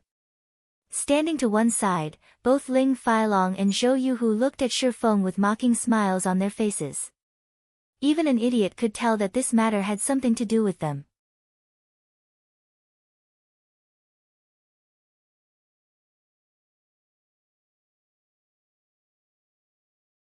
Chapter 250, Serious Inquiries Only. Helpless about it? Zhao Ruoxi's eyes widened in rage. He Yukai, this is your mistake. You need to think of a way to fix this. At this moment, Ling Feilong stood out and interrupted, saying in a gentle tone, "Ruoxi, you know that this is only a small mistake. Something must have gone wrong with the system, so you can't just put the blame on He Yukai. Then what should Shifeng do? Since you already know something went wrong, does that mean Shifeng is allowed to go in now? Zhao Ruoxi completely ignored Ling Feilong, directly asking He Yukai, in any case, you can prove that Shifeng has indeed registered for this event. Shifeng also has no problem proving that he is a student of our school. Don't tell me that this is still not enough. Fellow student Zhao Ruoxi, I can indeed verify that Shifeng has registered for this event. However, whether he can enter or not is not up to a student council president like me to decide. You have to ask this big brother security guard here. He Yukai shifted his gaze towards the security guard leader, instantly pushing all responsibility on the security guard. He Yukai then revealed a bitter smile, making the situation seem as if it had nothing to do with him.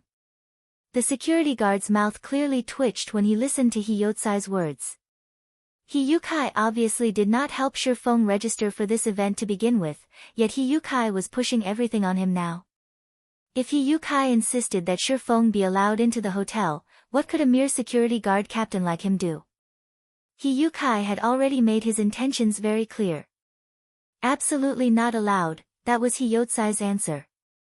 However, looking at Zhao Ruoxi, she too did not seem like someone he could provoke. Otherwise, why would He Yukai even bother making so many superficial excuses?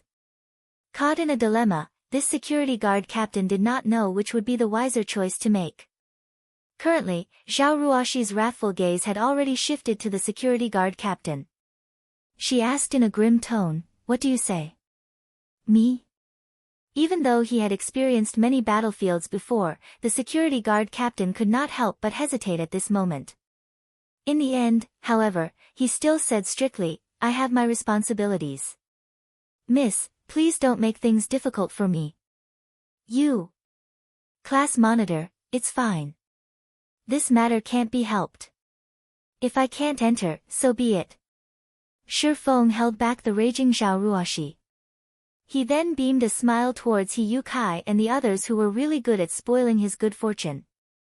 It is great that fellow student Shifeng can understand my troubles. This was truly an accident. I guarantee that there will not be a similar situation like this the next time, He Yukai sneered. Right. A situation like this won't happen the next time, Zhou Yuhu laughed loudly. Ling Feilong sent a contemptuous smile at Shifeng, before saying in a gentle tone to Zhao Ruoxi, "Ruoxi, let's go. Uncle Jianhua has been anxiously waiting for you for a while now." "Why is Uncle Jianhua here?" Zhao Ruoxi was clearly surprised when she heard this name. However, when she thought about how Shifeng's problem still remained unsolved, a sudden inspiration flashed across her mind. That's right. Uncle Jianhua is one of the sponsors for the fellowship party. He should be able to get you in. Shifeng, wait here. I'll ask Uncle Jianhua to come immediately. That way, you'll definitely be able to enter. Shifeng nodded his head in reply. He then watched as Zhao Ruoxi frantically walked into the hotel. In the next instant, however, Shifeng noticed Ling Feilong sending a cold smile his way. Shifeng felt a bad premonition at this sight. Seeing that Zhao Ruoxi had left, He Yukai revealed a mocking smile as he said, "Fellow student Shifeng, please return from whence you came, this fellowship party is not fit for someone like you." He then told the security guard leader, "Remember, he is not allowed to set even a foot in this building. Otherwise, you can just pack up and leave." Understood. Finished speaking, He Yukai and the others walked back into the hotel, their laughter filling the air as they left. The security guard then fixed his gaze at Shifeng. As long as Shifeng dared come near this building, he would personally chase him out. However, Shifeng did not react in anger.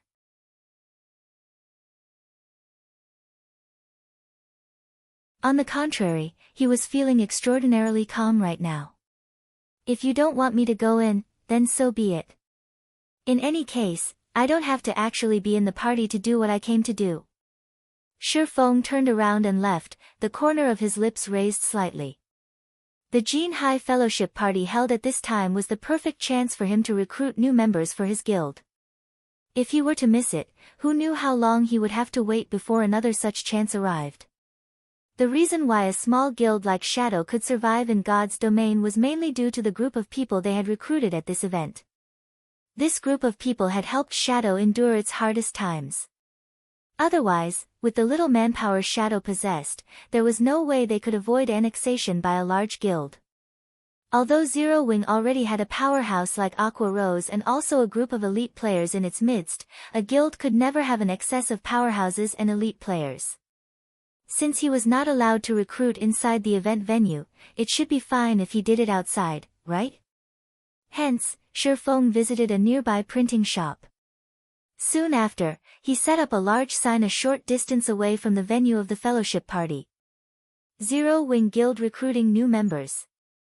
Serious inquiries only.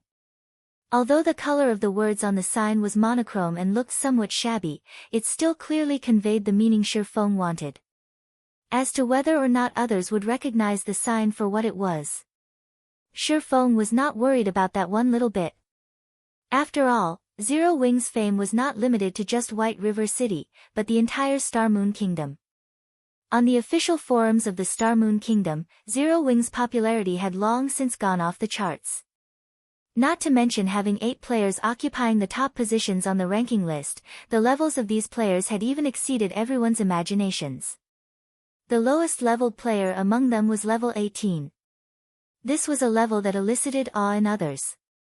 Even when ranked throughout the entire Star Moon Kingdom, these 8 players would still be the top 8 players. Not to mention a first-rate guild, even an apex first-rate guild could not achieve such a feat. How could people not yearn to join such a guild? Hence, many independent players wished they could join Zero Wing. There were even thousands of threads posted on the forums by independent players, all of them expressing their intentions to join Zero Wing. However, Zero Wing only recruited members at White River City, so not everyone could actually join the guild. Shortly after the sign was raised, it had already started attracting attention. Little How, look at that sign. It's actually Zero Wing recruiting members. Zero Wing Guild. How is that possible? That guild is very mysterious. I heard that the strength of the 8 great experts of that guild is several times more amazing than even the experts of first-rate guilds. How could they be recruiting members at this place? If it really is Zero Wing recruiting, I will definitely be the first one to apply. The passers-by who noticed this sign immediately started a discussion among themselves. After all, Zero Wing was simply too famous right now. They could only be described with words such as mysterious and strong. Meanwhile, in one of the lounges on the 10th floor of the hotel was an old man dressed in luxurious clothing. Although the man was already in his 50s, he had a keenness that belied his age, his sharp gaze capable of seeing through people's hearts. This person was none other than Zhao Jianhua. Second uncle, why have you come here today? Zhao Ruoshi smiled sweetly at this old man after entering the room. Zhao Jianhua was the younger brother of Zhao Ruoshi's father. He was also one of the board members of the Zhao group.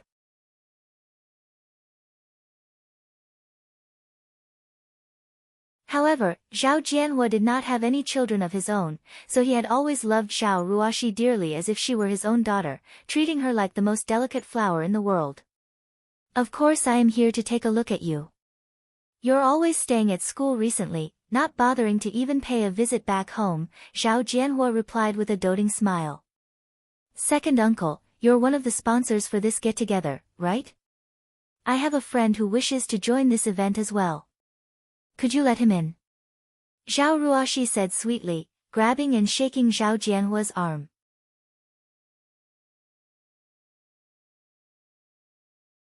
Are you referring to that Shifeng? Zhao Jianhua's brows wrinkled, his expression sinking immediately. How did you know, second uncle? Zhao Ruoshi asked curiously. I was the one who arranged for him to be barred from entering. He is merely a mediocre person that came from an ordinary family. You shouldn't associate with such a person. You are the Zhao group's successor, an elite standing at the very top of the pyramid of society. Others will gossip about you if they learn that you are associating with this kind of person. I am very clear about people like this Shifeng. People like him will do whatever it takes to get ahead, and there is no limit to the amount of flattery he'll spout. He does not like you at all, he simply covets the assets of the Zhao group. I definitely won't allow him to continue tricking you. As for Shifeng's side of things, I will speak with him personally.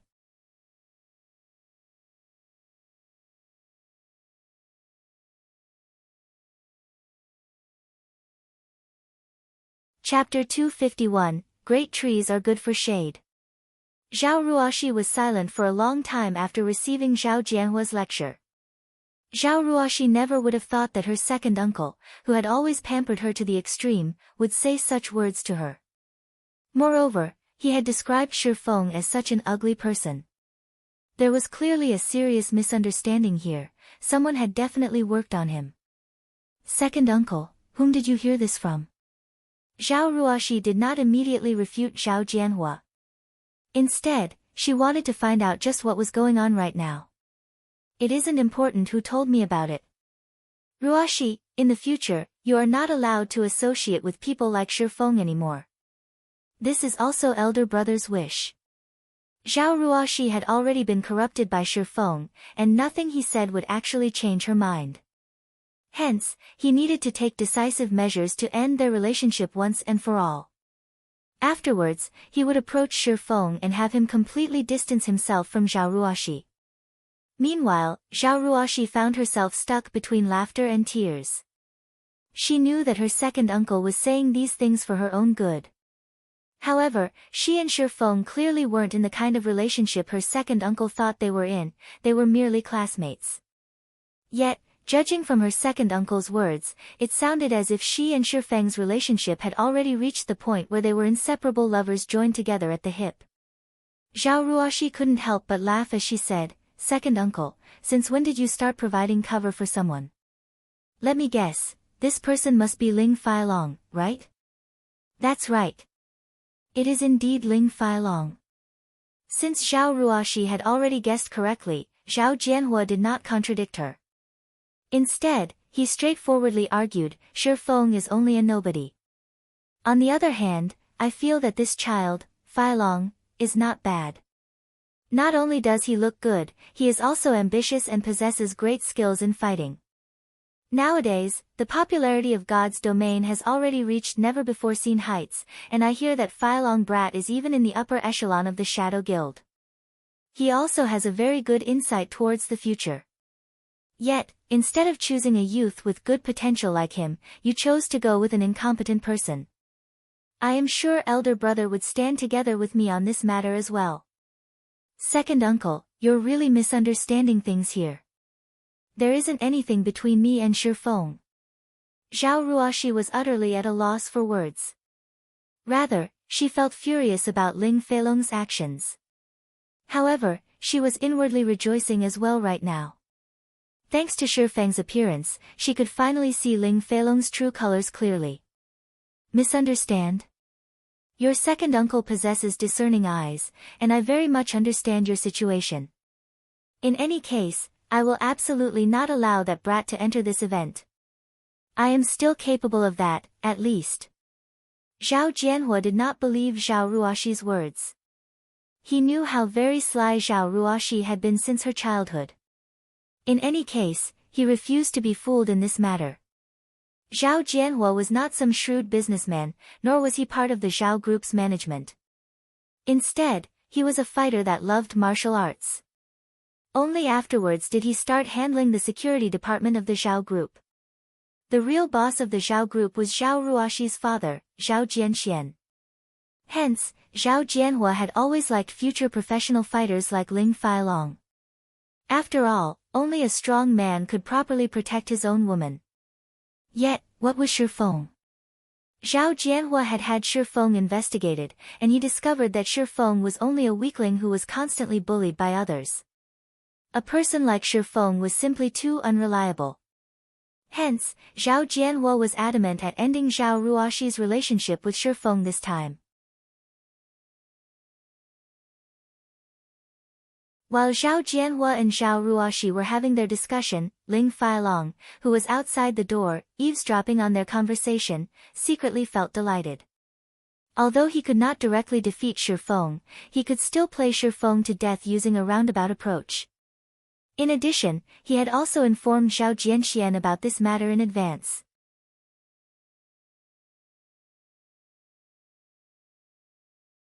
With both Zhao Jianhua and Zhao Jianxian vehemently opposing their relationship, even if Shi Feng had seduced and captivated Zhao Ruoxi's heart completely, the two of them could never be together. Hence, as long as he could develop himself in shadow, becoming one of the core members of the guild, Zhao Jianhua and Zhao Jianxian would definitely support his pursuit of Zhao Ruoxi. After obtaining the wealth of the Zhao group, he could easily take control of the entire Shadow Guild. At that time, what would Shi Feng amount to? What would Zhang Luowei amount to? What would Lan Hailong amount to? Yu Kai, you've done well this time. I'll put in a few good words for you when I meet up with Brother Zhang next time. After you graduate, just come to Shadow, Ling Feilong said with satisfaction, patting Yu Kai, who stood beside him in a deferential manner. This is but a trivial matter. In the future, I will be relying on Brother Long for support, Yu Kai said with a smile. Although Yu Kai, as the student council president, was indeed an amazing character in Jinhai University, after he graduated from the school, however, he would only amount to nothing. Nobody in society would give a damn about him. Aware of this reality, Yu Kai had no choice but to agree to Ling Feilong's request to remove Shi Feng's registration for the fellowship party. Furthermore, Zhou Jianhua himself had even instructed him not to allow Shi Feng entry into the event. Since he could satisfy both parties with just an action, killing two birds with one stone, why wouldn't he do so? Only, neither Yu Kai nor Ling Feilong knew that, at this moment, the hotel's surroundings had become extremely lively. Originally, the Jinhai Fellowship Party was a well-known event throughout Jinhai City. Hence, many reporters and media outlets would show up to cover it. There was also no lack of onlookers hanging around the event venue. However, the outside of the event venue was much livelier compared to previous years. Instead of just a small crowd, there was a sea of people here. Young and old, tall and short, all kinds of people could be seen lining up on the streets.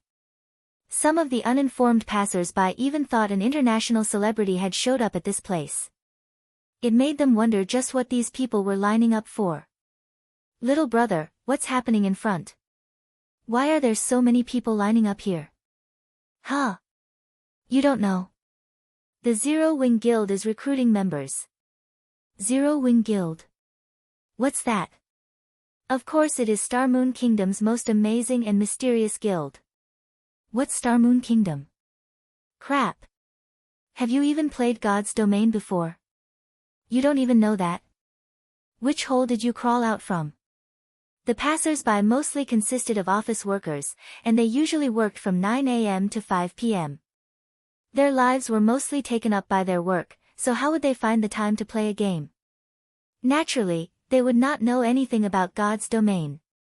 However, when these office workers looked at the hundreds of people lining up, many of them started feeling confused about the game called God's Domain. They wondered just what sort of game God's Domain was, to actually have such a strong influence on so many people. It was simply a guild from a game recruiting members. Yet, there were actually several hundred people applying to join. Moreover, the numbers were still increasing without end. In a short moment, the number of people applying might even break through to the thousands. However, the most unfathomable thing was that even the reporters from television stations were running over to carry out a live broadcast on this situation. Just what sort of situation was this?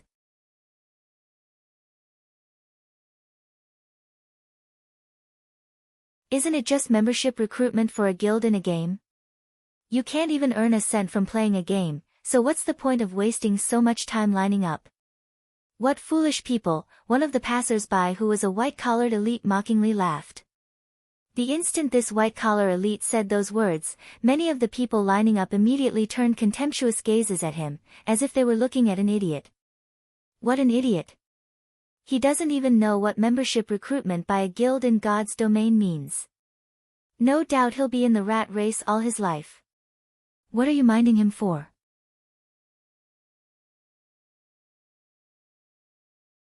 How would he know that when a guild is recruiting members in reality, they are also recruiting professional players for the guild's gaming workshop? A white-collar elite like him would be earning 4,000 to 5,000 credits a month. He would naturally look down on us part-timers who can only make 2,000 to 3,000 credits a month. What are you saying? That's the salary for an outer member of a guild. If we become official members, then we'll have a minimum salary of 5,000 a month. Meanwhile, elite members could get at least 10,000. Zero Wing is also recruiting quite a lot of members this time. They're recruiting 300 outer members, 100 official members, and 20 elite members. With so many available spots, we might even get a chance to join Zero Wing. I guess you're right. I also hear that core members get a base salary of 50,000 credits. I wonder just how much the 8 great experts of Zero Wing are earning each month. I hear that their salaries are over 10 million. Previously, there had been a financial corporation that offered them an astronomical amount of 8 million, yet, none of the 8 experts had even reacted to it. Zero Wing's wealth is simply unimaginable. The players lining up started a discussion among themselves. However, the white-collar elite was no longer as calm as he was before. After all, he had only managed to obtain a monthly salary of 5,000 credits after attending countless interviews and working for his current company for 3 years. Yet, he was barely comparable to an official member of a gaming guild. Moreover, these gamers were only working part-time during the night. Suddenly, this office worker had the urge to join the queue as well. While Shifeng was interviewing player after player on the street, his actions had also attracted the attention of the guests participating in the fellowship party. It was especially true for the large-scale workshops in Jinhai City. Some of the professional fighters that planned to start their career in God's domain also grew interested by this sight. Ha ha ha. Zero Wing has actually showed up at this place. Attending this fellowship party this time wasn't a waste of my time at all. Zero Wing Guild.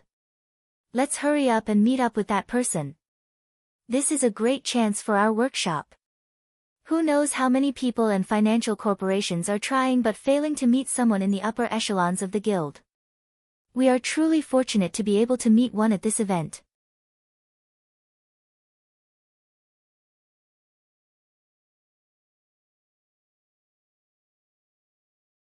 Chapter 252, I Am a Coward. On the highest floor, the 36th floor, of the Golden Bridge Hotel, the Jinhai Fellowship Party had officially started. Most of the participants present at this event were well-known figures from various sectors of Jinhai City. On the contrary, only a minority consisted of students who were about to graduate from Jinhai University. The Jinhai Fellowship Party held this year was the grandest one yet, and the number of people invited this year was also the highest compared to past occasions. As a result, the soon-to-be graduates of Jinhai University were provided with more career prospects. This was especially true for players of God's domain. Many people from all walks of life had an optimistic view on God's domain's future, because aside from allowing its players to experience battles and adventures, God's domain also allowed players to enjoy various lifestyles and forms of entertainment. The array of activities one could experience in God's domain was much more abundant than in the real world, and this aspect of the game allowed many corporations in the real world to integrate and develop themselves in the game. Currently, there was an energetic old man in his 60s, who wore a white tunic, sitting at a corner of the event venue. Meanwhile, surrounding the old man were some of the most influential and powerful figures of Jinhai City. Zhao Ruoxi's second uncle, Zhao Jianhua, was seated among these powerful personages as well. Are they not here yet? The old man in the white tunic suddenly asked He Yu Kai, who stood beside him. They've already arrived, but He Yotsai's expression faltered as he hesitated on his words. The elderly man before him was both the headmaster and chairman of Jinhai University, Su Wenqing, and he was a very influential man in Jinhai City. The reason being, under Su Wenqing's tutelage, many students had graduated from Jinhai University with outstanding achievements, and such a contribution made Su Wenqing a well-known and well-respected character in the various sectors of Jinhai City. Su Wenqing's influence was so great that he could easily send Jin Hai City into an uproar with his words alone. "Speak," Su Wenqing suddenly said in a cold voice. "They're outside right now," He Yukai answered feebly, the sudden pressure making the knees of an inexperienced youth like him go weak. "Since they're already outside, why aren't they coming in?" Su Wenqing questioned. "Don't tell me they want this decrepit old man to invite them in. Who do they think they are? They actually want Elder Su to invite them in? Do they think that, just because they're good at playing a game, they can disregard us?" Zhao Jianhua angrily said. "You few, go take a look at the situation and call them up. Tell them that I said so." Su Wenqing felt that something was amiss after light contemplation. Aside from the professional players from gaming workshops, quite a few well-known figures from fighting competitions were still absent from the event as well. "Yes." Receiving the command, Su Wenqing's bodyguards, who stood by his side, immediately took the elevator down the hotel. These bodyguards wore black suits and black sunglasses, and all of them had tall and robust bodies. I don't understand what is going through these people's minds. What's the point of staying downstairs instead of coming up? Has something happened downstairs? Zhao Jianhua felt furious at the absentees, and his view of professional gamers lowered even further now. In his opinion, no matter how good a gamer was, they were, in the end, still gamers. Without corporations supporting and financing them, they would only remain as small fries in society. I, too, am curious.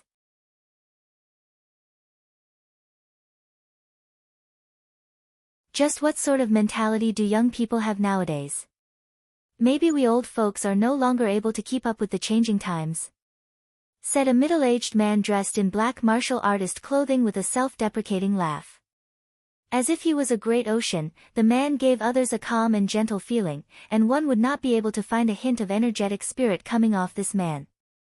However, nobody present in the room would dare look down on this middle-aged man. The reason being, this man was Jin Hai City's well-known martial arts master, Chen Wu. Several years ago, Chen Wu was the reigning champion of Jin Hai City's fighting competition.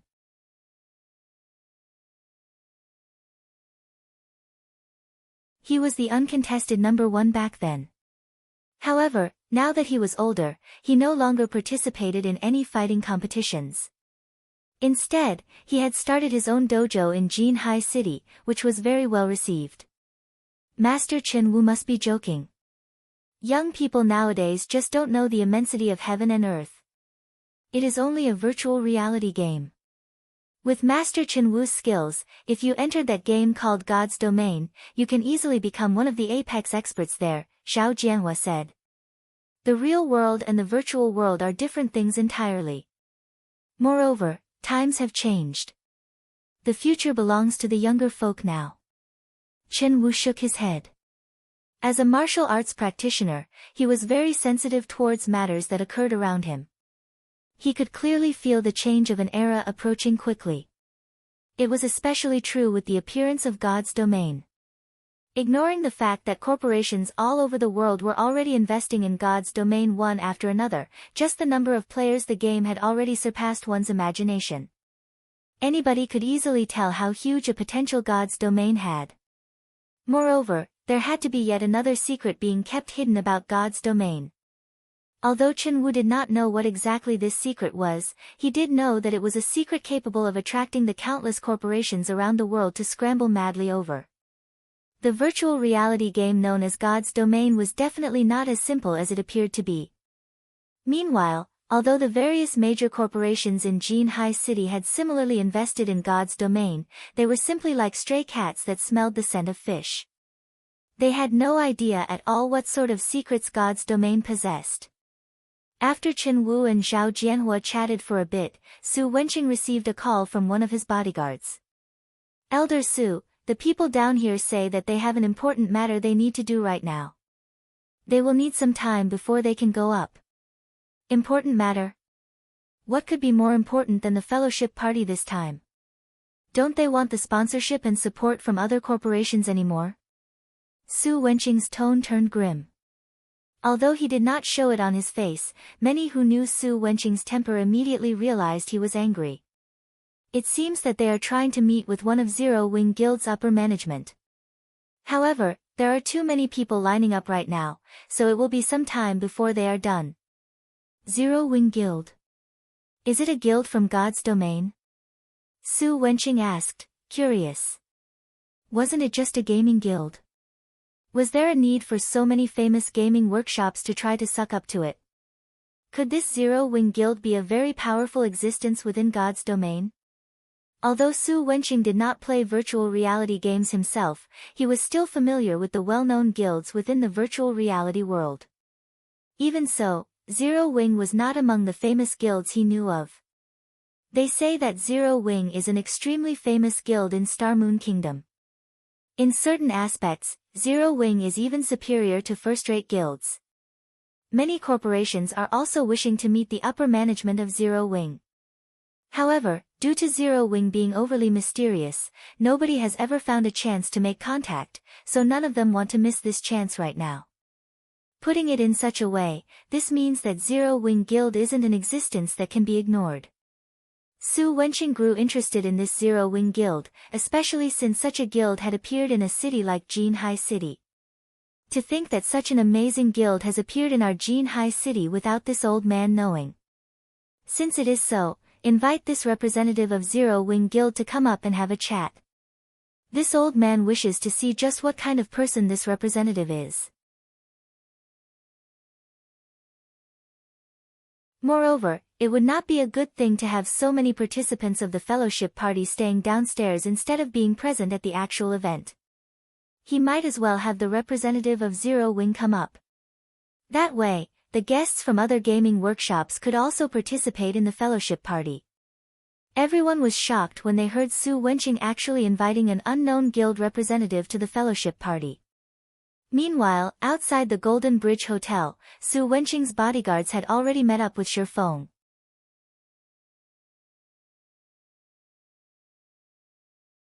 They then relayed their employer's intentions to Shifeng, inviting him upstairs. However, to these bodyguards' surprise, Shifeng immediately rejected the invitation. Mr. Shifeng, Elder Su is wholeheartedly inviting you to join him upstairs. I guarantee that you will not be disappointed, the leader of the bodyguards patiently persuaded Shifeng. I understand. However, I am still not done with the recruitment here. Also, even if I do agree, you'll have to ask the people lining up here if they'll agree to let me go. Shifeng smiled as he pointed at the long line in front of him consisting of over 1,000 people. He then continued, moreover, even if I am willing to go with you, someone inside will also chase me out again. I am a coward. That person has threatened me and said that I am not allowed to set even a foot in the hotel. I still have many people I need to interview, so please stop making things difficult for me. Su Wenqing's bodyguards were immediately rendered speechless. Wasn't this just blatant disregard of them? However, they had no choice but to report this matter back to Su Wenqing. What? Someone is threatening him from entering? Su Wenqing couldn't help but laugh when he heard these words. He then said, then, tell him that, as long as this old man is here, I guarantee that nothing will happen to him in this fellowship party, and nobody will dare chase him out. However, he still says that he doesn't dare enter. He doesn't wish to be chased out for a second time, the bodyguard said helplessly. Chased out for a second time? Does that mean he was originally a guest of this fellowship party? Yes. Su Wenqing was stunned. However, anger immediately shot to his head when he finally reacted. Someone had actually dared to chase out a guest that he invited. Wasn't this just giving him a slap across his old face? Who? Who dares chase away a guest I invited? At this moment, Su Wenqing's voice turned extremely chilling. Although he was not a martial artist himself, the pressure he emitted caused many of those present to become fearful. The bodyguard trembled as he slowly said, "He Yukai."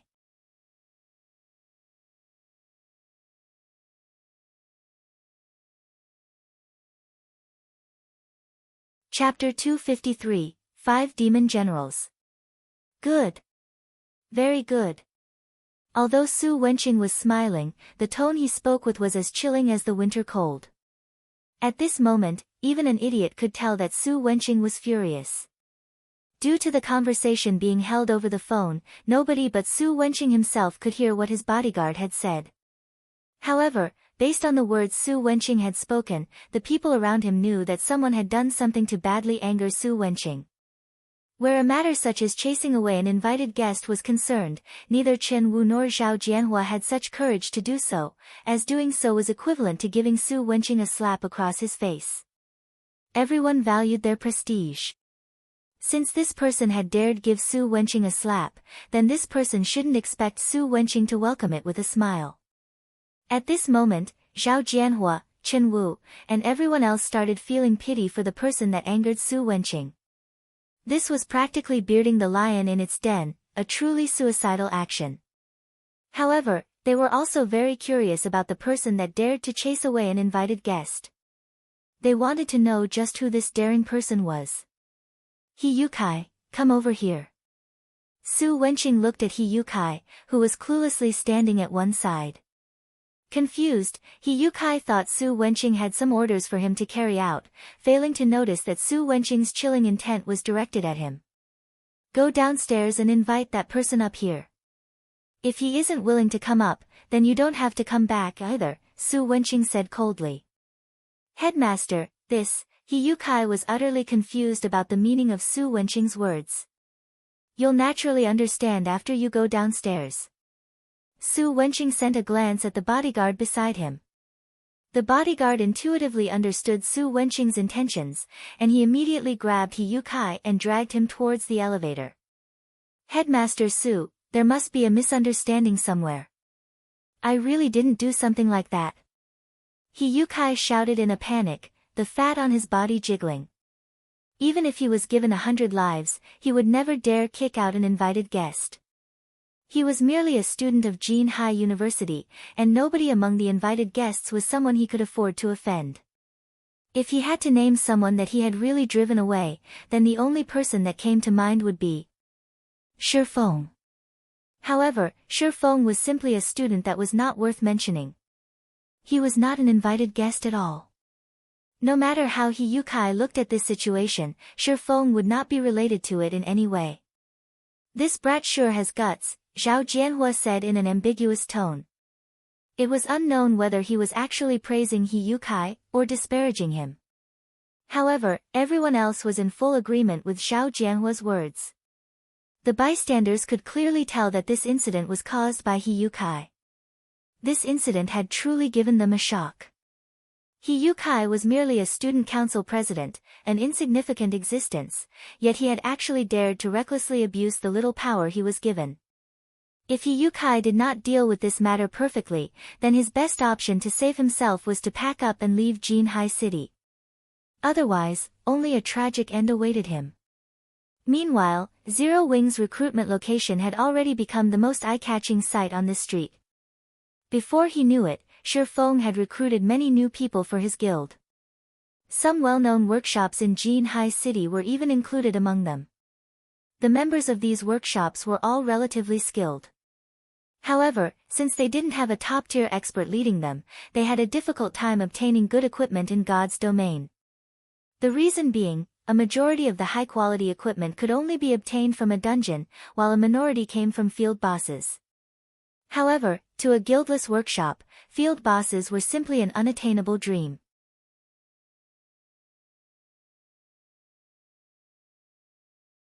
This situation resulted in the workshops having a hard time making money in God's domain.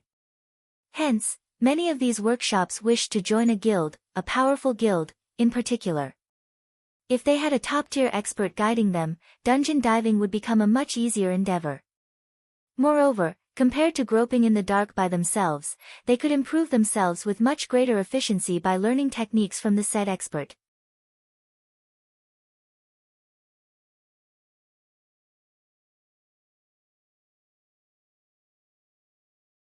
Moreover, with Su Wenqing's horrific reach, He Yukai did not even dare to think about having a future. Noticing Su Wenqing's bodyguard coldly looking at him, He Yotsai's body shuddered with fear. Immediately, he did something that shocked even Shifeng himself. Yukai immediately knelt before Shifeng, hugging Shifeng's thigh as he cried like a little girl, saying, "Fellow student Shifeng. No. Brother Feng. I was the one in the wrong. I have eyes but failed to recognize Mount Taishan too. I am deserving of death."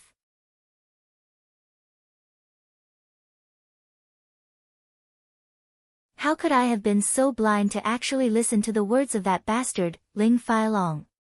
Brother Feng, I apologize to you. Please.